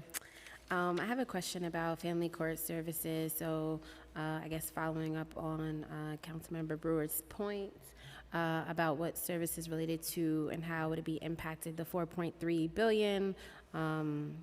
Yeah. So those services, the $4.3 million, was dedicated to mostly mental health evaluations via the family court. They've been underutilized for some time. You know, we're obviously bringing fewer families to family court, down about 40% since 2019. But in addition, families have not been accessing it, electing to access those services in other ways. So this is just bringing it down to current spending levels, and we'll continue to assess. Okay, so the PEG just doesn't affect staffing that oversees the services? It does not. Okay, cool. The next question I have is around OCFS hearings and clearing the names of parents in the state central registry. Do you know how many parents are on the registry? I don't. So parents would be on the registry if there was an indication of abuse or of maltreatment. Obviously, we are working hard to expand CARES because this has been a problem for many families. And so I can get those numbers for you. I'm sure they're in the tens of thousands.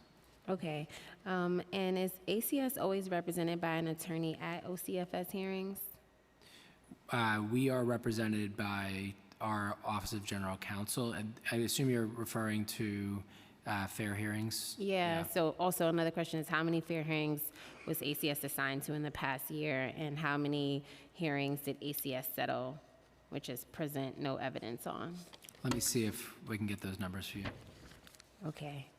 The question I have, the last question I have is in regards to family enrichment centers.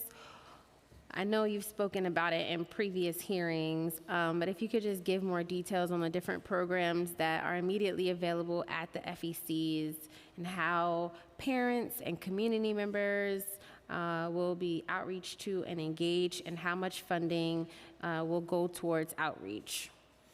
So thank you for that. So we are in the process of expanding from 3 to 30. So there are 9 that are actively, some have just opened, some are opening. There'll be a series of grand openings over the course of the next weeks and months. Before the FEC staff even find a site, they are reaching out to community members, they're reaching out to local leaders to identify folks who want to get very involved with the development of the Family Enrichment Center. So they're identifying what programming, which we call offerings, will happen there. They're identifying what the name of the site will be, how it will focus, what partnerships in the community it will hold. At all of the Family Enrichment Centers, there's something called parent cafes, which just are kind of like parent, it's like a book club for parents, where people are focused on really creating community. One of the things that I think the Family Enrichment Center does best is combat social isolation, which we know is something that can be harmful to families. So it's a real collaborative effort between the community and each FEC. Many of them end up focusing on some advocacy. Many of them have particular provider relationships, their services. Many are working with food pantries around basic needs and meeting other basic needs. And do they have specific funding for outreach? So in the initial year, we put additional money, I think it's $100,000 for them to focus on outreaching. So they get an additional $100,000 during that first year to do that. That's for each center or all of the centers? Each center. It also includes it's sort of startup costs, anything that relates, but they spend a lot of that on the outreach. Chair, I have one more question. It's about the field offices. And I remember asking you a question about this before, but do you have any other amendments to previous comments or thoughts on the agency's goals in making changes to the field office? We noted that there is $1.4 million for field office is removed from the executive capital plan. Why is there a decline? And do you think that community members would have difficulty reaching ACS with a smaller footprint? I believe that's just a change in the assessment of the cost. We are absolutely focused on this. We're particularly focused on this in the Bronx, moving our Morris Park Avenue site to Bartow and trying to make that a more beautiful site. We're also looking at the other part of Brooklyn, our Brooklyn East, to identify consolidation opportunities and beautification opportunities for those sites. Thank you, and I hope you look at the Queens field office. Yes, my Archer mom worked Avenue is there, and also- it looks exactly the same as it did 30 years ago. It is not a pretty building, so hopefully. We are also focused on Archer Avenue. It's a little bit behind the other Thank two, you. but it is absolutely focused. And I know EDC has a project there as well, but okay, thank you so much. Thank you, Councilmember. Councilmember Stevens. Good afternoon, Commissioner. Afternoon. Just have a couple of questions. The PEGS program in the executive budget includes a $7.2 million baseline reduction in funding for special child care vouchers beginning fiscal 2024. ACS plans to shift the eligible SCCF vouchers to the child care block. Can you explain why the baseline funding was cut? And I'm just going to ask another question. So in terms of eligibility, what is the difference between the vouchers funded by special child care vouchers and child care block vouchers? Sure. Thanks, Councilmember Susan. So this program was created in a time where we had a very long wait list, where there wasn't access to child care vouchers, and so the city put in additional resources. That has changed. We've cleared the wait list of 35,000 children, and now are open citywide for applications through CCBG. So we are the eligibility criteria is the same between SCCF and CCBG, and so we're going to be working with families to help transfer from SCCF to CCBG. So this will be a CTL savings, and we'll work to get families to continue in childcare. What percentage of SCCF vouchers or recipients would be ineligible for CCBG? We're hopeful. And what would you do to ensure that those benefits will continue in the future if all baseline funding is eliminated? So there are about 770 children who are enrolled through SCCF. We're going to be reaching out to them very soon, as of this week, to help them to begin to make that transition. Since the criteria is the same, we're hopeful that a large proportion of those children can remain enrolled. So what happens to the small proportion that you're saying that might not be eligible? So what does that look like? Well, we'd have to look at that. The eligibility is the same, so I don't think there's going to be a large proportion of that. But we'd be happy to give the council ongoing updates and have meetings as we reach out to families and see if there's something that we don't anticipate. Okay. What other changes to expanded child care is HCS advocating for with the state and federal government? How much is the budget requested, if any? And then one more question. In the council's budget response, the council called on the administration to add $9.2 million for SCCF vouchers administered by ACS. Why is the funding not being included in the executive budget? So on the SCCF, that's the same, just trying to move from CTL to federal dollars as to maximize the federal dollar. On the point of the state, we are advocating for them to de-link the hours that are authorized for childcare from work hours. Parents do a lot of other things than work that they need childcare for, and we think has been hampering families' flexibility. We also, in the out years, which is very important, we know the state's plans for the next few years, but as we rapidly expand the number of children who are enrolled with vouchers, when we hit a cliff a couple years out, we really want the state to continue to make investments that they've made for the next couple of years. So funding needs get particularly acute as we go out, so we are advocating with the state to continue to make investments in childcare. And just the last question I had asked around because I know you guys are saying SCFF vouchers are the same as the child block, but there's no additional money being added to that. So could you talk a little bit about like what funding might need it as we are shifting or I guess collaborating the two programs? Yes, so we have, we're still waiting for the state allocation for this year, but we're confident from conversations that we've had from them, we have room to grow on the low income side from where we are today, around 18,000, which is up from 7 to over 40. So we have significant room to grow in the budget. We'll have to see exactly what the allocation is that's provided to us, but we're confident for this year we can just continue to enroll as fast as we can, families and children in the low income vouchers, and we'll have the resources to do it. Thank you. Thank you. Councilmember Lewis. Thank you, Chair. Thank you, Commissioner, for being here today. Deputy Speaker Ayala asked some of my questions as well as Councilmember Brewer, because I did have questions about close to home and mental health. But I did want to quickly just share, and then I'll ask you my question. Hopefully you all could think about this a little bit differently. Underutilization shouldn't automatically mean a cut. You should think about recalibrating or pivoting to another alternative as opposed to cutting. Because if you think that you're going to have another conversation later, it's going to get more challenging and complicated to put it back in the budget. So I just wanted to quickly just share that.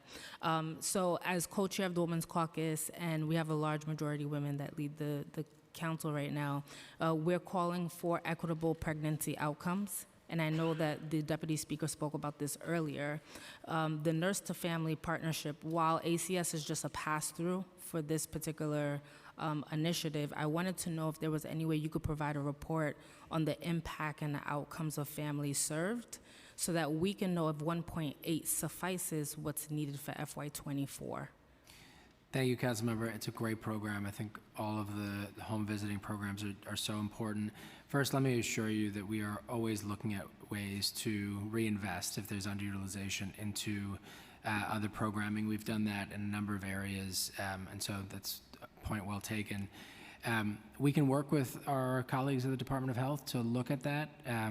They administer those programs, so we can see what data we can collect.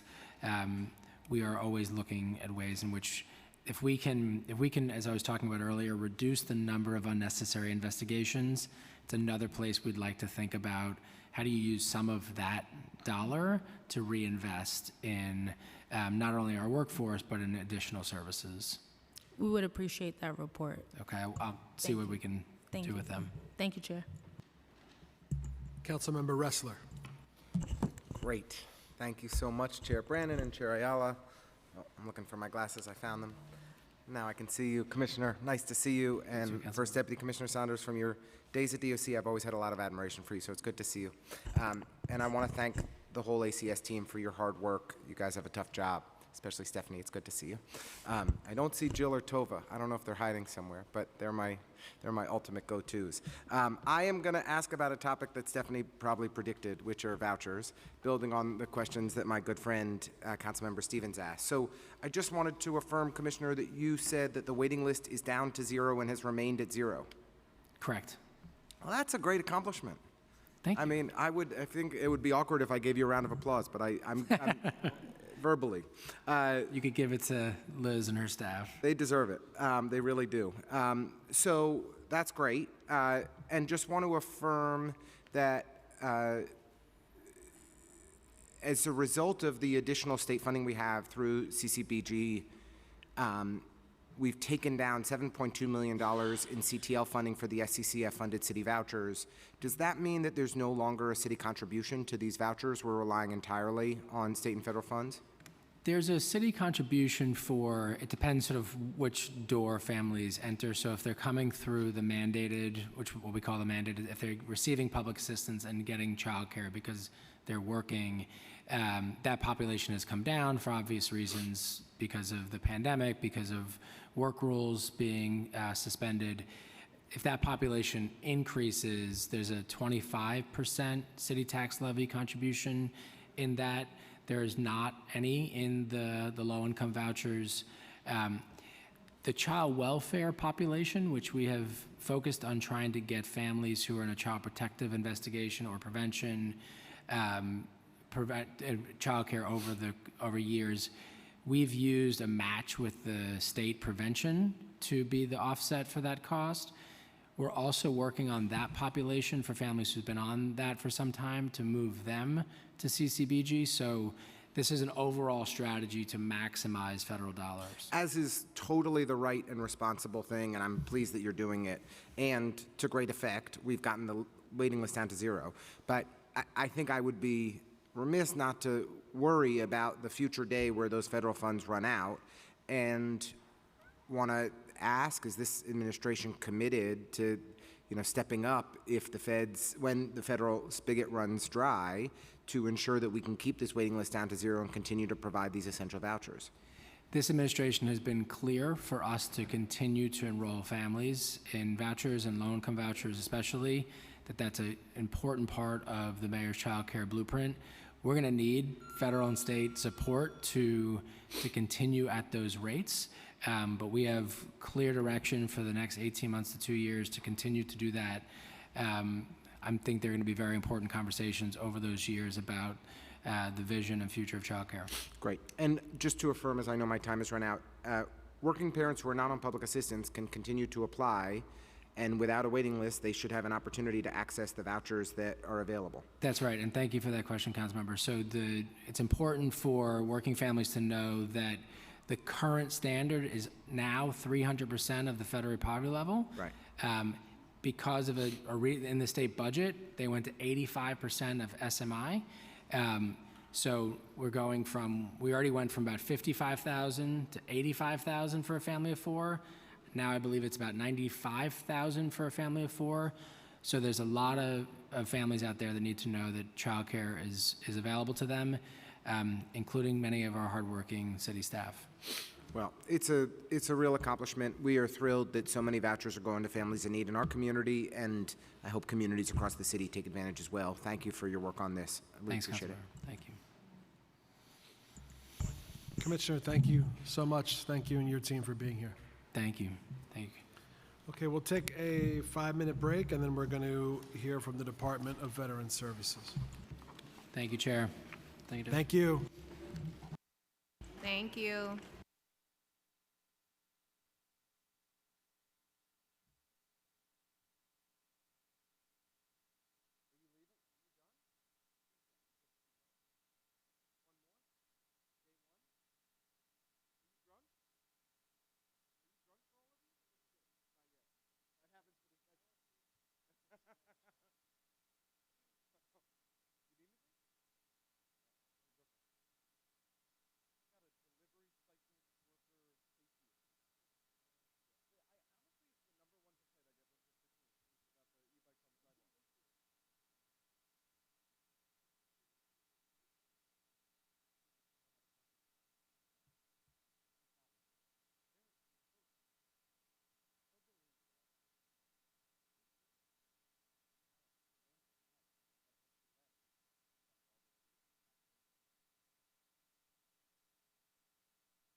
Folks, quiet in the chambers, please. Quiet in the chambers.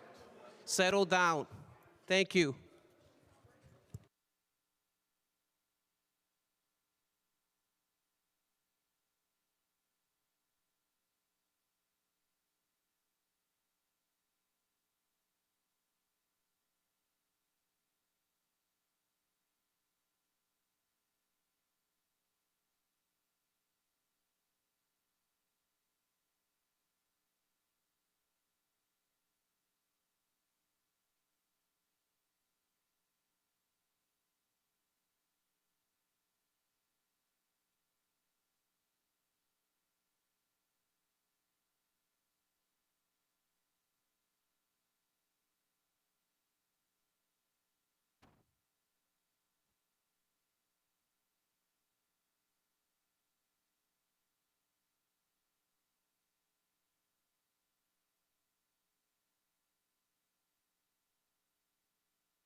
Sergeant at Arms, are ready?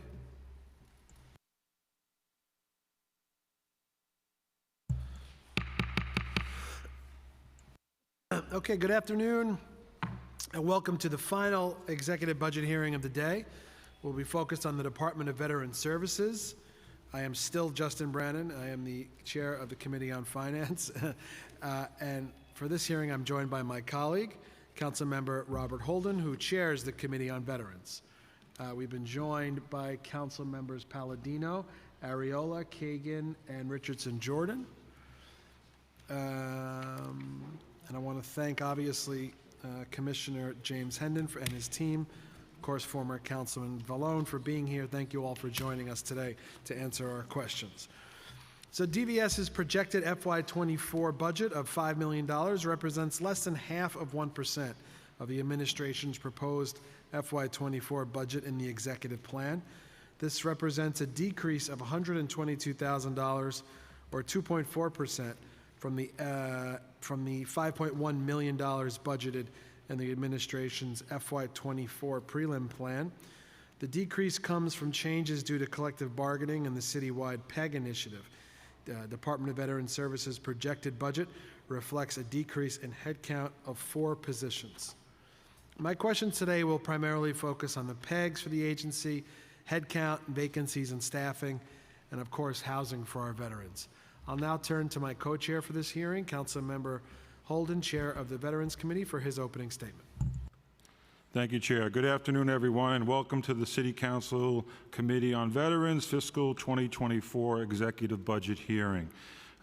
My name is Robert Holden. I am Chair of the Committee on Veterans. Today, we will hear from DVS Commissioner James Hendon, Assistant Commissioner of Community Affairs Jason Logren, and Deputy Commissioner of External Affairs Paul Vallone.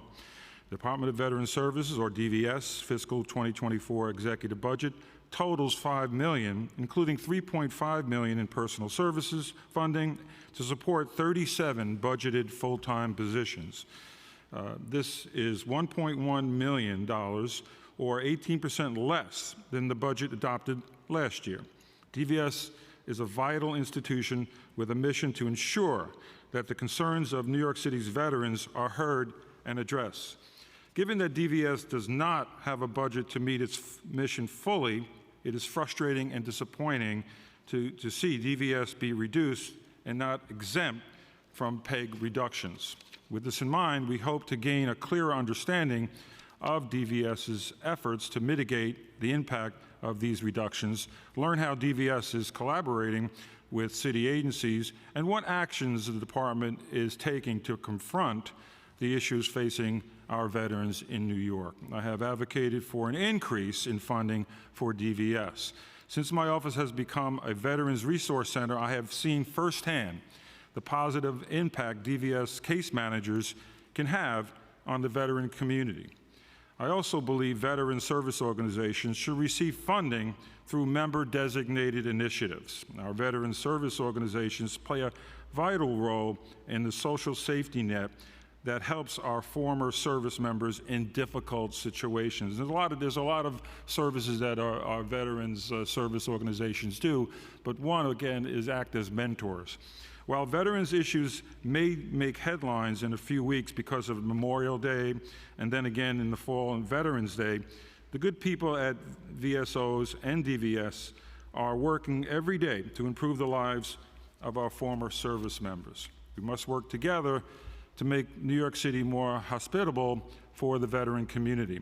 And I want to thank financial analyst Ross Goldstein, Assistant Director Quillian Francisco, Poly Analyst Anastasia Zimina, Committee Counsel David Romero, and my staff for putting together today's hearing.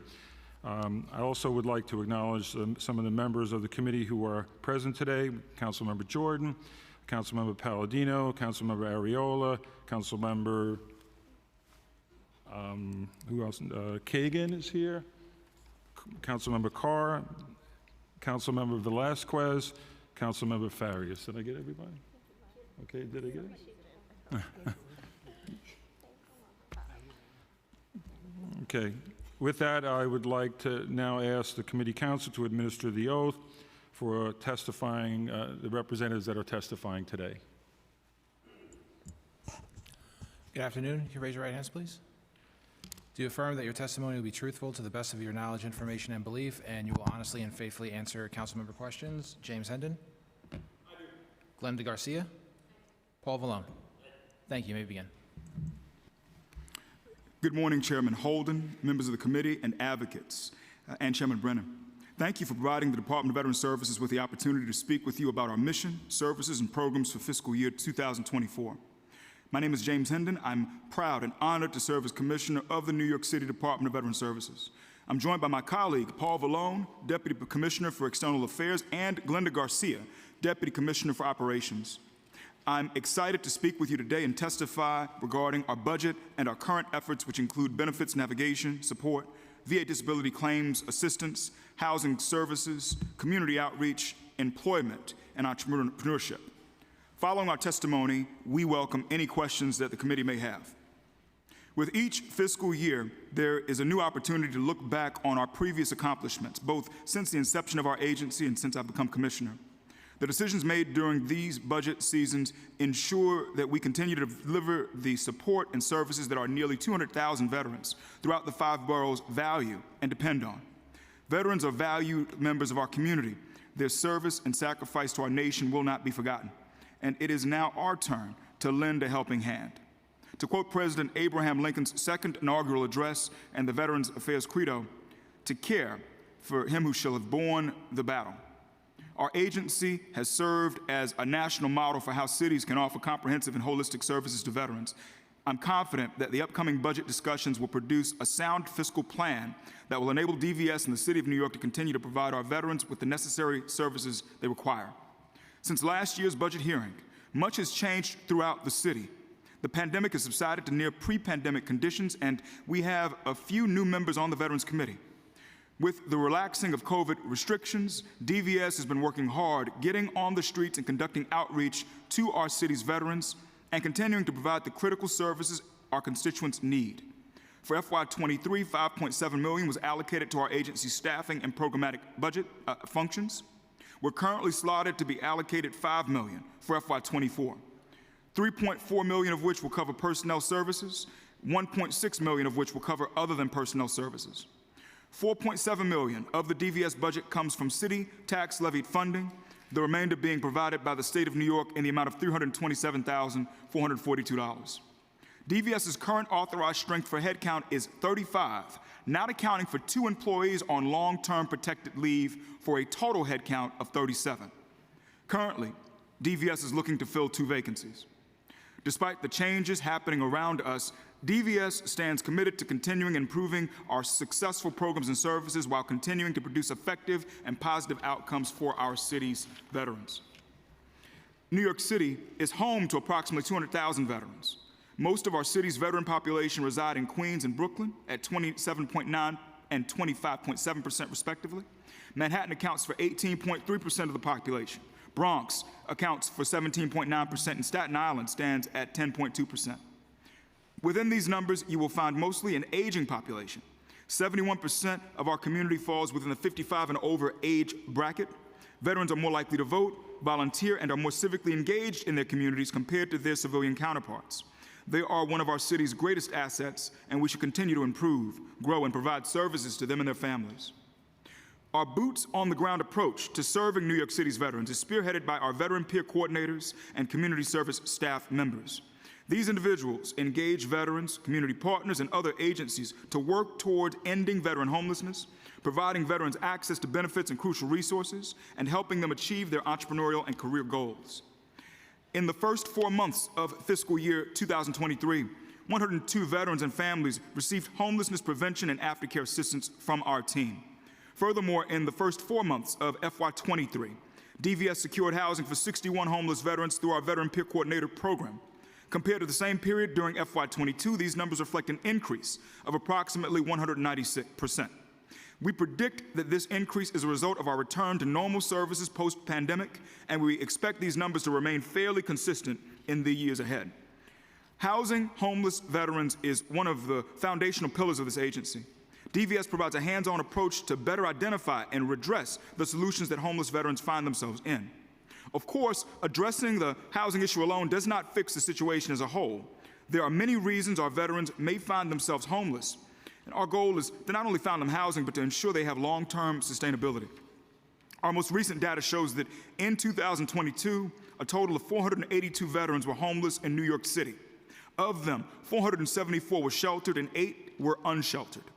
Compared to our data from 2019, this represents a decrease in homeless veterans by a total of 202 homeless vets recognized by our agency's outreach efforts. DVS, from July 1st, 2022 to the present day, has facilitated the housing of 102 veterans, representing an increase of nearly 100% from FY22.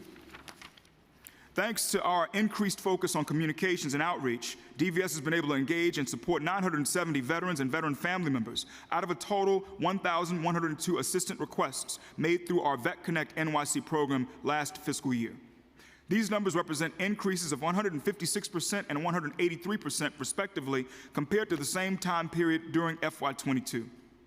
DVS contracts with JobPath to offer Vet Connect Pro, a digital employment tool to the New York City veteran community. This tool allows veterans to translate their military skills into civilian job specs while also providing a dashboard that supports resume building and access to transition services. In the first 3 months of FY23, 5,938 jobs have been posted to Vet Connect Pro, and during that time frame, 122 individuals have leveraged the website, yielding 58 job connections made. Currently, DVS contracts with 2 legal services providers through the Discharge Upgrades Assistance Legal Services program, known as DUALS, to help veterans in need of legal representation. The program provides grants to the New York Legal Assistance Group and Veteran Advocacy Project. Both services support discharge upgrade legal services to our community's veterans. To date, DVS has screened 284 cases for legal representation using our DUALS program. Identifying, promoting, and assisting veteran-owned businesses is a priority in stimulating entrepreneurship throughout our community. We fulfill this goal through 2 key programs, VetBizMap and the Veterans Business Leadership Association. VetBiz Map is our interactive map that geographically showcases our city's veteran-owned businesses and was purchased in FY21 through NYC Help Desk and MWBE Vendor. In FY23, there were approximately 303 veteran-owned businesses on the map, and as of May of 2023, 106 new businesses have been added, amounting to a total of 409 establishments. DVS also initiated the Veteran Business Leadership Association, an initiative that hosts workshops and roundtable discussions to promote business development opportunities, access to capital financing options, supply chain diversity programs, and networking events. There are currently 3 upcoming events scheduled for the BBLA: a summit to help service-disabled veteran-owned businesses, and MWBE vendors contract with JFK Airport, gathering to support veteran street vendors, and an event to help veteran and military spouses pursue franchise opportunities.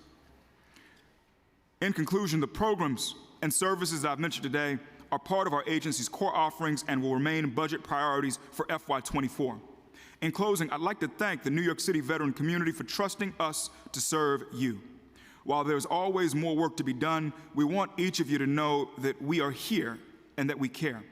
It is an honor and privilege to serve all of you, and I thank you for allowing me to testify before you today. I'm pleased to address any questions you may have. And last thing I want to say, I want to give a special acknowledgement to our military spouses. Military Spouse Appreciation Day is this coming Friday. It's always the Friday before Mother's Day. So I want to just say happy Military Spouse Appreciation Day to all our military and veteran spouses. Thank you, Commissioner.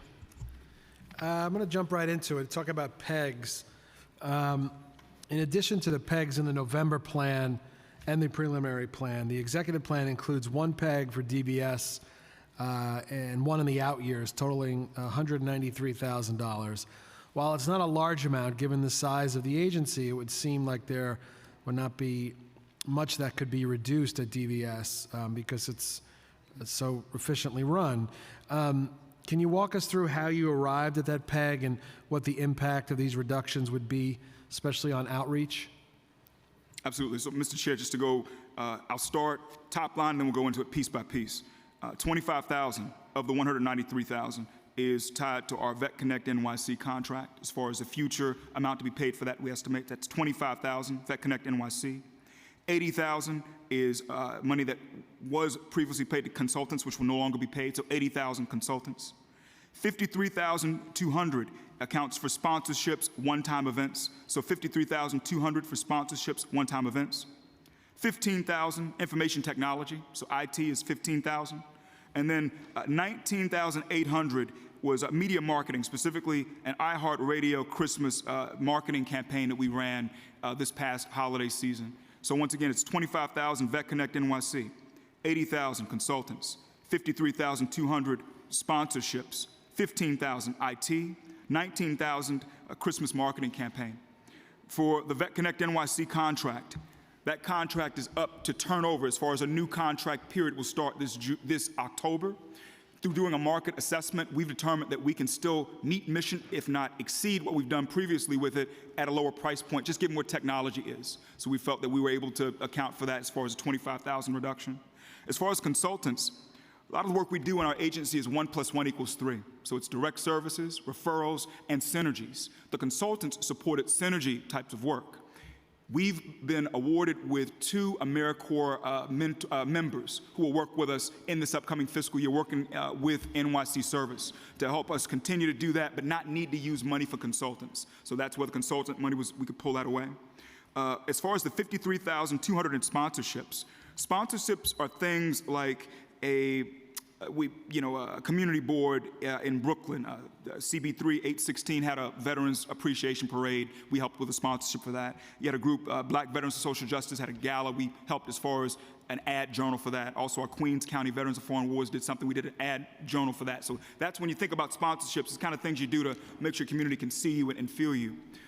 Our offsetting that is we're receiving, separate from all of this, $400,000 from the state through a veteran suicide prevention or mental wellness program called the Joseph P. Dwyer Program to end veteran suicide. And so for us, we're running an RFP process of our own to get that money out to the community. So as opposed to this being things that are sponsorship for us for city taxpayer levy, we're going to leverage the Dwyer money to be able to push things out so community can still, the same things you're going through right now with what you confer with nonprofits that reach out, et cetera. We want to do something similar, echoing it with the state's capital. And I want to add, we want to get to say we've vetted and chosen these organizations to receive. Let's see if our philanthropic friends can add money to it. So to take what would have been $400,000 and make it much more as far as its impact.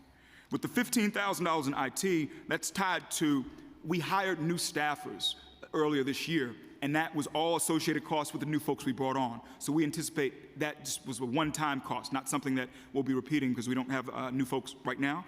And then as far as the media campaign with iHeartRadio, it was $19,800. The value of that campaign was more than $150,000, so they really gave us a very good deal there to help push messages out on 106.7 through the holiday season that were pro-DVS. We will not be repeating that, and so that's where that savings came from. That brings us to the 193, Mr. Chair. Thank you. That's very helpful. When I talk about the peer coordinator program, can you tell us how many peer coordinators you currently have on your staff, and were any of that staff, any of the budgeted staff impacted by the PEG? First off, the budgeted staff was not impacted by the PEG. So the PEG hit our other than personnel services money. Our headcount wasn't reduced after this most recent budget cut. Great. And then when we think about the services team, we call it our community services team. It's the group that deals with VA claims, so helping veterans with claims. It's the group that deals with care coordination. So if you call DVS and need direct case management for whatever goes on, that group triages you as far as figuring out who to connect you with, how to solve it. And it's the group that does housing and support services. This is a group that works with our veterans who are housing insecure to help them be okay. Total is 13 people on that community services team. 6 are with the housing and support services unit, 3 are with the care coordination unit, and there are 4 with the claims unit. Got it. What is your goal for placements in FY24? So we've got 2 vacancies right now, so it's 35 ultimately. When we separate the 2 on protected leave, we got 35 total authorized strength. 2 are vacant. 1 is a housing support services, one of our housing coordinator positions. That job is posted not just nyc.gov/jobs, but also on our newsletter. So if anyone goes to nyc.gov/vet newsletter, you can see the job listed there. So that's one we're anticipating to hire within the coming weeks. The other opening is one we're looking to fill through the Civil Service Pathways Program that the Department of Citywide Administrative Services runs. That's a program where it will begin in August, and that's a situation where a certain number of fellows will be identified for the Civil Service Pathways Program. We're looking to bring someone on in the policy arena because there's a policy vertical, there's a data vertical, and there's a finance vertical. So we're looking to bring someone on starting in August, and so that'll get us to 100%. So we know identifying individuals as both homeless and veterans is a challenge and something that the city and agencies, I think we all think, can always do a better job on. What are some of the main roadblocks for veterans for accessing housing?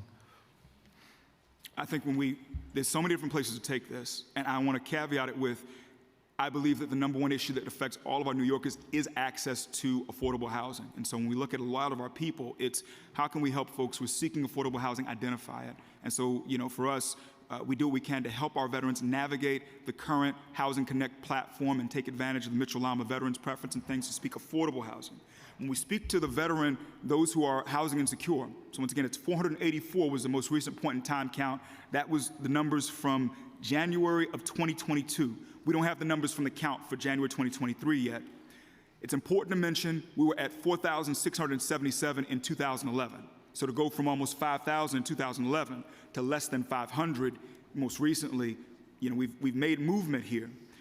Functional zero is to get less than 400 as far as the total number. And for us, it's working to identify supportive housing opportunities for those veterans who are in the shelter system now for whom that's the right fit. And we've been doing a lot on that front to help seed new development, especially providing support letters to anyone who is a developer who applies to the state's Empire State Supportive Housing Initiative saying, I want to build veteran supportive housing. We've provided support letters to awardees, which total more than 250 units in the pipeline.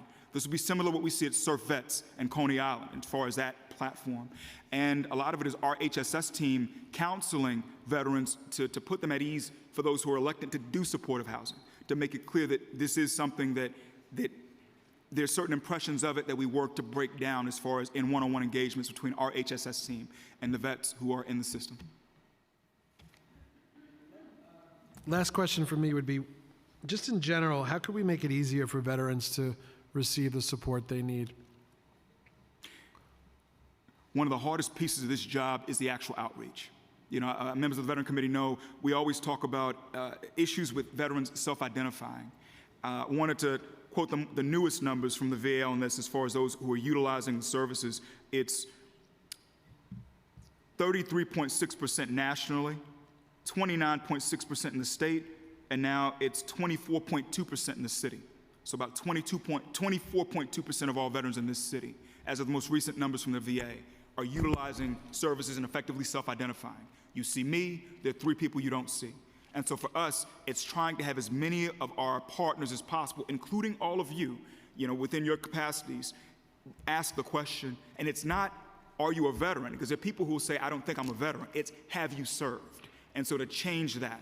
And so we've been working to do what we can to make sure that, and I mentioned this in a prior hearing, I'll say it again, that all of you have all the information we have when it comes to the veterans in your respective districts. So we've been in talks with the Speaker's office to sign a memorandum of understanding where we will share all of our information with Speaker Adams so she can then get it to you. You'll know everything we know as far as all the contact information to kind of amplify what we're doing. We're doing a similar thing with the New York State Assembly and the city's delegation. Same thing with the State Senate and the city's delegation. And same thing with the 14 federal elected officials who represent the 5 boroughs. So, and with the VA as well. VA has come to us locally oftentimes and asked us questions about the veteran community, and so we want to make sure they have what we have too, so that all of us can put hands on this and get the word out. We've already done outreach, I believe, to many of your offices. You may have received packets from us. We've done this to every single community board likewise too, so that folks keep asking the question, and once you ask, recommend them to us so we can help. Commissioner, mind if I jump in too? Yeah, I'm sorry. I know, be sorry. Chair Holden and Chair Brennan, thank you very much, and the fellow council members for allowing a veteran budget to be discussed and to be here today. It wasn't too long ago I was sitting in those seats and now sitting in this seat, and Justin, the question you asked is the number, what can we do better? How can we really help our vets? And you look at the size of our budget and you hear the commissioner give the amazing work that his team and now our team do with that small amount of money. There is a lot that can be done, but so much of it is the initiative that's not financial. Each of the 51 council members and so many of the council members that are up there, we say thank you for opening the door to DVS and working as a veteran resource center in your district. And your councilmatic office really becomes the resource center for the veterans in your council district. It's very hard to get to Center Street or come into Manhattan or to Queensborough Hall or wherever those small locations can be. But we've had tremendous success working with each of the council members, and the commissioner has brought staff, has volunteers, has been able to put the pamphlets of what DVS is about. I mean, so many of the veterans just still getting aware of that we have a city agency that does veterans work. So working together is something that we can continue to grow and work and not even be a budgetary item. Your $2.87 million budget that the council puts in too is tremendous for council resources. And there's an opportunity there, I think, to take a look at that, especially as finance chair, and say, are we utilizing that money the best way possible? Can we use an initiative in a different way that can serve each of the council members better? One of the things that the commissioner and I and the team put together was a way to look at the discretionary funding. One of them is you have $900,000 going for various community services. You might be able to put, say, another $100,000 into that and make it each of the 51 council members get $25,000, something we did for seniors, to allocate the need for the veterans in their district. Might be a better way to use the same money to then address each of the veterans throughout the city where the council members know best because they work hardest in those districts. There may be even a way just to look at the way the funds are used in a way that can be more beneficial for each of your districts to take a look at and how it can be used, because each district is so different from everybody else's district, and you know that best. So we're up here today to kind of work with you to say thank you for those fundings that are in the budget. Obviously always try to increase what we can do with it, but for a team with a small amount of budget that they have, I have been a blessing to work with Commissioner Hendon and his team to see what they do for veterans, still being the only city agency in this country. And this council did that, so thank you. Thank you. I'm going to hand it over to Chair Holden. Thank you, Chair. We've been joined by Councilmember Stevens, Schulman, and Narcisse. And nice to see Paul Vallone back in the chambers. Again, welcome back. And we thank you for all your efforts. And what you just mentioned, you took some of my questions already about the initiatives. And I'd like to make that 50,000 actually, more than 25,000. So I'm going to raise you now. Okay, but thanks. But Commissioner, again, thank you for your testimony. DVS is one of the smallest, if not the smallest, city agencies, and yet it took a 2.5% reduction for next fiscal year in this plan. And if we add the reductions in November and the preliminary plans, DVS has seen its fiscal 24 city funding be reduced by 20%.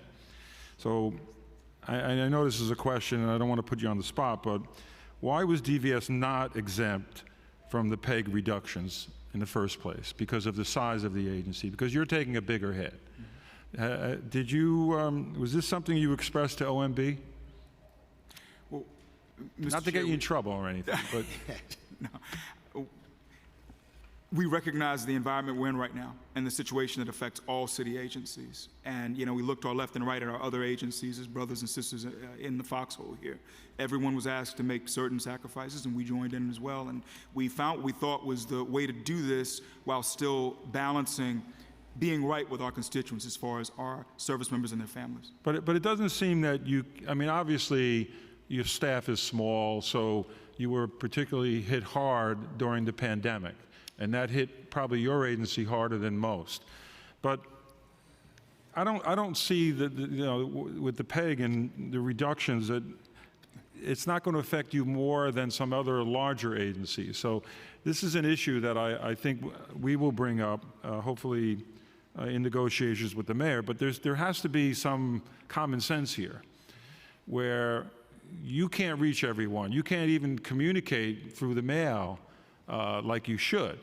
We know that. So I think by nitpicking your agency, it's really harming the veterans in our city. So that's more of a statement than a question. But if you wanted to put in something that says all agencies under 40 employees are exempt, it would only be us. We'd be happy to support that. That's a very good idea.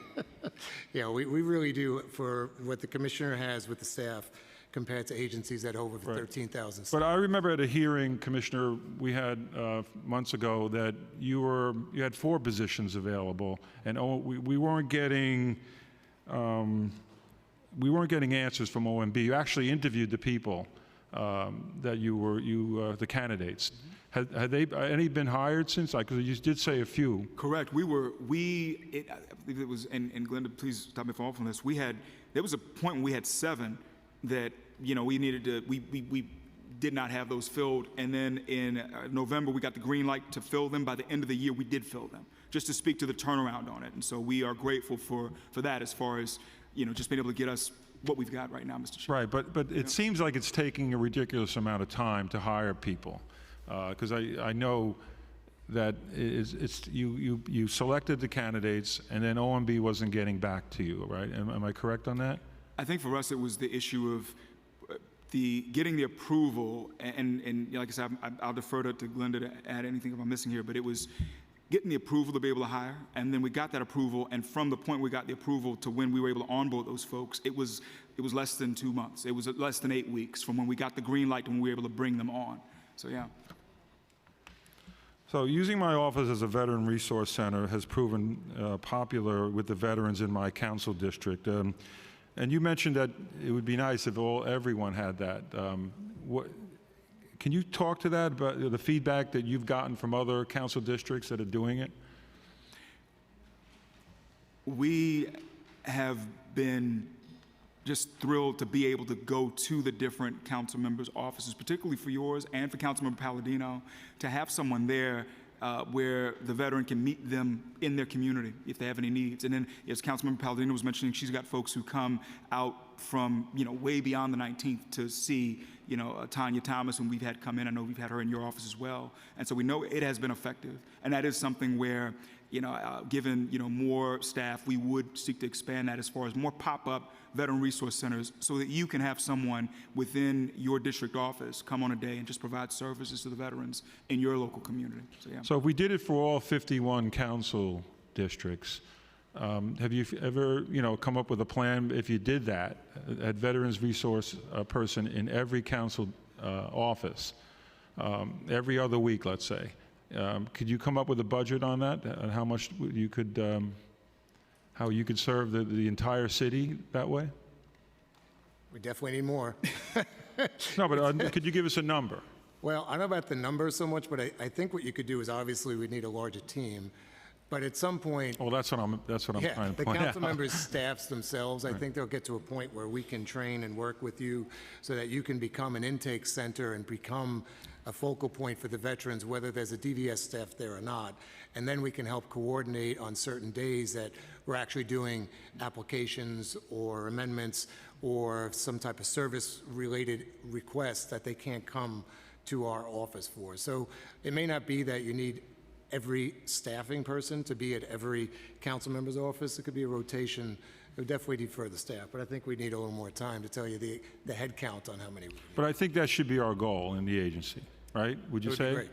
I think in the near term, asking the question is so critical. And so just to ask that question, have you ever served in the U.S. Armed Forces? But it's bringing services to their homes, to the district. That means it's much more convenient for the veterans, which I think we should be looking at. So I'd like if somehow we can do a plan that if we could do that, whether it's obviously in the next budget, but we can actually reach that goal. I would like at least your agency to think about that. You testified there's 482 vets that are homeless in the system.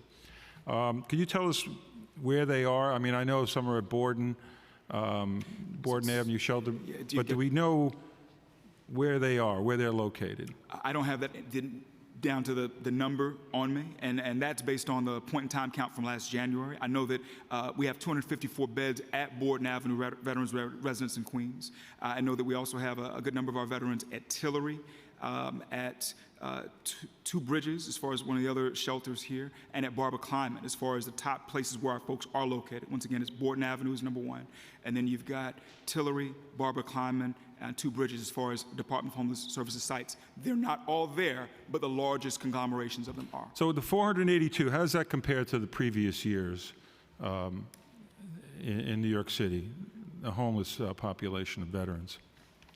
We've got to get the exact number for you, but I know that it's wait, we got it. So it's, the prior year was 625. The year before that was 688, Mr. Chair.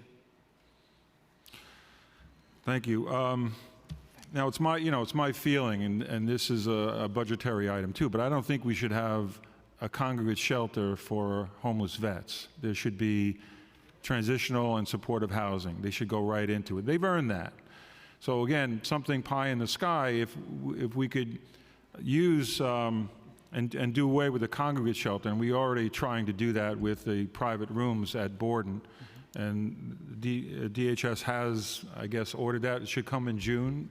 I think you had mentioned in a previous, but again, what would prohibit our veterans from just moving right into supportive housing?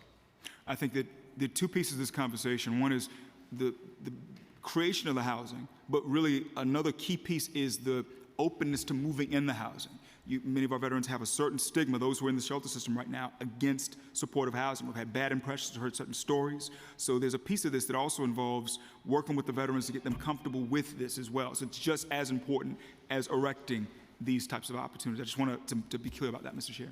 We're in a place where now, as we approach functional zero, it's a more challenging piece as far as this particular community, and a lot of it goes back to convincing those individuals that, hey, look, this is doable. This is something that you can embrace. A lot of folks have certain stigmas. No, I think we should work toward that. I think that should be our goals as my Veterans Committee and as your agency. And council member, you could have additional help with additional council members in each of your districts as an affordable housing project becomes an idea and starts to grow in the district, there always can be a conversation of a certain percentage set aside for veterans to increase affordability and to get them into that housing. And that's always something we had always wished for, to create that percentage allotment specifically for veterans, and it's always very difficult to do, but that would be an immediate and a quick way to do that.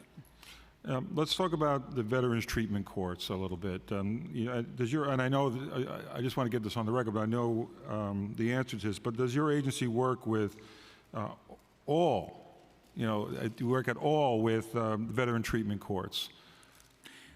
We have a line of communication with those who are involved in the Veteran Treatment Court process. We recognize that the program is run through the state, but we do have lines of communication with the various district attorneys' offices. Because I wanted to talk about the mentorships, which are they're unpaid now, right? They don't get a stipend from the city, so the mentorships are so important. Does the veteran peer coordinators do they act as peers to the Veteran Treatment Courts? They do not. There's a separate entity for this, which Herb Sweat, who testified a few months ago at a hearing, which he is the executive director of and founder. It's United Veterans Mentors Corporation. So you have a nonprofit now that didn't exist just a few years ago, but now is off the ground. That is the area where if I'm a mentor and I'm looking for support to just help me be able to be my best mentor, everything from how am I getting from this conference to that to, I'm taking my mentee out to get something at the diner, how can I pay for it to even get there? That's things that are going through Mr. Sweat's nonprofit. So if the members had some initiatives, we could fund the mentorship program. Absolutely. And because right now, there's only a few, and it's so important. Yeah, Mr. Sweat is the only nonprofit that we are aware of that has this. So he's active in Brooklyn and Manhattan VTCs, but that nonprofit, its goal is to be a place where someone who's interested in becoming a mentor can go and have the right support and mentorship. So we could fund that, yes. Yes, Mr. Chair. We could fund that. And right now... And the 5 district attorneys would support that. Right. That's their But right now, number we had a hearing on that, and it is a problem, because they don't even get a stipend. They don't even get car fare. So that is an issue, and we do need the not-for-profit that we do have, and we need to increase the funding in that. So, I just wanted a few questions on mental health services for veterans. Does the executive plan add any funding to expand mental health services for veterans?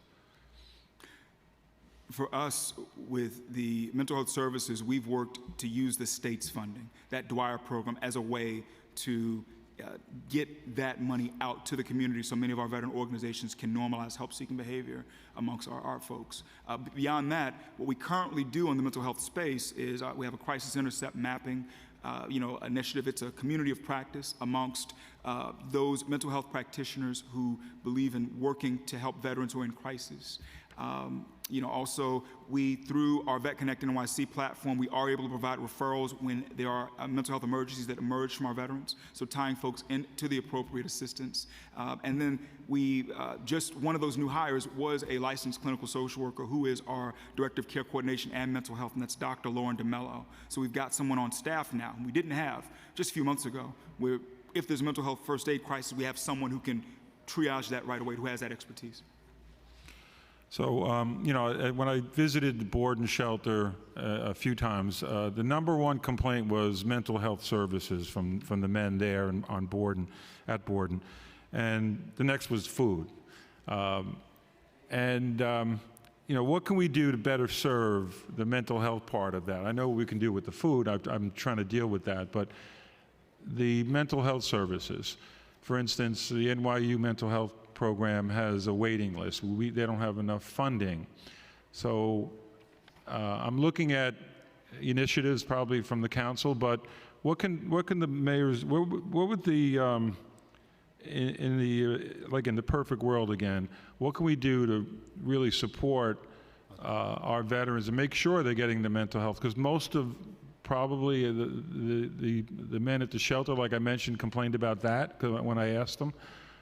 But it doesn't seem like we're addressing it with any particular funding. The mayor has designated mental health additional funds, but I just want to make sure that it gets to our veterans. So what programs, other than the state you mentioned, that the city is providing our veterans?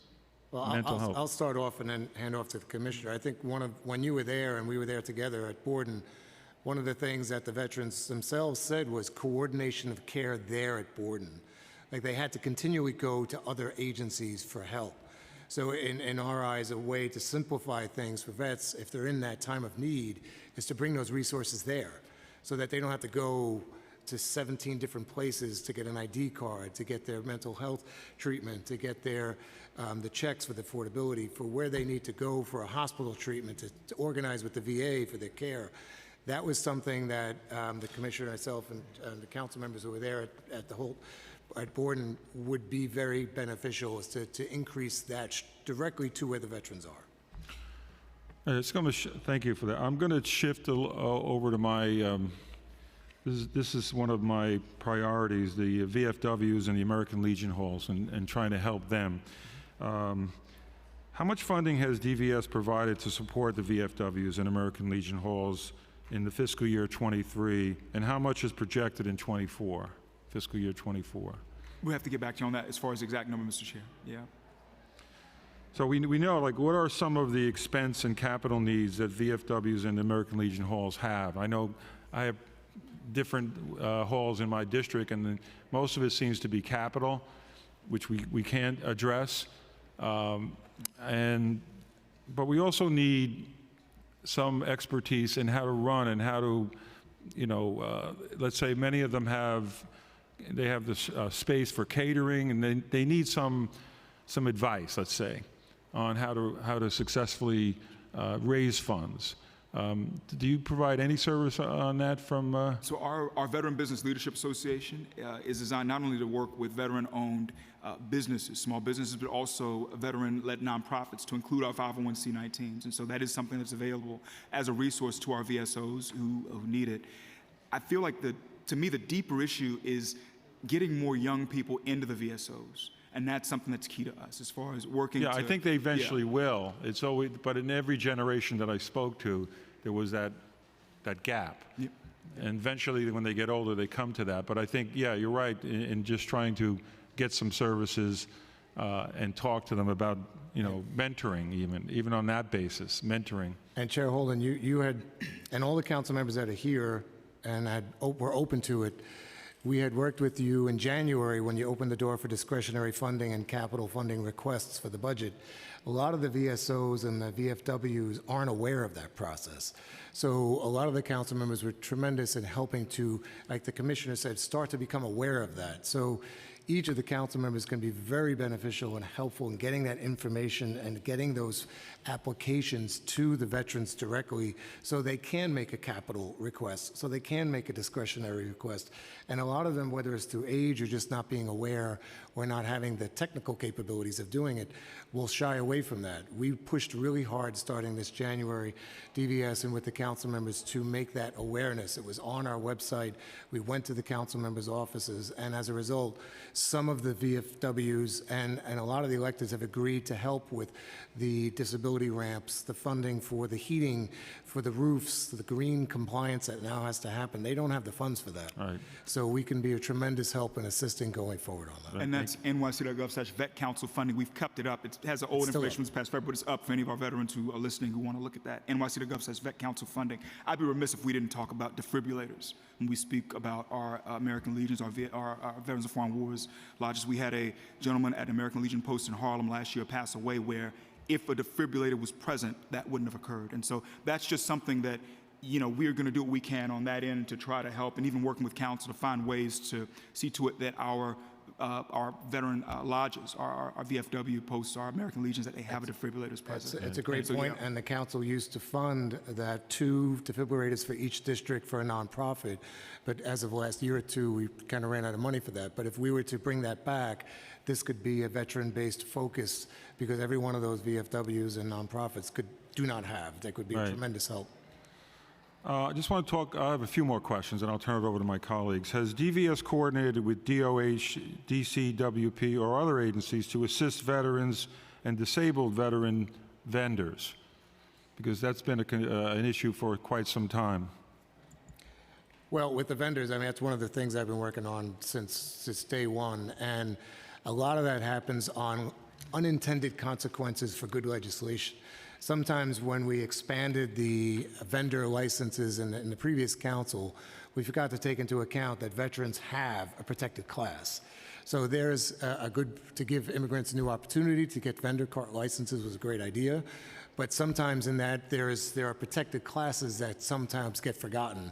The veteran vendors were one of those, and that's one of the situations that can be easily rectified, and it becomes one of the DVS's biggest assistants, and a lot of the gentlemen are here today, and to try to coordinate how we protect that class of vendors that are veterans and have a disability. Well, it seems to be, though, there's a miscommunication between certain agencies in the city, not knowing the regulations, not knowing the rules, not knowing what to do. Now they just switched it to sanitation, so it's right. Enforcement's a very difficult with vendors throughout the city. So we agree with you.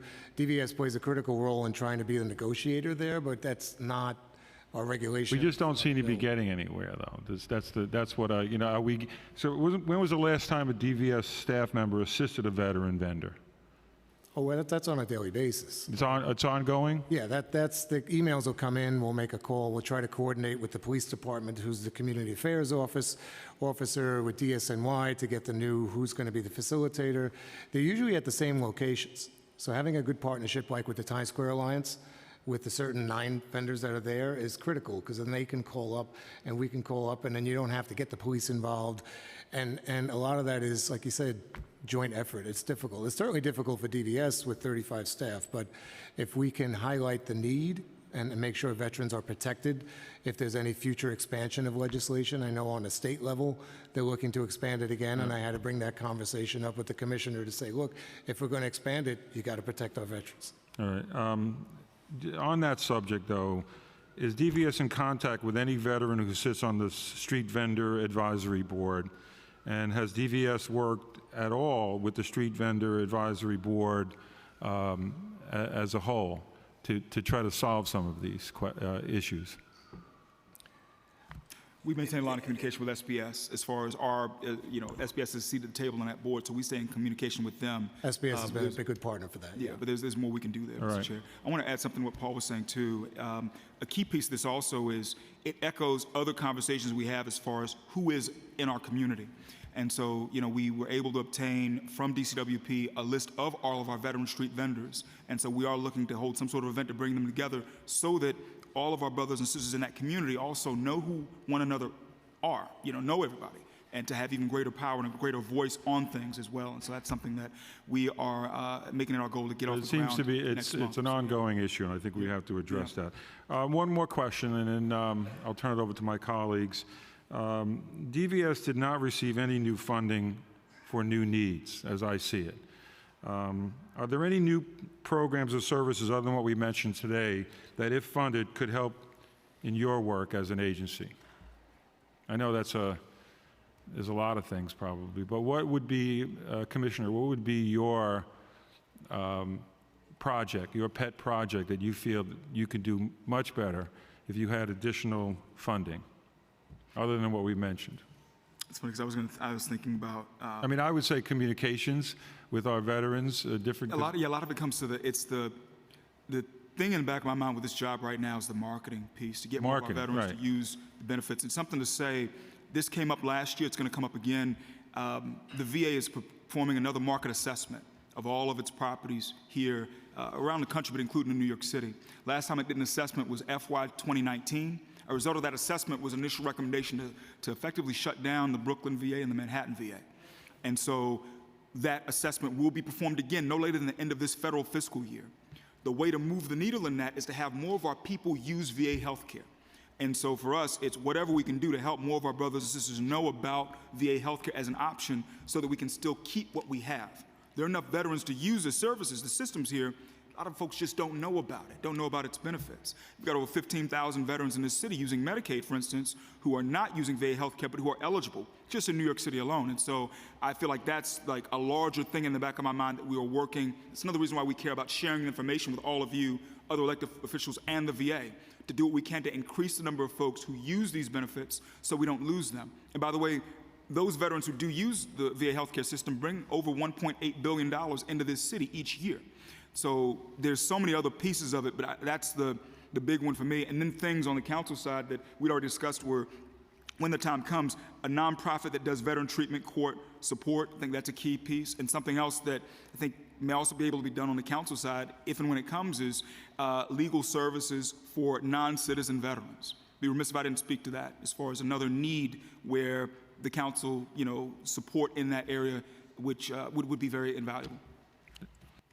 Thank you for that, Commissioner. We were joined by Councilmember Brewer, Sanchez, and I believe Councilmember Williams was here for a little bit. Thank you. All right, back to you, Chair Brannan. Thank you. Now we have questions from Councilman Carr. Thank you, chairs, for putting together this important hearing. Commissioner, good to see you. A lot of the questions about the agency budget have kind of been answered already in the prior questioning. But I just want to thank Deputy Commissioner Vaughan for mentioning the Beating Hearts Initiative. 1.3 ADs a year per council district. It was a great program. I was sorry to see it not make last year's budget, but there's still very much a need, particularly with their VFW and American Legion posts. One of the biggest benefits the city provides to our vets is not through the DVS budget, it's the alternative veterans exemption. It keeps a number of veterans not only in their homes, but maybe even keeps them from selling and moving to other jurisdictions, and we very much want to keep our vets here, A, because this is their home, but B, as you say, vets contribute so much to the communities they call home. And we expanded that exemption in 2015. And one of the big things that was left undone last term was having the Cold War veterans exemption enacted. The state authorized the city to opt in a number of years ago. Actually, I think Deputy Commissioner Vallone was a co-sponsor of the bill last term. It is currently pending Intro 377 by Minority Leader Borelli. A number of us on this dais are co-sponsors today. I think one of the best things we could do for the veteran community is to allow those who served during the Cold War era, but not necessarily in combat, to access the same tax exemption that we give to combat vets. I know you're not the Commissioner of Finance, but I think that Commissioner Sutton, the inaugural commissioner, did a lot to advocate for the expansion of the alternative veterans exemption a few years ago. I think you have a unique platform to help us move this along and maybe get a commitment from the administration to support enactment of this bill. And I'm just wondering if that's something you think you could help us with and what your thoughts on that are. Well, thank you so much for the question to Councilmember Carr. I think for us, when we talk about moving the entire bell curve of our people to the right, the largest swath of that bell curve is many of our folks who are within this affordable housing community, including those who own property.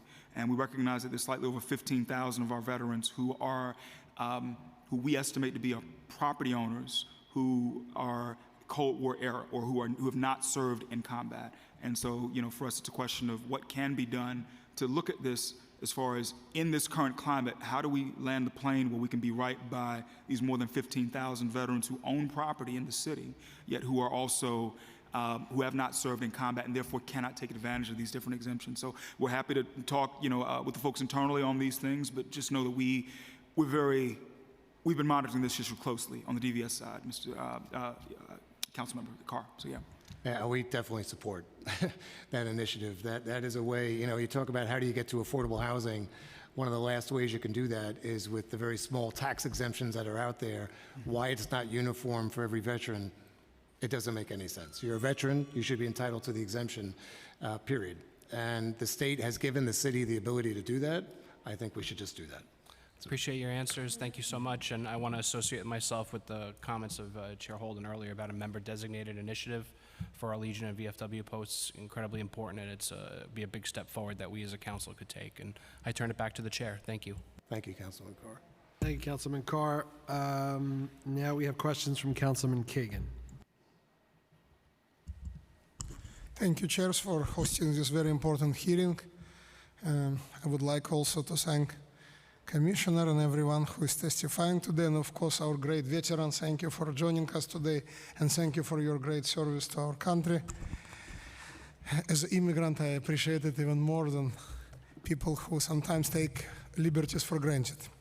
So first of all, I would like to mention that I would like to invite Commissioner to visit 47th Council District, including, you mentioned, Surf Vets on Surf Avenue and Marlboro Military Post on Avenue X. I would love to visit with you. But talking about homelessness, of course, it's not just Department of Veteran Services, but also Department of Homeless Services. Even one homeless veteran is an embarrassment and shame for our city. So I still don't understand why do we need to cut, even if it's a $0.7 million from what I see, it's still significant to me. I think it should be increased, not cut. That's my personal opinion, that it should be, budget should be increased. You mentioned that it's just less than 25% of veterans using the services. So this money could be used even for promotional campaigns. Of course, on my side, and every council member, of course, would be happy to promote all services that you're providing, but it should be even bigger than that, so that costs money, any kind of media campaign. So you clearly need more money for promotional services. So it shouldn't be just 25% of New York City veterans know about your services. It should be much, much more. And that's a second. So do you feel that you need increase of the budget, not decrease of your budget? That's obvious question. I believe you need more money, not less. Thank you so much for the question, Councilmember Kagan. Yeah, and I'll take you up on any opportunity to go and visit the 47th and go back to Cirque Vets. Anyone standing here, in my spot who's an agency head is going to tell you they'll take more money, that they could use more resources, and so we're no different. For us, in the situation that we're in, it's been the blade of the guillotine sharpens the mind, in that we've been trying to be very intentional with what we are doing with the money that we have, and even thinking out of the box with what to go after. And so for us, things like applying for funding from New York City Service to be able to have 2 AmeriCorps folks on board with us in the coming fiscal year, or things like applying for more VA grant opportunities that are available, including those that deal with homeless outreach. So another way to increase the size of the team that does these services. And then the partnerships, even reaching out to all of you to make sure you have all the veterans we have as far as supporting outreach. So we're doing everything we can to try to, even with this backdrop, meet the mission of being right with our service members and their families. I would also say that maybe even press conference, and not just like with major media outlets, but also with all kinds of community and ethnic media, that would be also very helpful to promote your own services. Thank you so much. Yeah. Thank you. Councilmember Schulman. Good afternoon. So I have a couple of questions. One, first, Deputy Commissioner Vallone, I want to welcome you back to the chamber. But I also think that your proposal about the budget in terms of each of the council members, I think is really important, because I think that depending on the district and getting from one pot, it's the services are uneven. So, and I would like to work more closely with you on that issue. And our veterans don't, I think, get enough services, to be quite honest. So, and I think that part of that is just a communication issue and figuring out what's available and all of that. So I personally want to work with you more closely. So that's one. I do want to ask, I know the chair asked very briefly about your interaction with Department of Health and Mental Hygiene, but can you tell me how you collaborate with them? Because as the health chair, I want to try and be helpful to our vets who deserve, they have a lot of needs in terms of health services. So. Well, I'll let the commissioner tackle that part, but the first part, and thank you, Councilmember Schulman, it's good to be back. It's been a long 6 months of recovering from the surgery, and it's great to see my fellow council members. That just amazing job that you're all doing. The council funding that passed last year was 2.87. Almost half of that went to veterans community development, and of that, almost $1 million of that went within city agencies, and I don't know what accountability is done. And as you're once a council member, always a council member. You always want to have somebody get back to you and say, "What did you do with that money?" So if that might be the area where you can shift to each of the council members, so you can have direct supervision and what happens, or we can grow it, like Councilmember Holden said, to even a larger number, so that we can actually start getting into the communities for that. And yes, I'll turn over the second part of that to the commission. Thank you so much for the question to Councilman Schulman. So it's a couple of different ways that we interact with the Department of Health, and I want to flag that in the last administration, we fell under a different deputy mayor. Now we do fall under Deputy Mayor Ann Williams-Isom, so we are within the, we're in health, we are where we belong, frankly, in Health and Human Services. Great. And so because of that, we've got good relations with the folks there, and with Health and Hospitals, and with Department of Ed, just other groups. It's just good to be under one leadership chain. So 3 examples of ways that we are in collaboration with Department of Health. One is That state program that I mentioned where the state is sending us $400,000 per year that we're pushing out to the veteran community, that is actually sent from the Office of Mental Health at the state level to DOHMH, and then we work with them so we obtain it and then go to execute. That's one way we work with them. Another way is the Get Covered NYC program has an offshoot specific to veterans where it's Covered NYC Vet, and so that's something that Department of Health and Public Engagement Unit effectively own, but we've worked with them so that you can text Covered NYC Vet to 55676 and have someone reach out to you, ask you certain questions to help you with either VA healthcare enrollment, tying you into us, or enrolling in the New York State of Health if you are not eligible. And so that's something else we do with the Department of Health. And then last but not least, we've just started talks with DOH about how do you bill Medicaid for services? If there are any services we're providing where it makes sense to bill Medicaid for them, medically tailored meals is an example, or even aftercare or follow-up wraparound social services support to those who are homeless whom we house is another example. Right. We're working with them to figure out how we can best take advantage of that, to find different ways to still obtain water in the desert, so to speak.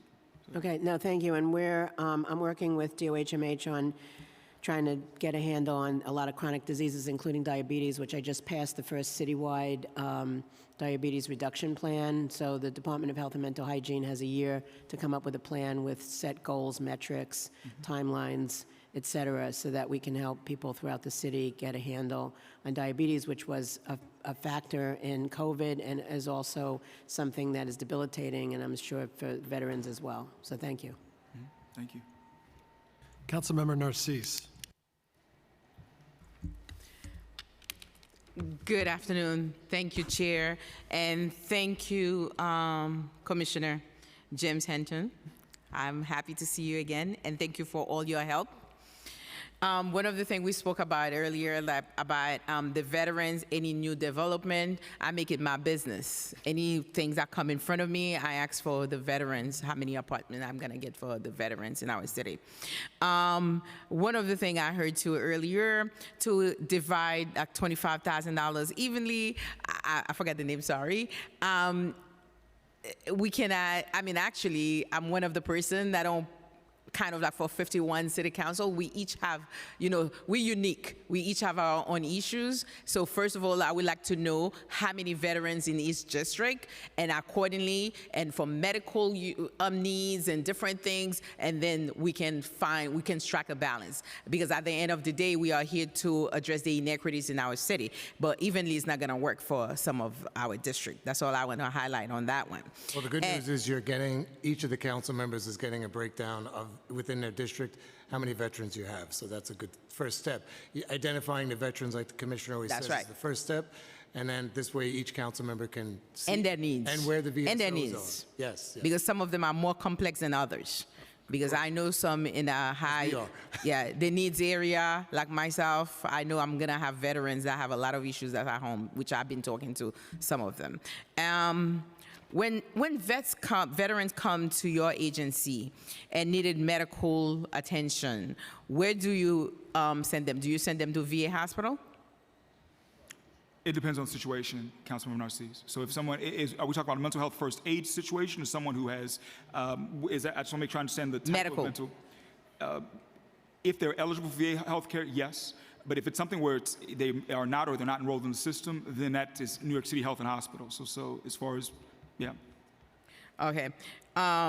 So what do you think can be a roadblock right now for the veterans to get the services, the medical needs that they need? I think a big piece of it is folks not knowing what benefits are available to them. That's the biggest issue, in that, many of our veterans the VA doesn't market its services. So you have many of our people who deserve and have earned certain benefits, just don't know about them. And oftentimes we have to wait for that veteran to reach out years after they should have gotten it, or it's a family member who reaches out to us. And so that's the key issue, is that our folks don't know about them. Councilmember Narcisse. Yeah, because I do believe that veterans should get everything they need because they earn it and they deserve it. one of the things that I open up to you and I want to partner is to see more in the district, within the district, to see more of partnership and collaboration to bring services. And because right now I have different agencies that are coming in my district to offer a couple of hours within a week or a month, so veterans, we can reach out and send them emails so they can come to our office and then, explore the services. I started my whole, I'm exploring. I'm doing the Dora Explorer things, like to make sure that the veterans knows where to get services, whether it is immigration, whether it is housing, because sometimes they have immigration issue with their family, or they're sending for a wife, or whatever the issue may be. I want to ensure that they have the support. So thank you, Chair. I appreciate it. Okay, we got to keep it tight to 3 minutes each because they have to use this room. So we have Councilmember Brewer, followed by Richardson Jordan. Thank you very much. I appreciate the property tax exemption because my husband's a vet, so Vietnam, so we definitely appreciate that. My question is on the homeless. I'm fortunate to have with Harlem United and Bailey House 135, 140 permanent units for veterans. I was the one that pulled that off with Steve Banks. But my question is, what kind of dollars are associated with trying to get the veterans who are homeless homes? How much do they bring that's in addition to what somebody else who's homeless brings? And what dollars are associated, if any, trying to work with the services so that when people come to New York and could be homeless, we could find homes for them before they end up in the shelter. That's been talked about forever. And so I am focused on trying to make sure we do not have homeless vets in our shelter system. That's my question. So thank you so much for that, Councilman Brewer. Forgive me for not having the numbers in front of me right now, but it's just speaking to our HUD-VASH vouchers and what they pay out, that there's parity between what HUD-VASH pays out and what City FEPS and other vouchers pay out. So that is there. So it's not something where one is less than the other. Okay. Also something for us, for a while we have it now as far as being able to provide a unit hold for HUD-VASH. So there was a time where we would go to a landlord, and option one is to take something to City FEPS. You got a 1 month rent accounted for. Option two is to take VASH and not have that. We no longer live in that place now. So thanks to Commissioner Jenkins and not Commissioner Park from DSS, we do have parity there. And like I said, forgive me for not knowing the numbers offhand, but it's really, there's parity between the HUD-VASH program, which we have strong control over, and the other voucher programs from the city.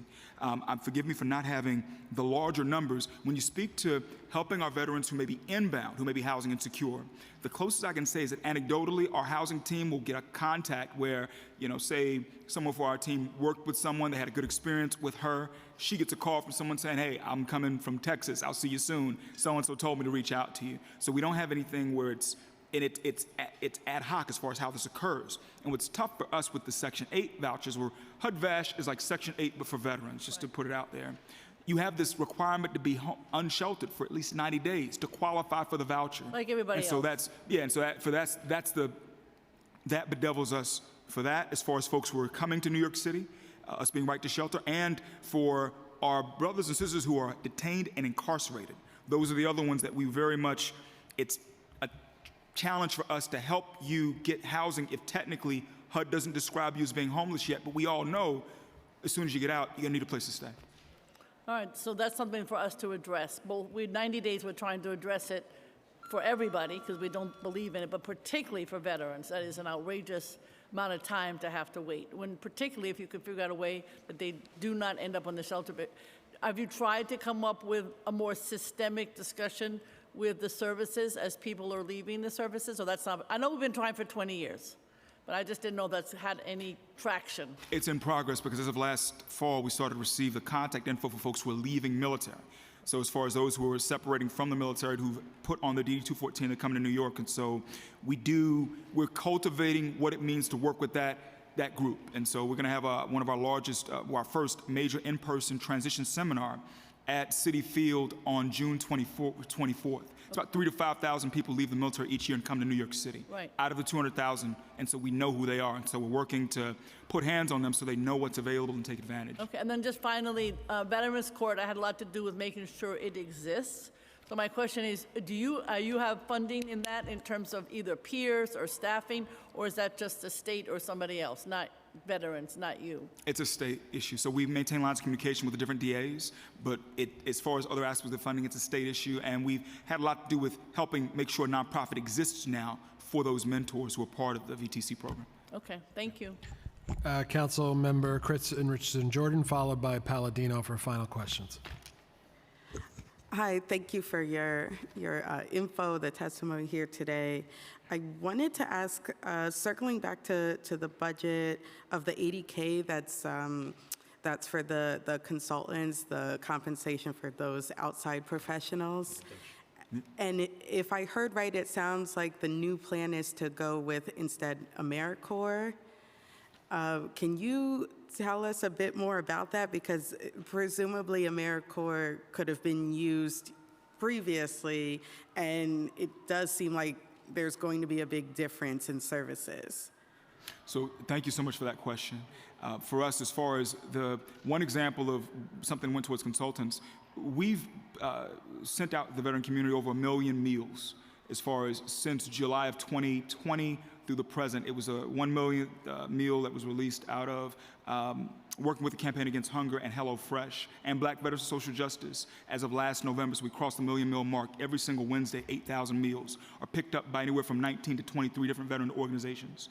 We had a consultant who helped us with that, as far as herding the cats with that and making sure everything worked in its appropriate place. That's an example of something where, with the New York City service, we had to sit down with them, say, hey, what can we do to work together? And they said, look, this is a great program. And I'll take the blame for that in that I didn't know about the opportunity at the time, Madam Council Member. So as soon as I found out, it's okay, let's apply for this so we can find a way to just be more efficient. And so that was clearly on me not knowing about it as far as our folks to left and right in partnerships. And we've worked to triage that, which is great for us right now.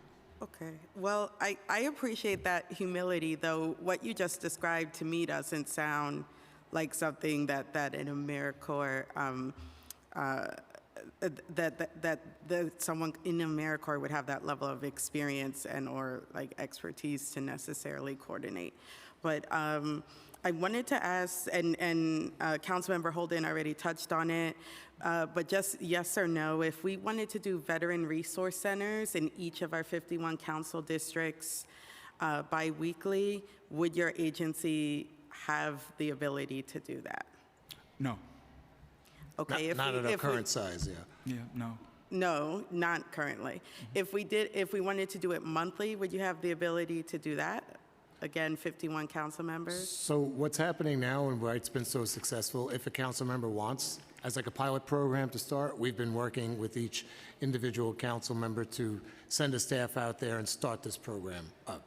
If we wanted to expand that, because it's been so successful, we would definitely need the ability to hire additional staff to bring that maybe on a borough-wide, approach with the council members and then down to this individual council members. But it's been tremendously successful, but at our current size, we wouldn't be able to go to each council members. Okay. All right. Thank you. Okay, Council Member Palladino for final question. And I get 2 minutes, that's it? Okay, here we go. First, $5 million budget, that's it. Okay, I'm very curious, we dropped you down from 80,000 we reduced you by 122,000 from the city. Then we reduced you again from the collective bargaining from 80,000 fiscal year 23 to 71,000. My question is, with 200,000 veterans that identify, God knows there's a lot more than that out there, they're just not identifying, and me having a resource center that works, we clearly know that $5 million is not enough. How many claims were filed this past year? Do we know? It was wait, let me make sure I've got the right number for you.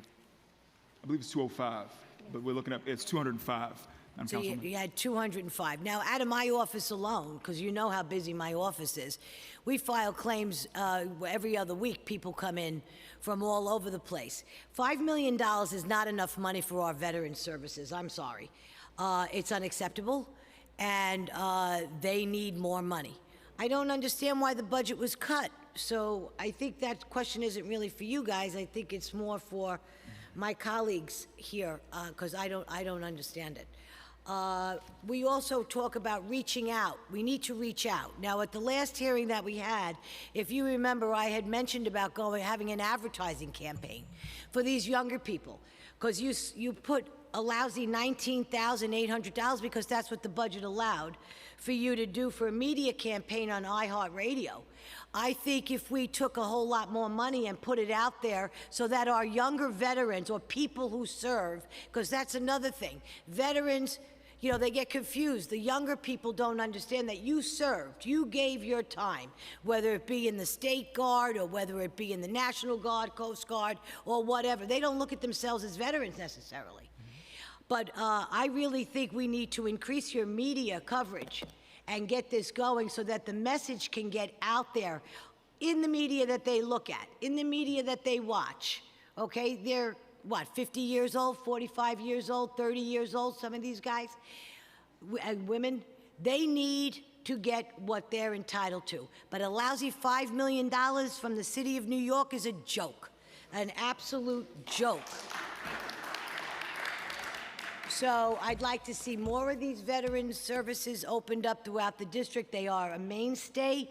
They certainly have become a mainstay in my district, and a helpful tool, as you brought up, Paul, because it stops them from having to go down here to the city or to Borough Hall.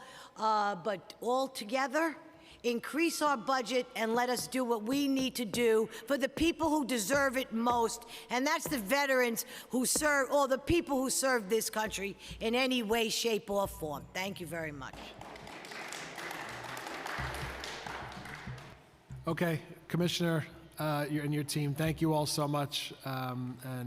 This was very helpful today, and we look forward to partnering with you in the next budget. Thank you so much. Thank you, Chair. Thank you. Thank you, Thank you, Councilor. Chairs. Thank you, Chairs. Thank you. Okay, with that, today's executive budget hearing is adjourned.